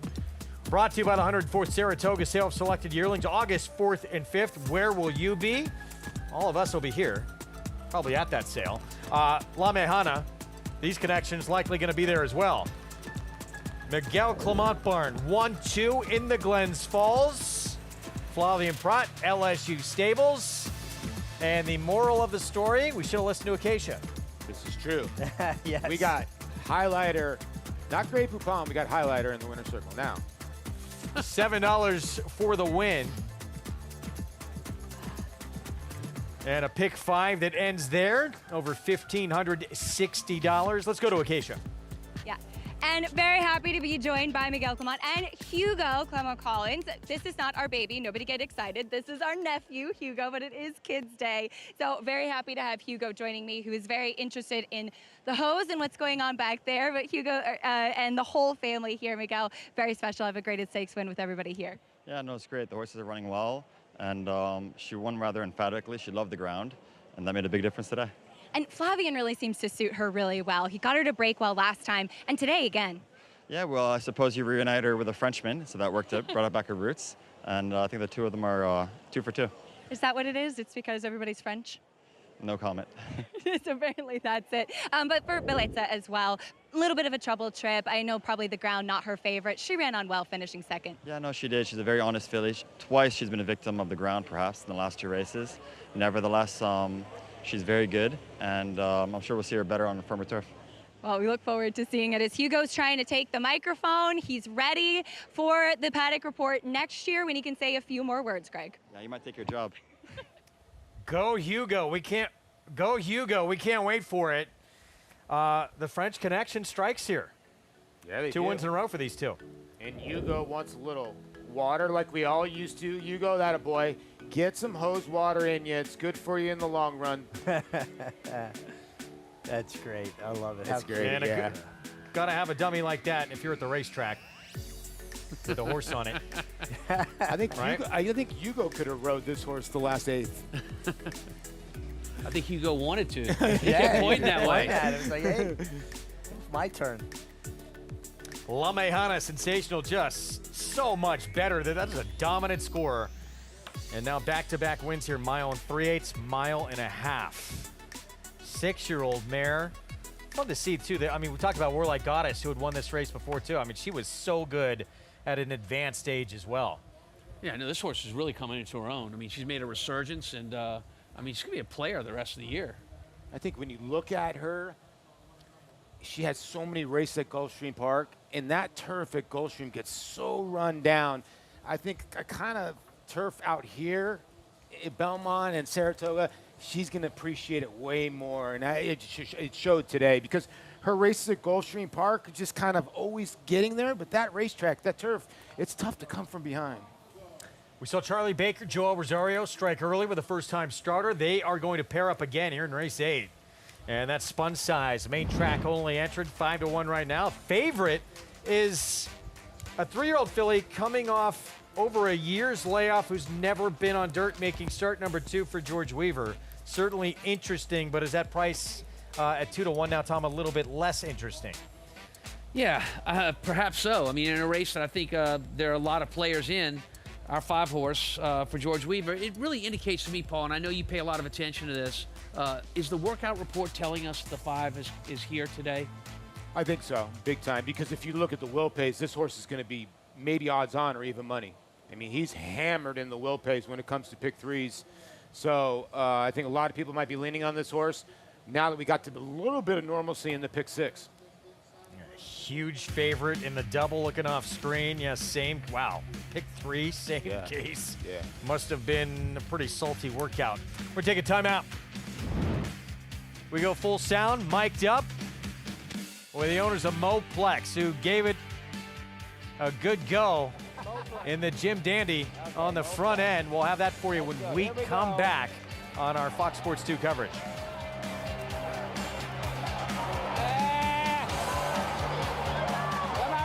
16-2, a big black colt. He's a horse that is built for speed. With Practical Joke, it really is a case of like father, like son. It's domestic product kicking clear and opening up here in the stretch. When he ran that speed figure of 106, we were under no illusions that we had a very exciting prospect on our hands. Domestic product just in front. Domestic product. When you see horses like that who are capable of replicating the success of their fathers, that have the look that domestic product does, it gives you great confidence.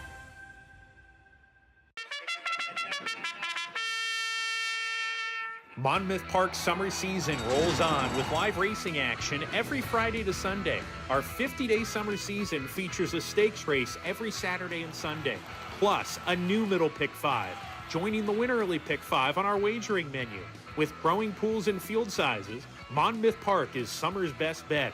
Joining us on site, lock in your odds with fixed odds wagering at Monmouth Park Racetrack. The champion 2-year-old. One of 4 champion 2-year-olds in his immediate family. Essential quality at 2. Undefeated. Essential quality, though, has opened up by 5. Devastating. His own first 2-year-olds race in 2025. If they're anything like him and you've got a mare in foal, just imagine. Racetrack Television Network brings you every race, from every track, on every screen, every day.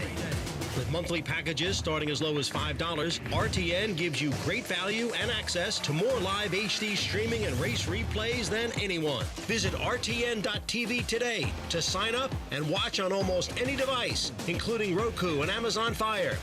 RTN has packages that start at $5 per month.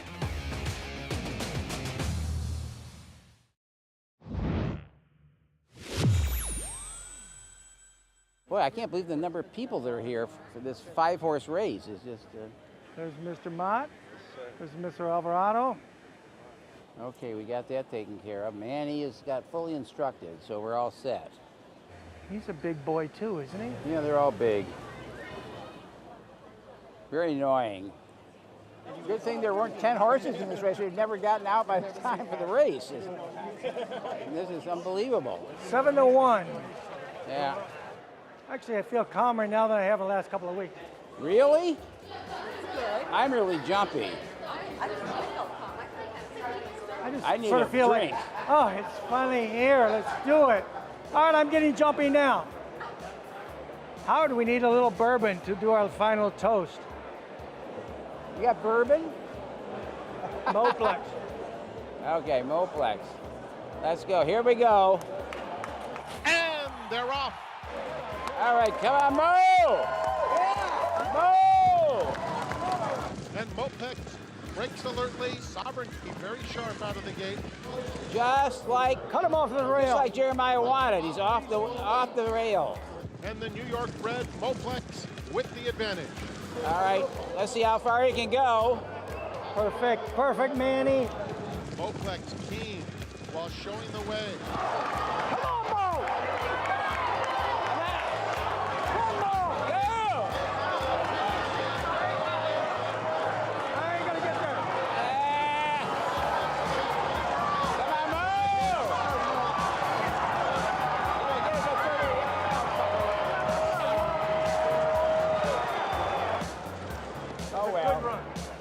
It was fun while it lasted.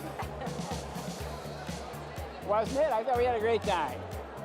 No, to have him front. What? It was exactly what we wanted. It's exactly the scenario I wanted. Did he do it? No. What a thrill just to have a horse in a race of that stature against the top 3-year-old in the country, and got what they wanted with their horse on the front end. That whole feature, of course, seen on the Fox Saturday yesterday. Those guys are pros. That's That line, cut him off on the rail. I mean, Yeah. I've heard that 1,000 times or something like it at the track. Yeah, that is great. And you know what? The horse did not break the cleanest. He kind of like stumbled a little bit at the break, and it was a shame because, listen, he was not beating the top 2 horses yesterday, but he would have run an easy 3rd-place finish, and he's still a very good New York bred. We were talking about yesterday on a different show. He's got some big options still out of him. Yeah, I mean, he can always go back to New York bred company. I mean, you got races like the Empire Classic later in the fall. That's a $250,000 race restricted to New York breds. And then there's other 3-year-old races around. Maybe he's a cut below the very best of them. Boy, I'd like to have him in my barn, Tom. Oh, yeah. Yeah, you have a stall in my barn. Take a look at the stakes winners from this past week. Grade 1 over the jumps went to Historic Heart, the Curlin. Chancer McPatrick, last year's hopeful winner, 2-time Grade 1 winner, getting his first win as a 3-year-old. Smokin' Wicked was sensational in the Amsterdam for Dallas Stewart. And we talked about Sovereignty. We just saw La Mejana. So I'll pose this question to the guys here. What stakes-winning performance outside of the Jim Dandy was most impressive to you? To me, I think Smokin' Wicked. A Louisiana bred and a horse that proves the program is really doing well down there. Maybe it needs to go a half a furlong further in the Grade 1 coming up for Smokin' Wicked, but this was a really, really good performance in my opinion. He was always in position, too. Brian Hernandez didn't have to send him to be there. He was just attending the pace in hand, and when he asked him, boy, he had a big response. This was a really, really powerful performance. Yeah, I'm with both of you guys. This horse trounced a good field. I mean, it's just the bottom line. And I remember when this horse debuted, that Dallas was always high on this horse, but I didn't think that this horse was going to blast a field like this. So on to the Alan Jerkins for this horse. It's going to be tough in that spot. That was a huge performance, and to have done it over this racetrack. Let's look back to the Curlin. Obviously, you run in that race. You have designs on tackling the best 3-year-old in the country in Sovereignty in the Travers. Coming back, seeing the figures earned. Great job, Chad Brown and Chancer McPatrick getting the first win of his 3-year-old campaign for this horse, who's a former 2-time Grade 1 winner. Really would need to take a huge move forward to contend against the top 3-year-olds, though. Yeah, I mean, listen, I think this was a nice step in the right direction for him. He got a fast track in Saratoga. He was brave. He took some buffeting about right here. Actually, the outsiders bumping him might have made him win the race, almost propelled him forward. But I still think they have a dilemma. What's he best at? He's not quite as good as the top 3-year-olds. Do they turn him back to 7/8, which he hasn't shown the ability to do that this year anyway, as a 2-year-old he did. I don't know. Where does he wind up? Paul, I was taught early on, when horses come to the wire and they come as a group, 3 come as a group, you're typically not looking at 3 champions. You're looking at a race that was well matched, and for Chancer McPatrick, the next step is going to be a level higher than what he faced. It's just really hard for me to see him compete against these horses like Sovereignty, Journalism, and Baeza. I just don't think he belongs in that group. If I was going to take one horse out of that group, it'd be So Shady for Cherie DeVoe, who's very lightly raced, probably should have won that race, and I think wants to go farther in distance. Chancer McPatrick is what he is, and listen, he's got 2 Grade 1s in the bank, too. Let's bring in Acacia and what you saw from Chancer McPatrick finally getting back in the winner's circle now as a 3-year-old. Yeah, and I'm sure it was very validating to see him, as you mentioned, finally get back in the winner's circle after coming back as a 3-year-old with a solid race where he was against the pace in the Tampa Bay Derby off the bench, and then really disappointing in the Bluegrass, missing the Kentucky Derby, and then disappointing when he cut back in the Jerkins as well. So to get back on track when stretching out, I'm sure was validating, but I completely agree with what Tom said about the blanket finish. And to be honest, even at whatever distance, I don't know if I really want anybody out of that Curlin moving forward with such a strong group of 3-year-olds that we do have, both sprinting and especially going long. But Chad Brown, his trainer, did say following that Curlin win that he does not plan to continue on the path and stretch him out once again to the Travers. He plans to cut him back in distance to run in the Woody Stevens on the same day. So he would face Smokin' Wicked in there and some other fast sprinters. I don't think he ran that badly in the Alan Jerkins back Belmont Stakes weekend. I'm still not completely sold on him that he's completely back to that top 2-year-old form, but he did take a big step forward in the right direction this week, and he adds yet another interesting layer to that top group of 3-year-old sprinters moving forward to what should be a tremendous day of racing, of course highlighted by that Midsummer Derby, Greg. This might, thank you, it might not be a popular opinion. I'm not ready to give up on strategic focus. He ran so huge in his second start, and I know it didn't translate into the Curlin. It's the third start of his career. He's got a lot of talent. He had zero focus when he came to the paddock. I don't know what you guys saw. And look, Rich, you get on these horses back in the day. If they're not focused in the paddock, they usually bring it to the racetrack with him. So he left his race in the paddock, in my opinion, and he's got to get it right. Very studdish. Did he get in lost the paddock. on the front end too, a little bit too, Tommy?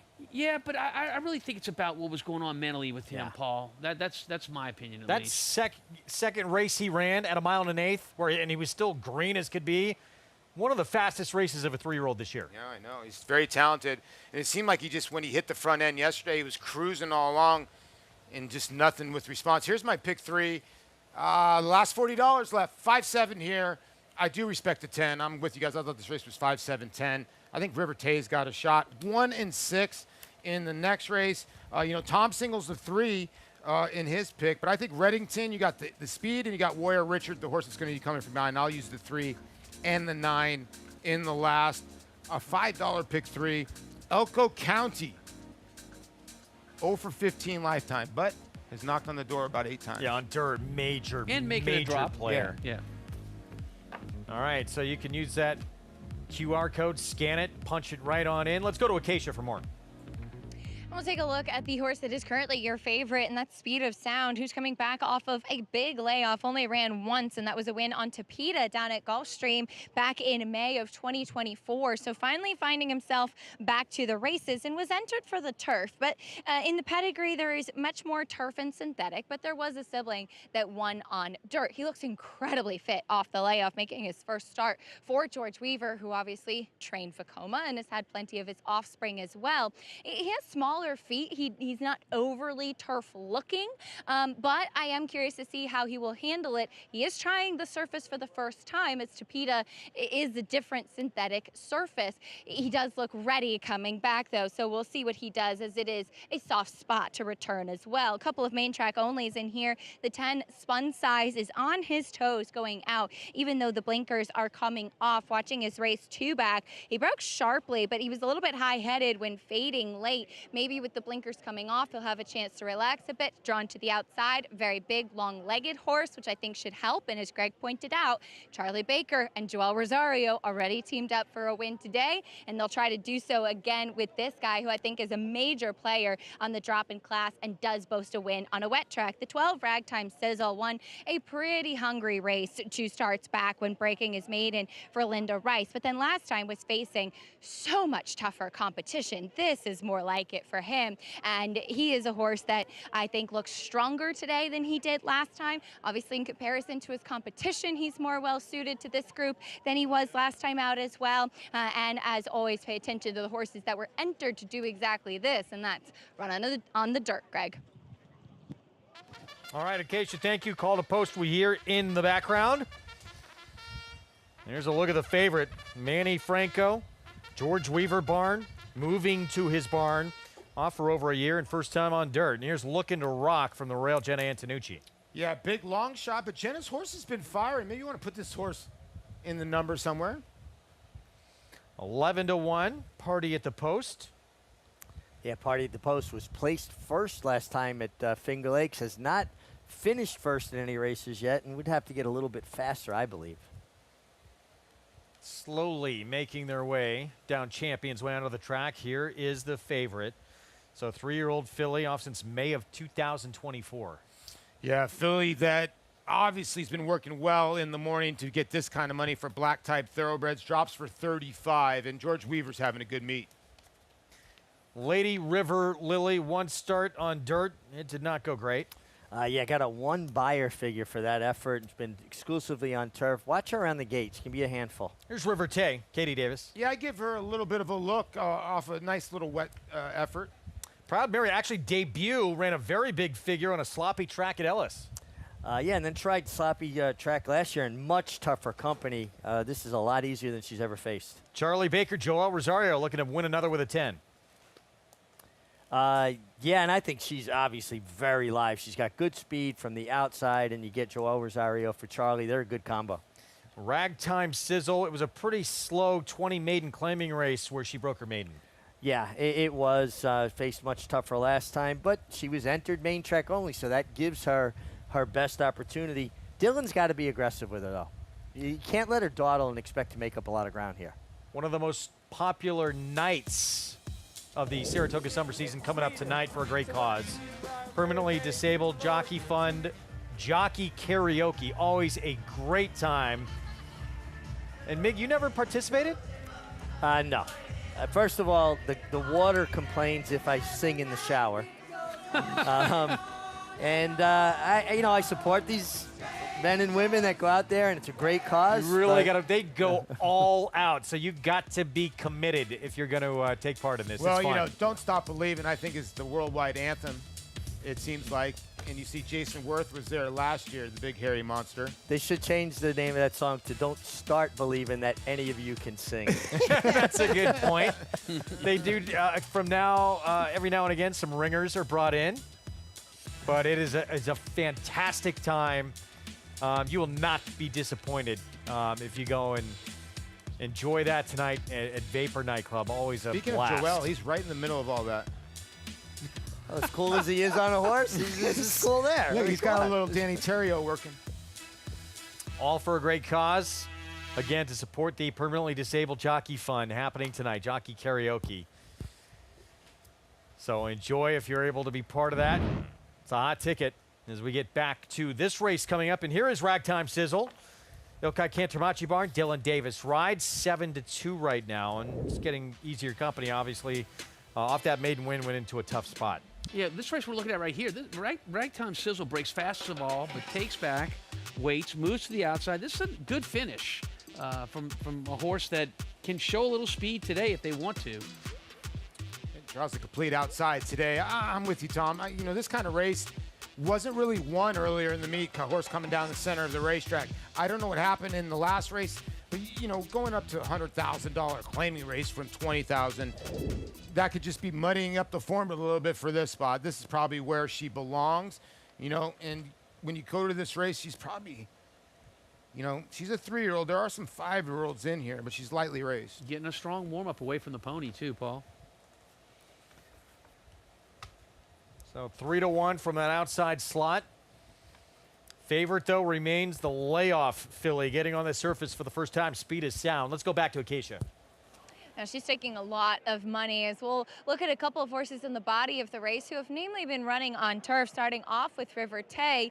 I was in the paddock that dirt race back last April when she ran on the main track, and I just written down that everything about her looks like turf. And she didn't run that badly that day, finishing 4th, and then came back with a distant 2nd place finish in an off the turf race. So she has been able to handle it. She's moving well and getting a big warm up. I still just think that everything about her says turf, but that said, certainly a feather in her cap that she's shown that she can handle these types of conditions and does look to be doing incredibly well coming into this race. The number 8, Proud Mary, another one that has just a physicality that says turf through and through from head to toe, but she does come in with a drop in class, which I think should really help, especially because it's been a long time since she's seen the winner's circle. The pedigree is all turf and synthetic as well. She has had a more quiet and reserved warming up with the pony. The last time she ran in on off the turf race, she did not fire at all, but that was a race where she just never really got out of the gate and into the race, and again, significantly tougher. I think the biggest appeal with her is the big drop in class that she gets today, which hopefully should help her to take a step forward, Greg. All right, Acacia, thank you. See what happens coming up. Interesting race, but that is a lot of attention on the tote board to this filly right here. It is indeed, and it usually tells you that that the workouts have been good. You're looking at that tongue tie that sits right below the bit. It looks like it's coming untied there. If you look at it, right, Tom? Yeah, and you know what? They'll notice that. They'll retie it at the gate. The idea of a tongue tie is to keep that tongue below the bit, so because if the tongue gets over the bit, it can shut down the horse's air, and air is everything when they're racing. Inhibits their breathing, inhibits the rider's control. You really need that tongue underneath the bit. The one thing I will say, guys, about the Clocker report, though, which I think are so well done, Her work on the turf got a real high rating, but her work on the dirt got a C+, and it was actually said that she was urged to try to keep up with a workmate that was going easier. I just, she won on synthetic. She's worked well on turf. At a short price, I'm looking elsewhere on the dirt. I think a lot of the money's going her way because of the workout report, and she's by Vekoma, Candy Ride, which is an unbelievable influence for off track, so you kind of treat her as a first-time starter in here. And she's dropping for 35 non-2. I see where you're going, Richie, at 7-5. That's why I went with the 8, but the 5 could be the speed of sound, could destroy this field. 7-5 here, Manny Franco. Superman or? What's that? Who's speed of sound? Just Superman or can Flash? I don't know. I don't know. You a Marvel guy? Flash is pretty. I think they're both equal. Like, didn't they race at the end of one of those movies? They kind of kept company with each other. They've run out of options to do with those superheroes. Superman versus Batman. Coming off this long away for speed of sound, does 5.5 give you a little more confidence that she'll be able to last?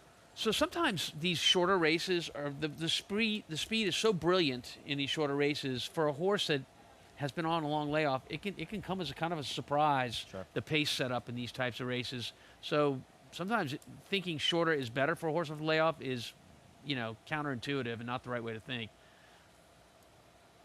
Because why? Because you got to go all out from the get-go. Yeah, because it's a lot quicker. So the horse never gets to settle. So yeah, we can't simulate the kind of speed of a race in the morning in workouts. And this is going to be fast early. Yeah, absolutely, it's going to be fast. And just for the record, guys, Superman beat the Flash, but Flash didn't handle the off-going, and it was a dead rail that day. Thanks for handicapping that one for us so in depth. There's the favorite going in line, Manny Franco, George Weaver. First time on dirt, over a year away. And yeah, the big workout, it was on grass, as Mig mentioned. See what we get here. First time on this surface. It's the 8th from Saratoga. Let's go to Frank Miramati. They're in the gate. And they're off. And it was a very even start. Party at the Post is very quick, but Speed of Sound rockets up to take the lead. And Spun Size is up there looking to rock along the inside, shuffled back several spots, one by one. Lady River Lily is the first to go by that rival. Then comes Proud Mary. Proud Mary is some 5 or 6 lengths off the lead, racing 2 clear of Ragtime Sizzle. Looking to rock is now toward the back of the field, and River Tay, who did not break quickly, is last. 22-3 for the opening quarter mile, and it's Speed of Sound showing the way with Spun Size trying to close the gap, and has done just that at the top of the stretch. Speed of Sound, Spun Size squaring off at the 8th pole, 4 lengths back. Proud Mary is in 3rd, but it is Spun Size taking over with big strides, waving goodbye, giving Joel Rosario a nice hand ride to get the most from Spun Size. 4.5 lengths. Speed of Sound 2nd, Proud Mary 3rd, River Tay 4th. Charlie Baker, Joel Rosario, 2 today for this duo. Sitting just behind the speedster off the bench. Speed of Sound rolls right on by. What a great trip. And all based on position. Speed of Sound maybe broke a half a step slow, rushed to the lead after that. Paul talked about it a little bit, and so did you, Greg, about is it easier to come back at these shorter distances? They were motoring. And for a horse that's fit and ready to go, like the 10 horse, Spun Size just went right by Speed of Sound, that pace setter, off the layoff. Tom, I think you hit on the key, though, right? Position. He was always in position. When Speed of Sound kind of ran off and, made the lead, established the lead, he was always in the right spot to take advantage if she didn't see it out. Where some other horses were out of position, some caught very wide. Position is so important in any race, but particularly these 5.5 furlong races. Yeah, now 2 for 2 over the wet surface, and Charlie Baker with 2 wins today on the card. It's always good to see Charlie win. He's hadn't had a lot of horses lately, Greg. Seems like he's sending out limited starters, but always a dangerous trainer. He is a tremendous trainer. If you don't follow this game a lot, you might not know his name, but he's worked some magic, Mig, with some horses that didn't have great careers before they came to him and have gone on to do some very good things. Well, Charlie started out at Finger Lakes, and you see Joel here, Hansen here, heels one of the prettiest hand rides in the game. When you start training horses at Finger Lakes, you're training to pay the bills, to put food on the table. You're not training for glory. You're not training for headlines. You really learn how to maximize the ability of the horses you get, you know, because you're working with a lot of lower level horses. And Charlie worked his way up to this level. For a while, he was, you know, split his divisions, one in Finger Lakes, one here. He's been concentrating on here, but like Paul said, he just hasn't had the numbers or a lot of good horses, but he's very capable, obviously. I think of Charlie, as you see him, congratulating maybe his owners, it looks like the press want to talk to him. He reminds me, like, you know, sometimes you get like a program, like a Division III or Division I coach that moves into the NCAA Division I that succeeds at the next level. It seems like Charlie Baker is that kind of guy that if he got some horses, he would succeed at that next level. Totally agree. 2 today for him, both with that man aboard. Joel Rosario spun size the win. Whitney next weekend has been drawn. We'll tell you who is going to line up against Fierceness, last year's Jim Dandy and Travers winner, including a stablemate. Stay with us.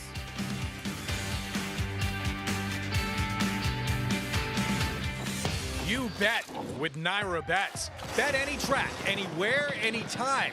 Download the Naira Bets app to play today and get a $200 deposit bonus. Watch live horse racing. Get expert picks. Boost your bankroll with weekly promotions and hone your handicapping skills with exclusive tips and tutorials. Download the Naira Bets app now. Sign up now to claim your $200 deposit match bonus. You bet with Naira Bets.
You're watching Saratoga Live. Glad to have you with us. Our program brought to you in part by America's Best Racing. To the love of the race, visit americasbestracing.net today.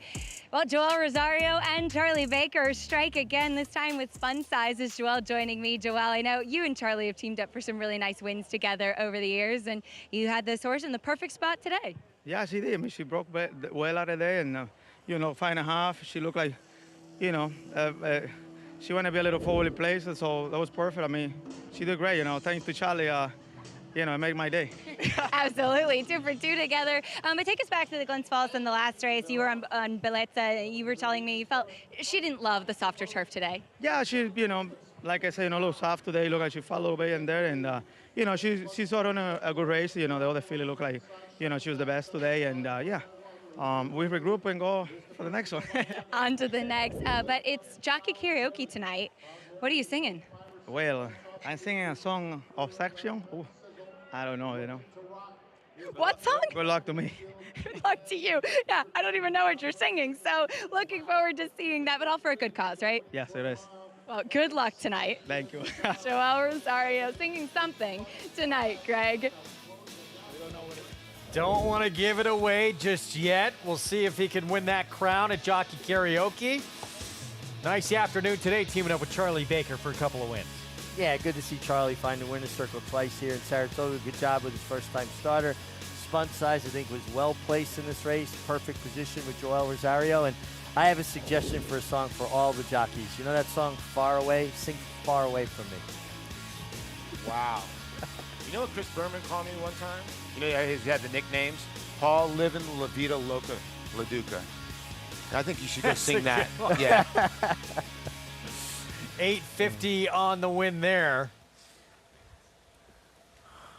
Take a look at the late pick 5. Tom, you're still alive? I am.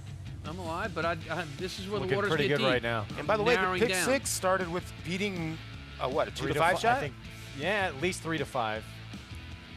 Tommy's still alive. Let's go. That's a nice picture, by the way. Wow, Tom. Very It's a suave. nice jacket. All right, so 156 coming up in a very difficult race. Agreed. And then singled in the last. That's when you leverage. Thank God you got a You play 10. the market. Thank God you you play got the stock market. You know about leverage, Oh, right? yeah. Thank God you got a 10. Looks like you got a lot of powder in that picture. Coming out of a tough race. Mazmac had won that race that Chad Brown horse is coming out of. Very tough group he faced in the debut. Very tough group in the debut. Yeah. Right, Paul? Yes. Okay, you gave it a good run. Now, best of luck to Tom. Everybody played that pick 5. This is what you want to get to, be in positions like that. This could be a great pick 5 if you're still alive. This race, I thought incredibly difficult. But man who's had an incredible meet to this point, Joe Sharp, and he's never been this hot in his career. He's had a Fairgrounds year. training title, Churchill Downs training title, first time in his career. Started 5 for 10 at this meet with a 9 to 5 favorite, Tom. Yeah, I mean, you got to use him, whatever he puts up there. And he's getting a lot of assists from Jose Ortiz. Yeah. Jose Ortiz literally dominated the jockey colony, not only at the fairgrounds, but he did it again at Churchill Downs. And he's having a great meet here, too. Yeah, he is. Joe Sharp, 9 to 5 favorite. We'll talk more about his chances in this ninth. When we come back, we're going to take a timeout. We'll tell you who is going to line up next weekend in one of the most prestigious races there is in the sport, and certainly in that older horse division, the Whitney. 3-year-old champ. Horse who was right behind him, and a pretty strong group of a few others as well on that Whitney. Stay with us. Arabian Night has won the Pacific Classic. Jackie's Warrior so fast. Winning your end, federal judge. And Charlatan is going to run them off their feet. Made to win the Kentucky Derby. Obliteration is a star. Our shot gets the win. These two juveniles going at it. Logans and Fortains. Journalism has won the Break the Stakes. In this country, we believe in what we're made of. Grit. Drive. The will it takes to be different. We've been called to serve this great land. Because we were made for this.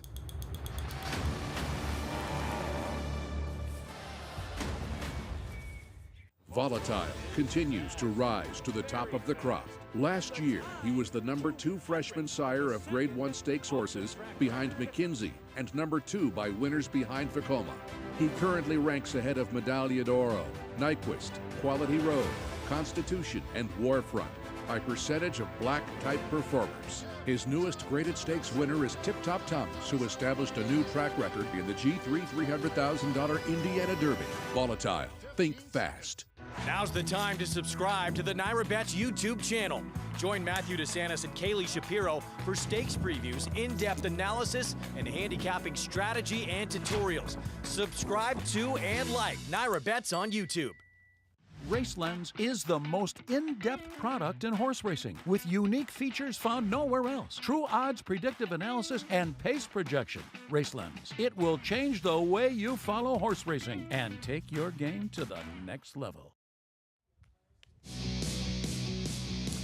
Back with you on our Fox Sports 2 coverage. What a war we have lined up in one of the most prestigious races in the sport. Next Saturday, part of Fox Saratoga's Saturday, in the Whitney, a rematch of the top two finishers from last year's Breeders' Cup Classic. They had met in the Travers as well. Sierra Leone and Fierceness, they will meet again next Saturday afternoon with $1 million on the line. Mindframe, stablemate to Fierceness, entered in the race but likely to go in the Jockey Club Gold Cup later in the meet. Wow, White Abreu in the 7 holes. He's been training very well. You can't miss him in the morning. He's got that coat. And I think it's a great post for Fierceness, by the way. Great post. Yeah. Go back to last year's Travers, and Fierceness coming off that Jim Dandy win. Put some questions to bed, if there were questions, of could he put together back-to-back big performances? Yeah, off that Jim Dandy win, which was kind of a breakthrough race, and he ran really, really well here. Torpedo Anna coming at him. Travers that going to be hard to top. Any Travers, what we saw from this one last year. You love Torpedo Anna in this spot, and she just came up short, but what a gallant race. Yeah, she got a great ride. She was coming at, Fierceness and Sierra Leone, pace compromise. Now with a bigger field coming up in this year's Whitney, that's going to favor Sierra Leone. The bigger the field, the better for a deep closer like him, because there's going to be pace in the race. I get it, Mindframe out of the race. He's very fast. But you're going to have Skippy Longstocking on the inside. He's got to show a little bit of pace. There's some other ones in there. I've said this from the beginning. Small fields get Sierra Leone beat. Big fields, he's going to be tough. And I think he still needs a setup. Yeah, but he's still the best older horse to me. And he's a difficult horse to ride. Yeah. I mean, I think we're looking at the Breeders' Cup right here. Saved as a matter his of best fact. for last. Yeah, he did indeed save it for last, but he got serious pace, was able to come around, and I think I bet on him every time he ran last year, except this day, and he got me. And I still believe Fierceness ran the best race on this particular day. Unbelievable. Fast up front, he kept hanging. How fast they went in this race. 44 and 4.5. 109 and 2 for 3/4. And still there at the end, Fierceness. Yeah. But Sierra Leone broke through, got that signature win after it'd been so close so many times. Chad Brown tinkering with that equipment so long when he was leaning in. Good to see that horse break through. Yeah, and he's the kind of horse that I think that has grown up a little bit. He was against the track and when it came to the Stephen Foster, and I thought he ran tremendous, just bicycling away because he had no pace to go to. I think he's growing up a little bit, and he's a dangerous, dangerous horse. 2 races back, though, this year for Sierra Leone, Tom. Not been close to what he... I mean, you see that Classic was end of the year as well. You build towards that. Fierceness comes back off of 6 months away and was sort of an afterthought going to that Ali Sheba. Sets a track record coming back. And then, how'd you feel about the Met Mile, guys? Well, he had an inside post that day, didn't he? Yeah, he had an inside post, and he was challenged by the Doug O'Neill horse. I can't remember his name. Raging Torrent. Yes, on the outside, who just took him gate to wire in a brilliant performance. I knew that, as a matter of fact.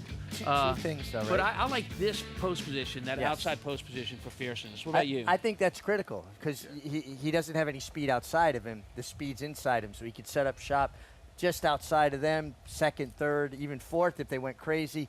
And the other thing with Fierceness, when he carries good weight, he runs his A race. I've been out in the mornings. He's carrying really good weight for him right now. I remember last year's Travers, you were against him, and you said, well, as soon as I saw him in the paddock, he was carrying good weight, and you liked him that day, yeah. It's a key with that horse. Some horses, it's not as critical. With him, it is. Going to be sensational. What a group for one of the premier races we have in this sport in that older horse division. Take a look at the Week 4 Stakes schedule.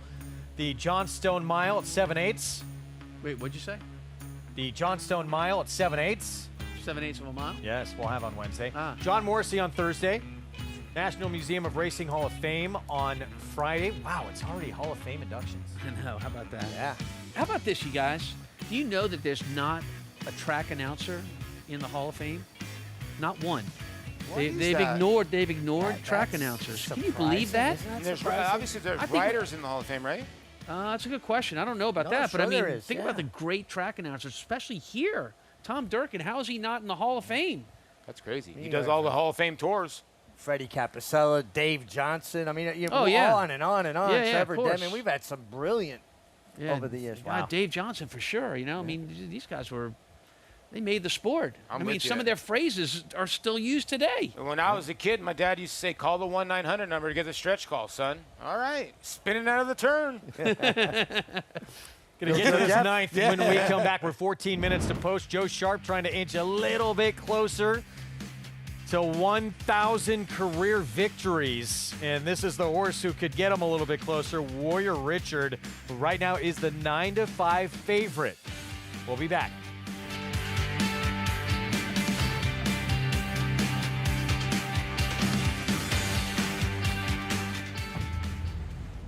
History remembers moments of extraordinary strength, skill,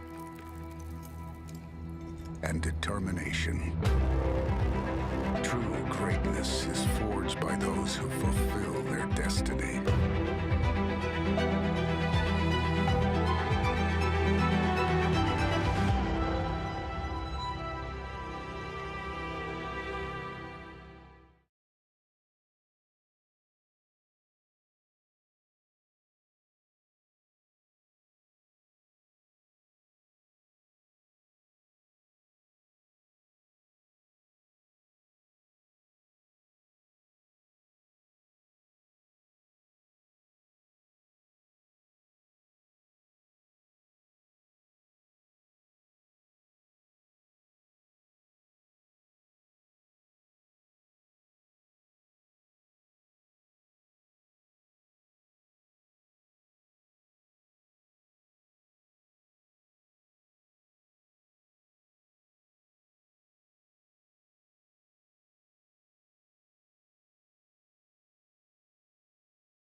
Back on Saratoga Live, Kids Day, here at this historic racetrack. I think we just saw the Karate Kid. Yeah, kids with hot dogs.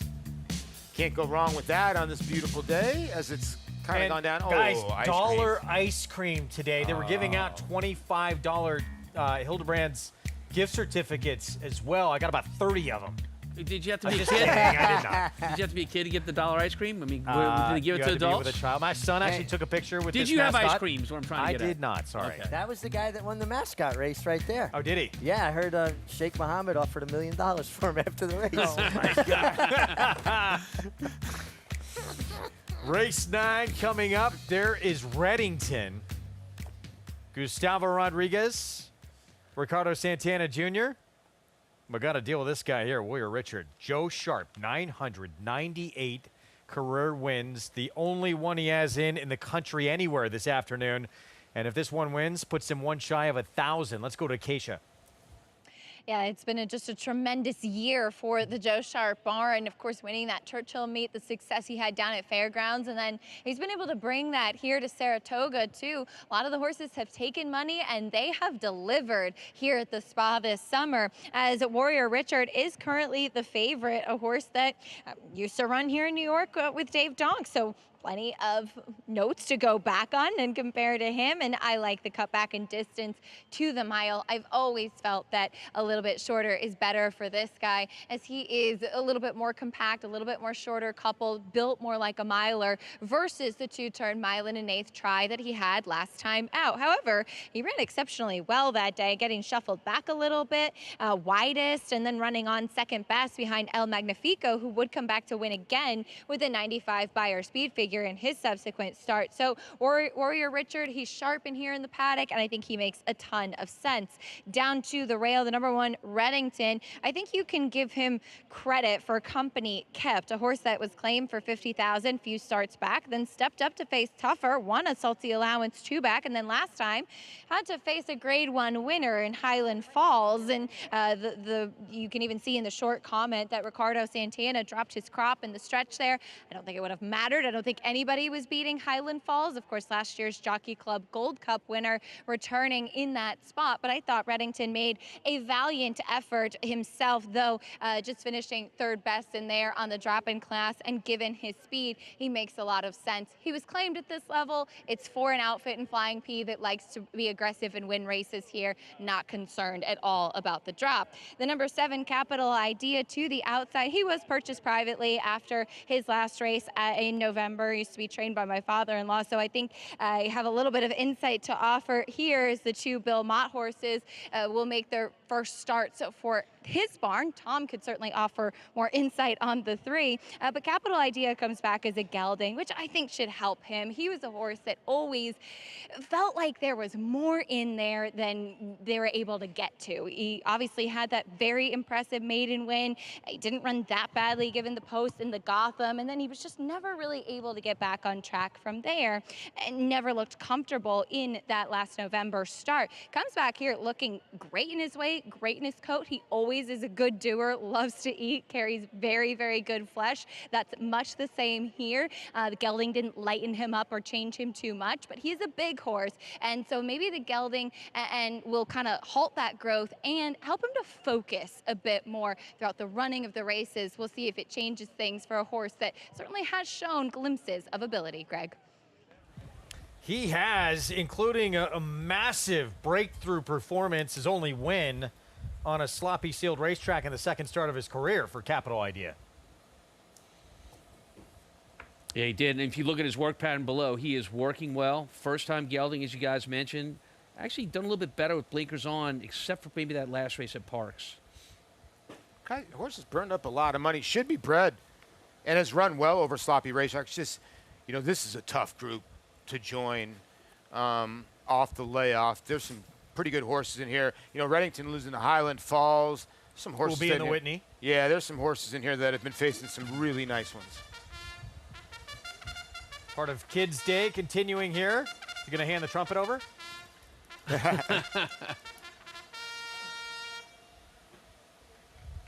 Seems like all the kids are having a great time, though. We had kids doing everything, giving out scratches, changes. It's been a really fun afternoon. Here's Reddington, Ricardo Santana Jr. for Gustavo Rodriguez. Yeah, already won this type of race. The only reason that the horse is eligible is because they're willing to offer for a claiming price of $50K. Cut back in distance, cut the cord. Hard knocking, tough trying horse. Walked in with Kendrick Carmouche. They said they shut me out the last 2 days. They won't shut me out today. We're down to his last 2 tries. Long time away for another Mott runner who had to face Rhyme Schemes in the debut, who dominated the Saratoga Special. Yeah, I recognize that horse. I trained that horse to win some 1.5 years ago, or 2 years ago, and he's back. There's Gambler's Tail, John Ortiz. Had a lot of opportunities at this level, but certainly a player here. We're Richard trying to bring Joe Sharp his 999th career win. Horse made a great impression in the paddock. Physically, looks great, major player. How can I pick against Warrior Richard? And, good call. 4-year-old debut, the new gelding for Bill Mott, Capital Idea. You said it, new gelding, and oftentimes that can be like a big improvement in a horse's performance. I thought you only went by Mig. Well, that's when he's talking about himself. My alter ego. Yeah. 8-5 on this one right here. Joe Sharp, what an incredible meet to this point. Coming in off that incredible momentum, winning the Fairgrounds title, winning the Churchill Downs training title. Let's look back to this performance. Back on June 6th, winds up second behind a horse who would come back and win again. The horse behind him would come back and win again. So we have a term for when you're that wide because of the horse in the lead taking you that wide. It's called herded. This horse was herded around there, still fought on gamely. This is a big race. He's got a couple giant races on wet surfaces and a couple just giant races on flat surfaces. I mean, when you just see italicized horses in his form, you just throw that one race out on the turf. He won another off-the-turf event at Fairgrounds by 12. He can be dangerous, and he looks like the part. Face on, yeah, it looks like. Like, I would actually love the one, but if the one had an outside slot, that one hole from that chute, just I don't love it. You got to get out. And if Reddington had a different post, I think the one would be a handful in here. Take a look back to May 4th. And the 4th was with him when he won this one. Very good. Yeah, he gets the lead along the rail. Very game to the finish. That was a big race, and that was basically a full brother to this race today. But because he's won it at the allowance condition where he's protected, the only way he can run today, Rich, is if he runs for the claiming price. Right. So you've got that optional claiming clause in there, so now he can run back in the spot. The thing you like about this horse, he is a fighter. He will fight you all the way to the wire for it. I like that. Do you agree with what Paul said about that inside post out of the Wilson chute? Yeah, well, the point of the turn, just where the elbow of the turn comes out, kind of comes out you a little bit. So you're under a different kind of pressure to get out of there cleanly and get your position going forward. But he's pretty naturally quick, so if he breaks clean, he should be okay. Yeah, it's kind of like what we saw in the Met Mile with Fierceness. He just did not break sharp enough from that rail, and Raging Torrent got the jump on him. Take a look where everyone's going to wind up here. 1s and 6s. As we're 3 minutes to post. Let's go to Acacia. And we'll take a look at the other first-time Bill Mott runner in Past the Hat. As Tom mentioned, a big layoff for this horse. I'm not familiar with him, of course, but coming back, he really strikes me as the type of horse that would do well to have a start to put on some muscle mass, especially across that top line. He's a very long-bodied type of horse, and he's been really sharp throughout, maybe doing a little bit too much, and Flavien Prat opting to keep him with the ponies. He's been on his toes, see what he can do, but it is a big layoff to come back off of, and I think some salty horses that he will be facing. The number 5, Gambler's Tale, got a big warm-up out there. At first, he started off just with the pony, then Irad Ortiz breaking him away. Would like to see him moving a touch more fluidly than I am here, but he's kind of pulling him up at that moment. At first, when he first got out on the track, he looked like he was doing well. So keep watching him, because I did like him at the start when he first framed up with the pony. But a horse that is really, really strong in his hind end. We talk about the muscle mass behind the saddle. You can see it really well in that shot there, that rounded hindquarters that he does have. That's where horses get their power, pushing off. And I think that's important, is this is a horse that's had a little bit of trouble getting out of the gate. Last time out, he broke a bit better. He was chasing and couldn't reach the top 2 in there, but a horse that I think should appreciate a little bit less distance as he's now linked back up with the pony, and a bit of a price on an Irad Ortiz horse, Greg. There's 2 young ones enjoying Kids Day with those bandanas. Those make really good bandanas. I mean, what a hit. I mean, whoever came up with this idea gets a gold star. It's incredible. Awesome. Yeah, this is how you create lifelong fans. Let me tell you something. Wait till you see the corgi races come. Oh, that's going to be a day. It's going to be a lot of fun. Yeah, years ago, we would always bring my kids' classes out to Belmont, right? A couple busloads of kids would come out, and we would show them around, take them to the backstretch, bring them to the starting gate, let the kids actually run away from the starting gate and ring the bell and everything.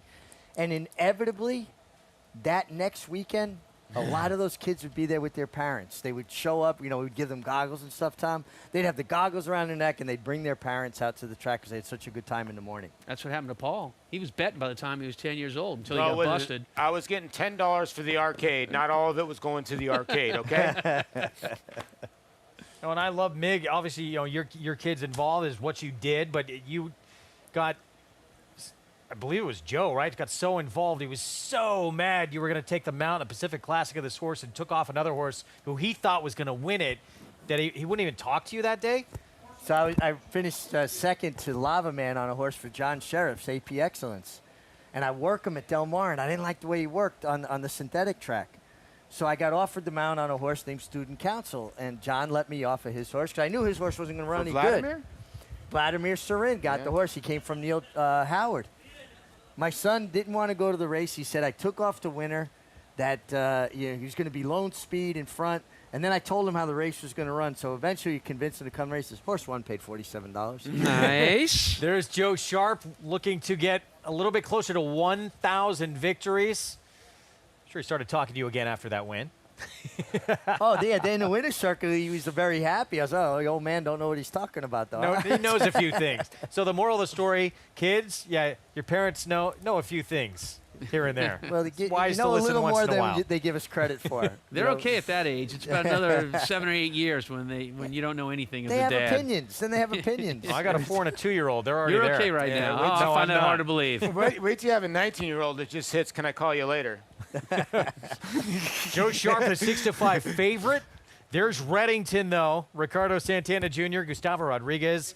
That win of his career where Phileas Fogg now looks like he's going to tackle Mind Frame in the Jockey Club Gold Cup. I think that's awesome. Speed. Yeah, I like it. He's got a free chip in the game. Yes, he does. Yep. Big win in the Suburban.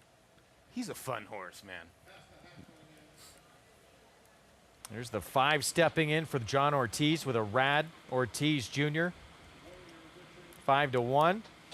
But that one, the horse to beat. We set it upstairs. Here's the 9th. We go to Frank Miramati. That's Capital Idea for Mott and Alvarado. They're in the gate. And they're off. Cut the Cord is asked for early speed, past the hat, right up alongside and up to take command. And Reddington is in the mix early, moving up now to take second. Carmouche all over Cut the Cord to keep him close and is right back into that second spot. They're followed by Capital Idea, 4th as they swing onto the backstretch. Warrior Richard settles kindly in behind this group, 5 to make up, and another 3 back to Gambler's Tail. The quarter went in 24 and just under 1. It's past the hat, who shows the way, but he gets some mild pressure now from Reddington, who's within a half-length second.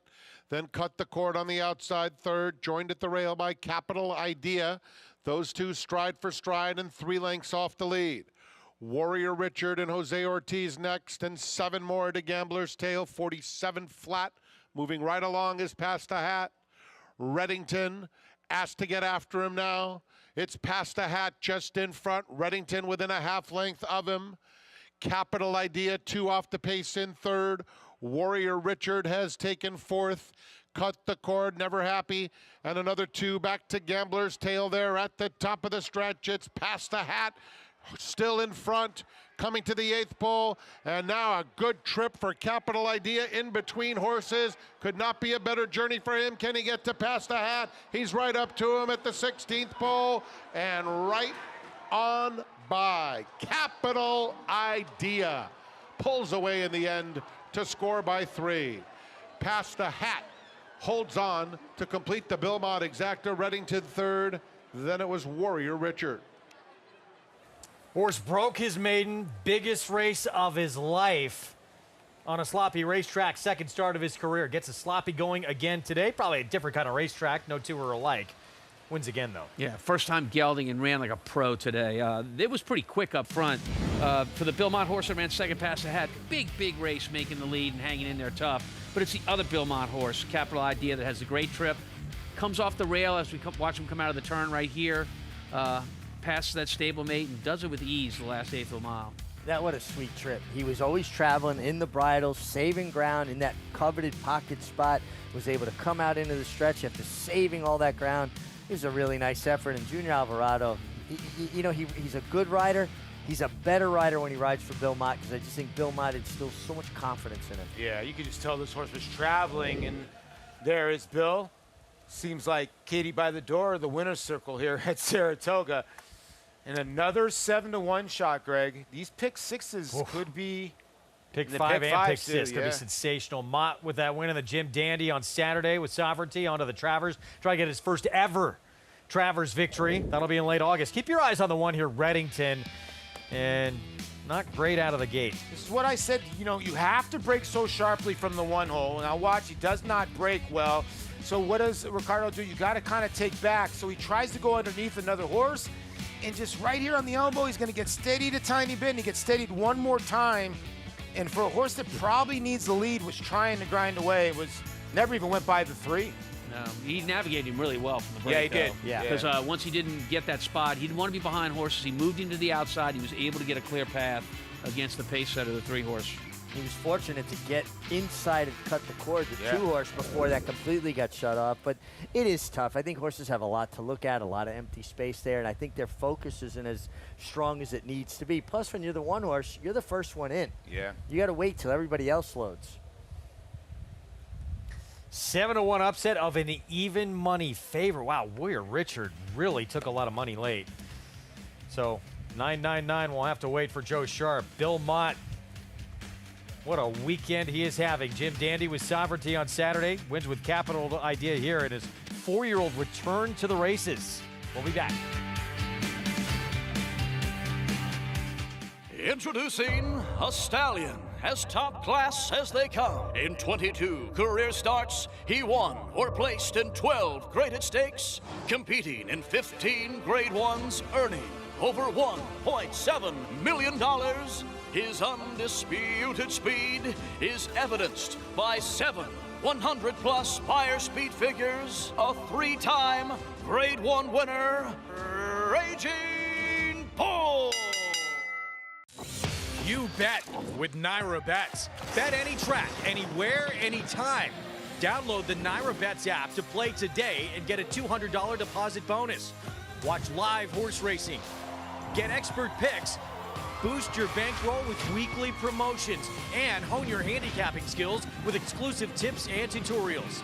Download the Naira Bets app now. Sign up now to claim your $200 deposit match bonus. You bet with Naira Bets. But it's all Pinehurst. Grade 1 winner at 2. Very impressive in the runaway Del Blanc Futurity. Graded stakes winner at 3. Pinehurst so gutsy. The highest earning son of Twirling Candy. Pinehurst lasted home to win it for the United States. Bred on the same cross as Gunrunner. Pinehurst, standing at Womack. Japan's legacy of beauty lives in all we do. Rare sensibilities and breathtaking skill show the way to the finish line. That beauty and that power take you to another world. Racing is art.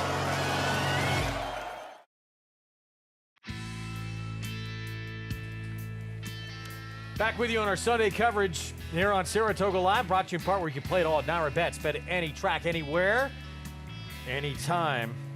In the 9th, Bill Mott's past the hat, sets the pace. That one weakens late off the bench. His other horse making his 4-year-old debut finishes things up. This is a horse that had flashed a lot of ability in his first 2 starts. Things went a little bit sideways after he tried the Gotham Stakes. Had a layoff, comes back as a gelding, kind of the makeover, and set a beautiful trip under Junior Alvarado. He'll move forward off of this race, too. I mean, Capital Idea is going to be seen again. 7-3-1 finish, new gelding, 4-year-old debut. And a horse they had expectation. They put him in the Gotham on the road to the Derby back in 2024 off a maiden win. Let's go to Acacia. And here with winning rider Junior Alvarado is aboard Capital Idea. Junior, you got that seam right when you needed it and getting some clear space, and your horse accelerated for you then. Yeah, he was ready today, and I just think, I had to take a chance going in the rail. I went kind of wide the first half of the turn, and, I couldn't go wide again the second turn, so I needed to give my horse and myself a chance to win the race. So, it worked out today.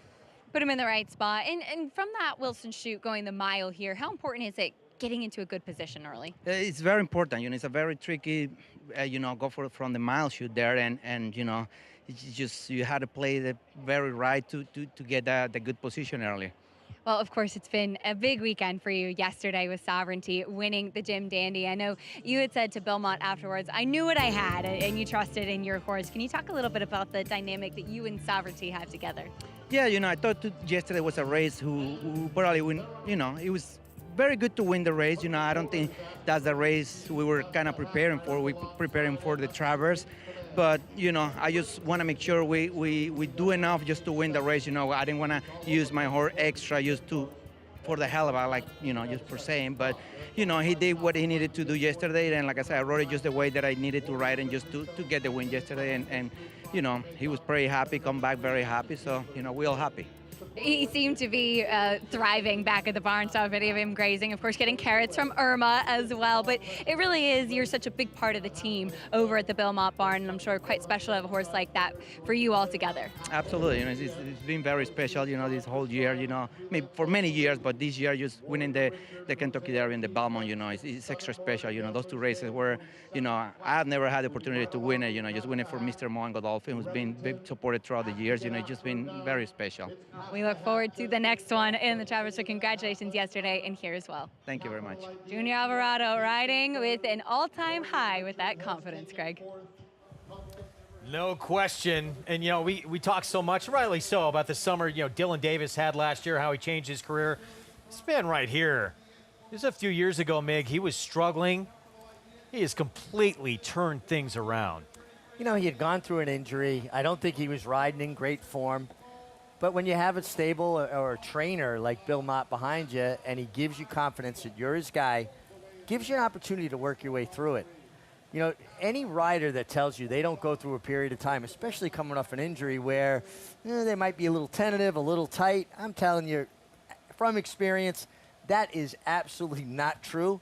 But you got to just work your way through it. I used to get mad at myself if I felt like I was in that place. Say, wait a second, I know who I am. I got to stop this nonsense, cowboy up, and just put it behind me.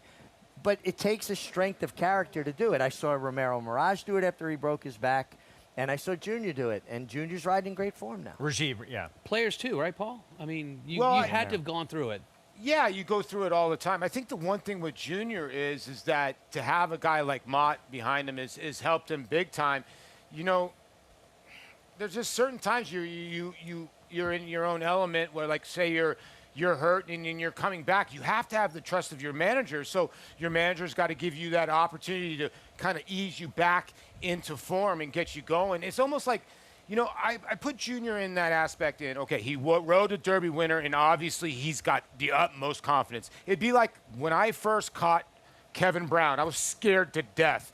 These guys throwing 98, the ball's going everywhere. Then all of a sudden, I started catching Kevin Brown all the time because he liked throwing to me. So it brought me so much confidence to catch all the other guys on the staff. I think that's what kind of the narrative that kind of Junior's gotten. He's gotten on to that big horse for that time.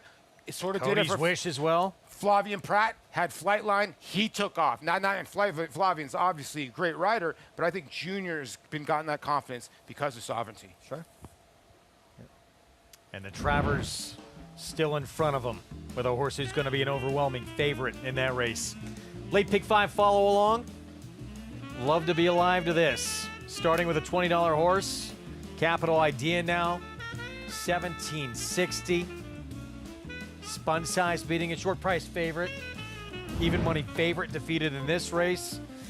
And, well, we see Sovereignty's colors in that infield canoe. Most believe that will be the case August 24th, early Sunday morning. Going to close things out at a mile off the turf in this race. $100,000 maiden claiming event right now. Iron Sight, Chad Brown Faced a pretty good horse named Mascot in the debut. Very distant third-place finish behind him, Tom. Yeah, and goes in for a 100,000 claim level. There are 3 horses in this race bought unstarted as either yearlings or 2-year-olds that account for $1.2 million in purchase price. And that's what these races are about. So there are such a high claim price on this race, $100,000 if you want to buy the horse out of the race, which you do 15 minutes before the race. You turn in a slip in the racing office, and the horse is yours after the race. But when you play at this high level, you can take horses that you're trying to develop that aren't good enough to win a maiden allowance race where there is no claiming, and you can put them in here with maybe a little bit of safety and try to get the ball rolling and get some confidence in your horse. Much more on this finale on the Sunday card when we come back from a timeout. It has been such a fun Sunday afternoon, especially for all the young ones enjoying their time at this historic race course. So many events for them all afternoon long. Free pony rides. Meeting, as I said, staying away from the snakes. But yeah, my son was up on that horse right there, actually. We'll be back with a nightcap next.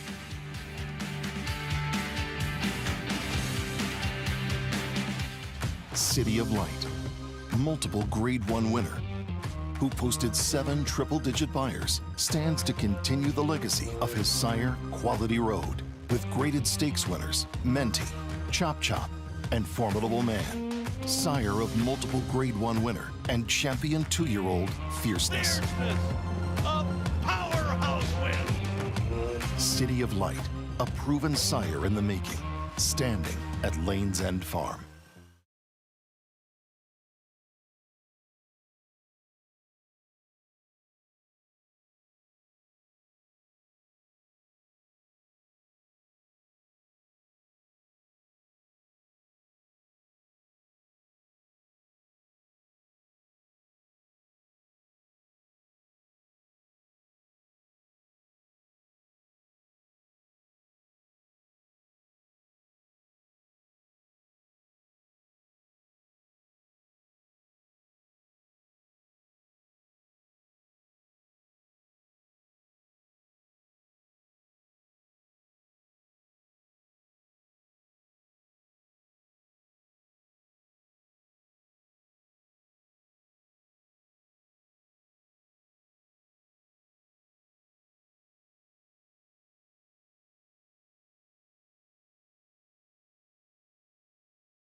Part of the Kids' Day festivities, Mascot race. You better keep your eyes on Gunner. The Adirondack Thunder opens up a huge lead and able to hang on for the win. Well, the other one has a turf foot. He had a mud foot. Yeah, he needs a set of blinkers, too. I could improve his performance Drifting next out time. a bit, though, wasn't he? Needs some right-handed crop. He didn't even know where the wire was. He just kept running through the wire, heading to the gap, Tom. He doesn't Stretch him out. Head to the hot dog stand. Located in Glens Falls, Adirondack Thunder, part of the ECHL, and Gunner doing them proud. Well done. He was fast. He broke a step slow, too. Yeah. And then he made up all that ground. Let's go to Acacia. to be joined by some really special guests here in the paddock. Of course, it is Kids Day. Kids getting an opportunity to participate in the NYRA Star program. And I'm so happy to be here with Alfie, Alba, Isla, and Matilda. My new friend Aubrey is hiding on the side as well. But Matilda, I want to start with you. Come take a little step forward here because you said you ride horses. Tell us a little bit about that.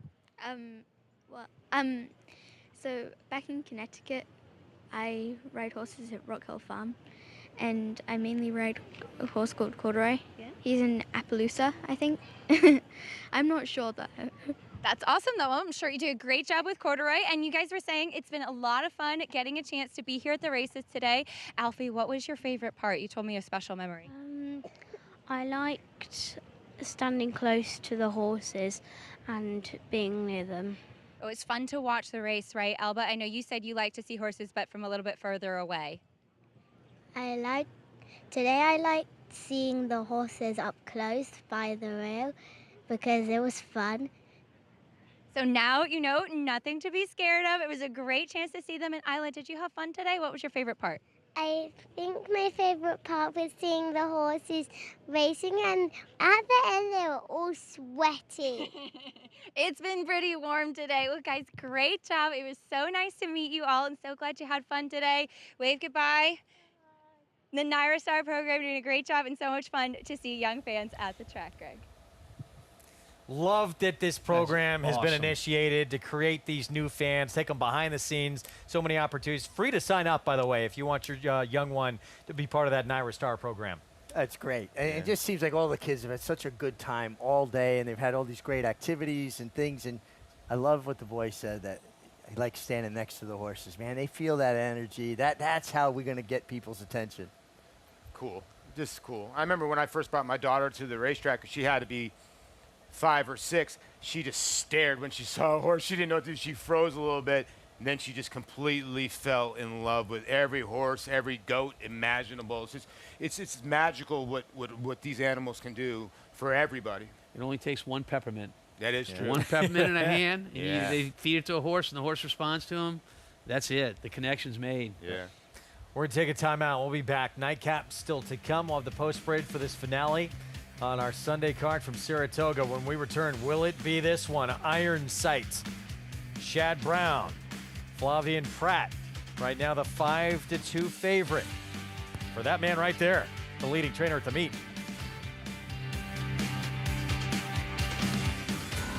The dog days of summer are here. Corgi races are coming to Saratoga. The first annual Corgi Cup arrives at the spa. Saratoga's Corgi Cup, Sunday, August 10th, 1 Eastern on FS2. Single-day reserved seats in the clubhouse grandstand and Michelob Ultra Stretch are on sale now. Plus, book your single-day tables in the Miller Time 4-Star Dave Pick 6 Vodka Picnic Paddock at Surfside Tailgate. Secure your seats at NYRA.com/Saratoga. 4 years now, Monmouth Park's 50-cent Win Early Pick 5 has helped players win early and often. This year, we're adding more. Monmouth Park's new Middle Pick 5 boasts a player-friendly 15% takeout and more opportunity to score. Start your day winning early. Continue to winning more. Play Monmouth Park's Win Early and Middle Pick 5s. First post 12:50 weekends, 2 p.m. Fridays. New York breds. Race them. Respect them. Bet them. Respect them. Breed them. Respect them. Buy them. Respect them. Train them for a second career. Respect them. Join us in respecting thoroughbreds at every stage of life. Learn more at nybreds.com. Racetrack Television Network brings you every race, from every track, on every screen, every day. With monthly packages starting as low as $5, RTN gives you great value and access to more live HD streaming and race replays than anyone. Visit RTN.tv today to sign up and watch on almost any device, including Roku and Amazon Fire. RTN has packages that start at $5 per month.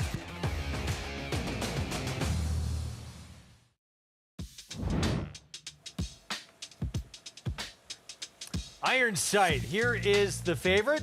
in this finale. Moved off the turf 1 mile now. $100,000 maiden claiming race. And start number 2, the debut back in October against Straight Maiden Company for trainer Chad Brown. I think this is a perfect example of trying to get a horse back on track and not having to face the really, really tough allowance, maiden allowance horse that we have here at Saratoga. $400,000 purchase, runs for the 100K, probably safe doing that, and really can build some confidence back. Acacia, how does he look coming back off this long layoff? Well, he is a very big horse, and I was in the paddock for that race in October, and I wrote down that this is one that probably needed a race or two for fitness. He also was acting up in the gate and then broke slowly and awkwardly, and throughout the running of that race, he kind of had his head turned. He was lugging in a bit. It looked like he was just running in stops and starts, just kind of bewildered in the preliminaries, and also just given his size, probably one that takes a little bit of time to come to hand, and a big, long galloping type. He was entered for the turf, and there's not a ton of turf pedigree in the immediate family. He does have a bit of a turf hoof and some slacker pasterns, so I can understand that, but he is such a big horse that, once again, I feel like he probably needs a race off the bench. He wasn't able to get a second race at the end of his 3-year-old season as he was sidelined, and we'll see what he can do coming back off the layoff. Like I said, wouldn't be opposed to getting a chance to see him on the turf in the future, but he is a horse that I do wonder if he would love a wet track as well, but certainly intriguing, and especially given what a short price he is. The number 9 Elko County, I know has had a lot of chances, but he has run against some very tough races and at longer distances as well. He's a horse that often carries a lot of weight and substance. I would look at him if I didn't know him today and say he probably is not 100% fit off the bit of that layoff back in March, but he is one that, like I said, is usually a good doer, so I'm not totally concerned about that. I think he's best when he's able to run his races a little bit more forward, and coming back off some decent turf tries where he was coming from far off of it, he has shown time and again that he can handle the dirt, and I think an intriguing one that's staying in this race, Greg. Yeah, no question. His dirt form, several races that you could see him winning this race this afternoon. That man right there. Successful trip back to the West Coast to ride pretty talented 4-year-old who, the year before sort of, I think, was probably neck and neck with Fierceness, is going to be the Kentucky Derby favorite. Went to the sidelines, didn't see him in the Triple Crown. This was in the San Diego yesterday as he gears up for the Pacific Classic. Kind of had that pocket trip right off Miramati, and they're just going to 1-2 here with Bob Baffert. Not much in this race. Miramati, I get it's a nice sort. Got about 102 buyer. I just don't know if he's a better horse going around 2 turns. This is a 2-turn race, but is he as good as some of the other older horses? Flavien Prat was in the irons yesterday. He did it easily, but there was not much in that field. Real easy. I mean, didn't go to the crop at all, Richie, and you can see those ears going back and forth. That horse is waiting for a command, waiting to say, when do I get to run? Right. The answer is not today. Yeah, when do you want me to do more? And what a perfect trip for Del Mar. Save all that ground, come out in the stretch, and it's a short stretch there. So he hit the front with momentum and then 1 gear down. So Pacific Classic, 1.25 miles next for him. And, we're waiting to hear what journalism's going to do. Off that, Paul, do you go against the older horse Nisos and stay in your home base? Or do you ship east again with all the travel he's done and come tackle Sovereignty again? I don't think Michael McCarthy is scared of Nisos. I think actually that journalism would beat Nisos going the distance of ground. I think Nisos is a better horse. Obviously, he ran well against Mindframe and Banishing going the 1-turn mile. He's a really good horse. I just don't know going that distance of ground. Journalism is really fast. I mean, what's the advantage of coming, and as you said again, traveling again cross-country with journalism when the goal is the Breeders' Cup Classic in November? It's going to be at Del Mar anyway. Yeah. Well, that's the whole thing that everybody wants to go. Sovereignty's on this whole roll, but he's going to have to go to their backyard sooner or later. Everybody's been coming to his backyard. Good point. Another interesting point. Get a race over the track. Here's our post parade, Ennistown. First 2 starts of his career on dirt, sprinting, he looked pretty good. This horse carries over the pick 6 along with the 4 and the 10. I think this would be your most likely carryover horse. There's Prove, Amelia Green, first-time starter. It comes in off a nice work pattern. Was meant for the turf, but he's got some decent dirt works. Favorite, and there's Pratt. It was aboard Nisos yesterday out of the West Coast for Chad Brown here. Yeah, Iron Sight. Good race last time out. The next out winner was the winner. Todd Pletcher, New Gelding getting Lasix policy change. Yeah, kind of a complete makeover. Tried turf first time out as a half to a horse named Thrilled. That's a stakes winner on dirt. Elko County, a lot of dirt races make him a major player here. Yeah, forget about it, Stables. 8 Love seconds it. and 15 starts. Mike Maker, Luis Saez, the 10, Starship Titan, first-time starter. Yeah, tough ass to go a mile first time out. Horses coming off of consecutive turf works. Hello, friends. 7-1 on Nance, Rat Ortiz Jr. I thought Nance was kind of interesting. I thought the last race was a little better than it looks on paper. I'm shocked Salvation is this big a price. Yeah, this is a horse that draws, and I'm with you, Greg. Gets Lasix for the first time. It's been behind my Matoli, Mythical Man, King's Leap. 13's definitely got a big shot, and Karate Kid thinks so as well. Yes. It's so much faster than the 3 in that last start. I'm kind of with you. I thought the 1 and the 13 were players in here. I mean, in the 3 and the 9. But I can't believe the 1 is carrying over the pick 6. Like we said, sometimes horses get lost in here. You've had to make some choices. We've had a lot of favorites defeated, short price favorites. So here's Iron Sight, 5-2. Debut back in October of last year. Long time away, but it was a pretty good horse that you had to deal with in the debut. Masmac came back and won again. Kudos to her to hold on to the hat the whole day with the rain coming down. But there is a 3 Iron Sight. You were talking about Masmac. He was off slow in his debut, was this gray, and then he kind of made up some ground. Tom, would anybody kind of reach in for any of these horses for 100,000? Maybe the 3. I mean, sun's out, guns out. He's got his guns out. He's got big shoulder, big hind end, and big engine. I mean, I think the 3 Iron Sight could be a horse you might see. Linda Rice said on one of the interviews she likes claiming young horses. There he is again. Look, we call that the engine, the hind end. He's got a great engine, and he's got a terrific, strong shoulder right there. Could be a reason to go Typically, for though, $100,000 claim. People a little shy to go in for that amount? Well, look, it's only a select few, but it's happening more and more as we go on. Purses are big these days, and, that would be an unusual claim 5 years ago. Now it wouldn't surprise anybody. Well, Mig, you're going to go with a main track only runner. Nance, Rat Ortiz Jr., leading rider at the meet, aboard at 7-1 for Linda Rice. I just thought this horse ran a little better than it looks. I thought he got kind of bothered at the break. He's drawn more to the outside with another Linda Rice runner outside of him. And then he was wide the entirety of the turn, didn't get a bad buyer figure. I thought he might be a little bit interesting, and you're getting Rat Ortiz Jr. By the way, when you hear Jim Nance, don't you just think of the Masters? Do those birds really chirp, or is it a soundtrack? I need to know that. Not a more serene place in sports, is there? It's the one golf tournament my dog will watch because the birds are just chirping.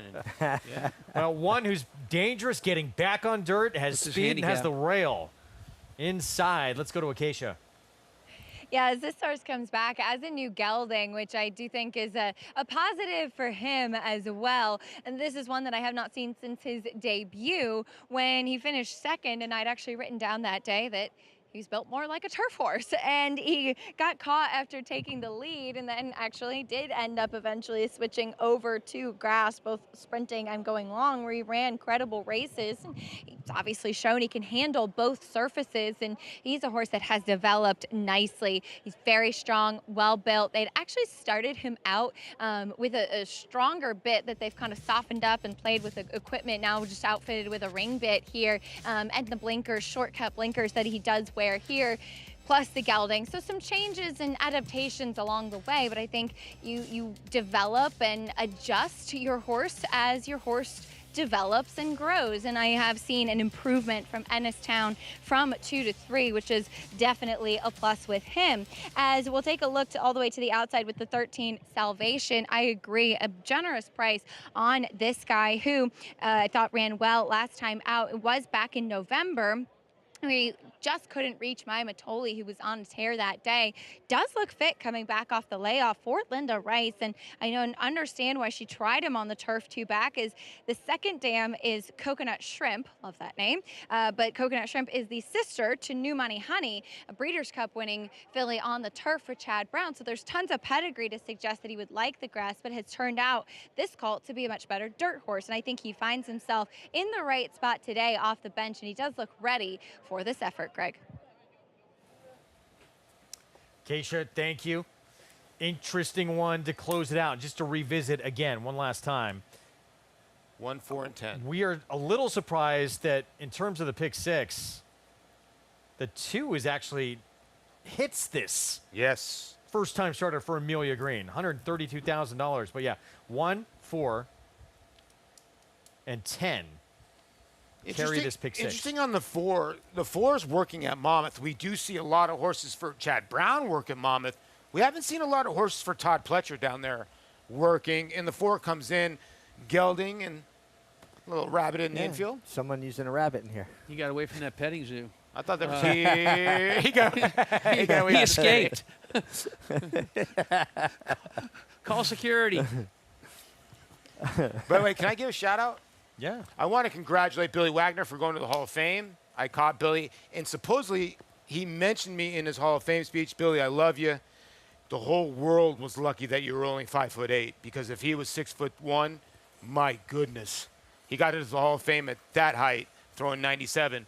If he was about 6'1", they would have never had a shot. But that man was solid as can be, and congratulations to Billy and his family as well. That's cool. Amazing accomplishment, honored in the Hall of Fame. As we load up, 2-1 favorite, Iron Sight. I don't know how you guys feel. Paul, how you feel? I thought being a little bit overbet. That was a very slow race. Obviously, good company kept that day, and now a long layoff. Well, it's Pratt and Brown, right? So they're going to take money. Again, the 13 is now coming down to 9-2. The 1 is capable here, and I think the 4 could be capable if you're a carryover person. Watch the break on the 3. I think he's going to be a lot sharper. It's the old first to second start and how much they improve and know what they're doing. If he's close early, I think the rest of the field is going to have to look out. Pratt on board. There he is. Steps in, the gray son of Justify. Nightcap to close out this Sunday card. Let's go to Frank Miramati. Nance and Salvation will be the last 2. And they're off. And it's a very quick start for Policy Change. Ennistown has some speed, and those 2 have sped 4 lengths clear in a hurry. Salvation is on the extreme outside, moving up to claim that 3rd spot, and down at the rail, it's Prove in 4th. He's got 5 lengths to make up, racing 2 in front of Nance. Then comes Elko County. The opening quarter for front-running Ennistown in 24 1/5 seconds. Iron Sight is in behind that group, racing on the inside of Starship Titan, who's at the back of the field. Elko County is now just in front of that pair. They're heading to the half-mile pole, and it's Ennistown, pedal to the metal. 4-length lead suddenly on Policy Change in 2nd. They have less than a half-mile to go now. With Salvation in 3rd, the half went in 47 3 as they round the far turn. In behind them comes Prove, who's a joint 4th with less than 3 furlongs to travel. Another couple of lengths behind them comes Elko County. Nance in that group 2. Along the inside, it's Iron Sight, 1/4 mile to go. Ennistown has been there throughout. Turns for home with a 3-length lead. Still has his mind on business and trying to close it out. Policy Change in between horses. Salvation is now a clear-cut 2nd, and Iron Sight is angled to the center of the racetrack. Ennistown, Salvation coming at him. Ennistown 2-length lead over Salvation, make it 3. Ennistown and Kendrick Carmouche making every pole a winning one coast to coast. Salvation was 2nd, Iron Sight 3rd, Policy Change was 4th. Ennistown, Kendrick Carmouche, Michael Trombetta, New Gelding, speed from the rail. Keeps on going. Yeah, look, you play the angle of first-time gelding. It's right there in the form for you to see. It can sometimes get these horses on their business. You hit the late double if you do that, as we've seen 2 first-time geldings win the past 2 races. And Kendrick was resolute, Paul, out of the blocks from the one hole. He protected that position. This horse kept finding, and I walked in today with Kendrick, and he said, they shut me out the last few days. They won't shut me out today. Well, he had to wait till the 10th, but they didn't shut him out. He has had a great meet to this point. Him and Ricardo Santana have just been the two guys with about 10, 11 wins, but he got on the front end, grabbed the horse, and Kendrick's so good at letting the horse go a little bit and creating separation and then grabbing again. And he had the 4 in chase mode the whole way around. I thought Salvation ran great. I'm surprised nobody hit this pick 6, but a pick 6 carryover to a pick 5 that paid $5,300 for 50 cents. 113.34. Ennistown, first 2 starts of his career on dirt. They were telling, made him a major force in this spot. But no one has this one in the pick 6. What happened with the 3 at the break? Did you see anything at the break time? You know, when they were showing him going into the gate, I know you guys watched, you know, he was being really funny about his back end. He didn't want to be touched by the starters. When they put him in the gate, Richie, did you notice he leaned back against the gate with his hind end? A terrible sign you're going to break well if you're not standing straight in the gate. And he didn't. He didn't break well. He got left again and ran pretty ordinary. Yeah, I mean, he did get up for third and cost me I wouldn't be surprised the he got trifecta. claimed. I wonder if we can find that out, but I would not be surprised if they claimed him. Kendrick Carmouche, I would think about the impact riders who were sort of the surprise of the summer so far. Probably Ricardo Santana Jr. and this guy right here. What do you think, Mig? Yeah, absolutely. And what do they have in common? They're riders that understand the importance of getting your position going forward. They're aggressive. They're position conscious. Guys that aren't riding well are guys that kind of let the race unfold and they're out there 4 or 5 wide, lollygagging. Yeah. Right? But what I said is when he pulled the string right here and then he said, come and catch me. And the 4 kind of put up a little bit of a roadblock for the 13. But the 13 was just never going to get there on the grind with Dylan. Now you see the 3 who got left trying to get going, but speed kills, and that's what happened today. And just put this gelding, and like Tom said, if first time gelding was your theme today, you're a winner. 137-3, final time. We have a pick 6 carryover going into Wednesday of next week. It's going to make it a fun weekend. Yes. A little extra handicapping work to be doing now. I think I'm partaking in that. I think I have something running. Text me later. I'm sure to tell you all about it as I usually do, Paul.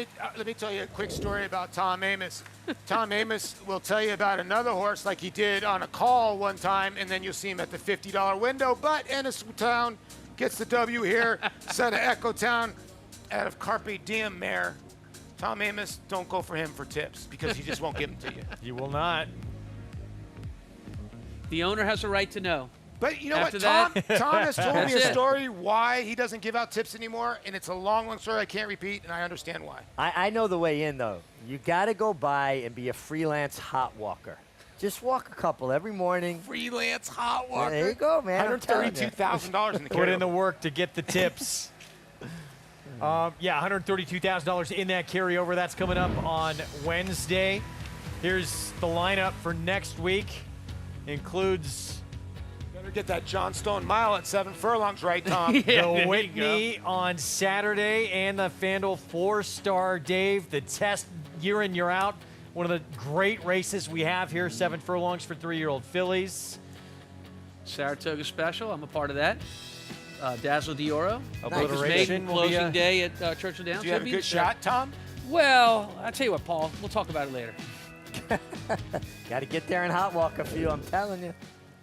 Part of the pick 6 carryover on Wednesday. The Johnstone Mile, 7/8. Good race, by the way. $150,000 purse. Fillies, mares, 3 and up in there. It's being called the Johnstone, by the way. Sterling Silver. My Main Squeeze reuniting.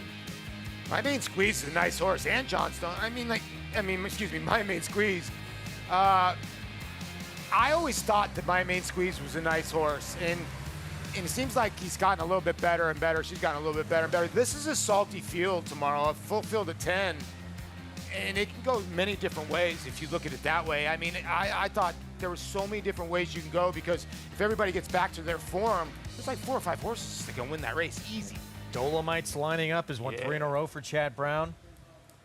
I'm assuming the Johnstone, named for Bruce Johnstone, who passed away. Not John Johnstone, the baseball player, who was more famously known for being the guy in Naked Gun that was hitting. Little facts for you. Ooh, the new Naked Gun's coming out. I've seen the clip. It's very worthwhile if it lives up to the clip. But yeah, we'll have plenty on Bruce Johnstone on Wednesday. Race that is part of that Pick 6 carryover. $132,000 carryover to Wednesday. What a weekend. Sovereignty supreme in the Jim Dandy. It's on to the Travers. Whitney next weekend. Coverage on Wednesday. With that Pick 6 carryover begins at 1 Eastern. La Mejana.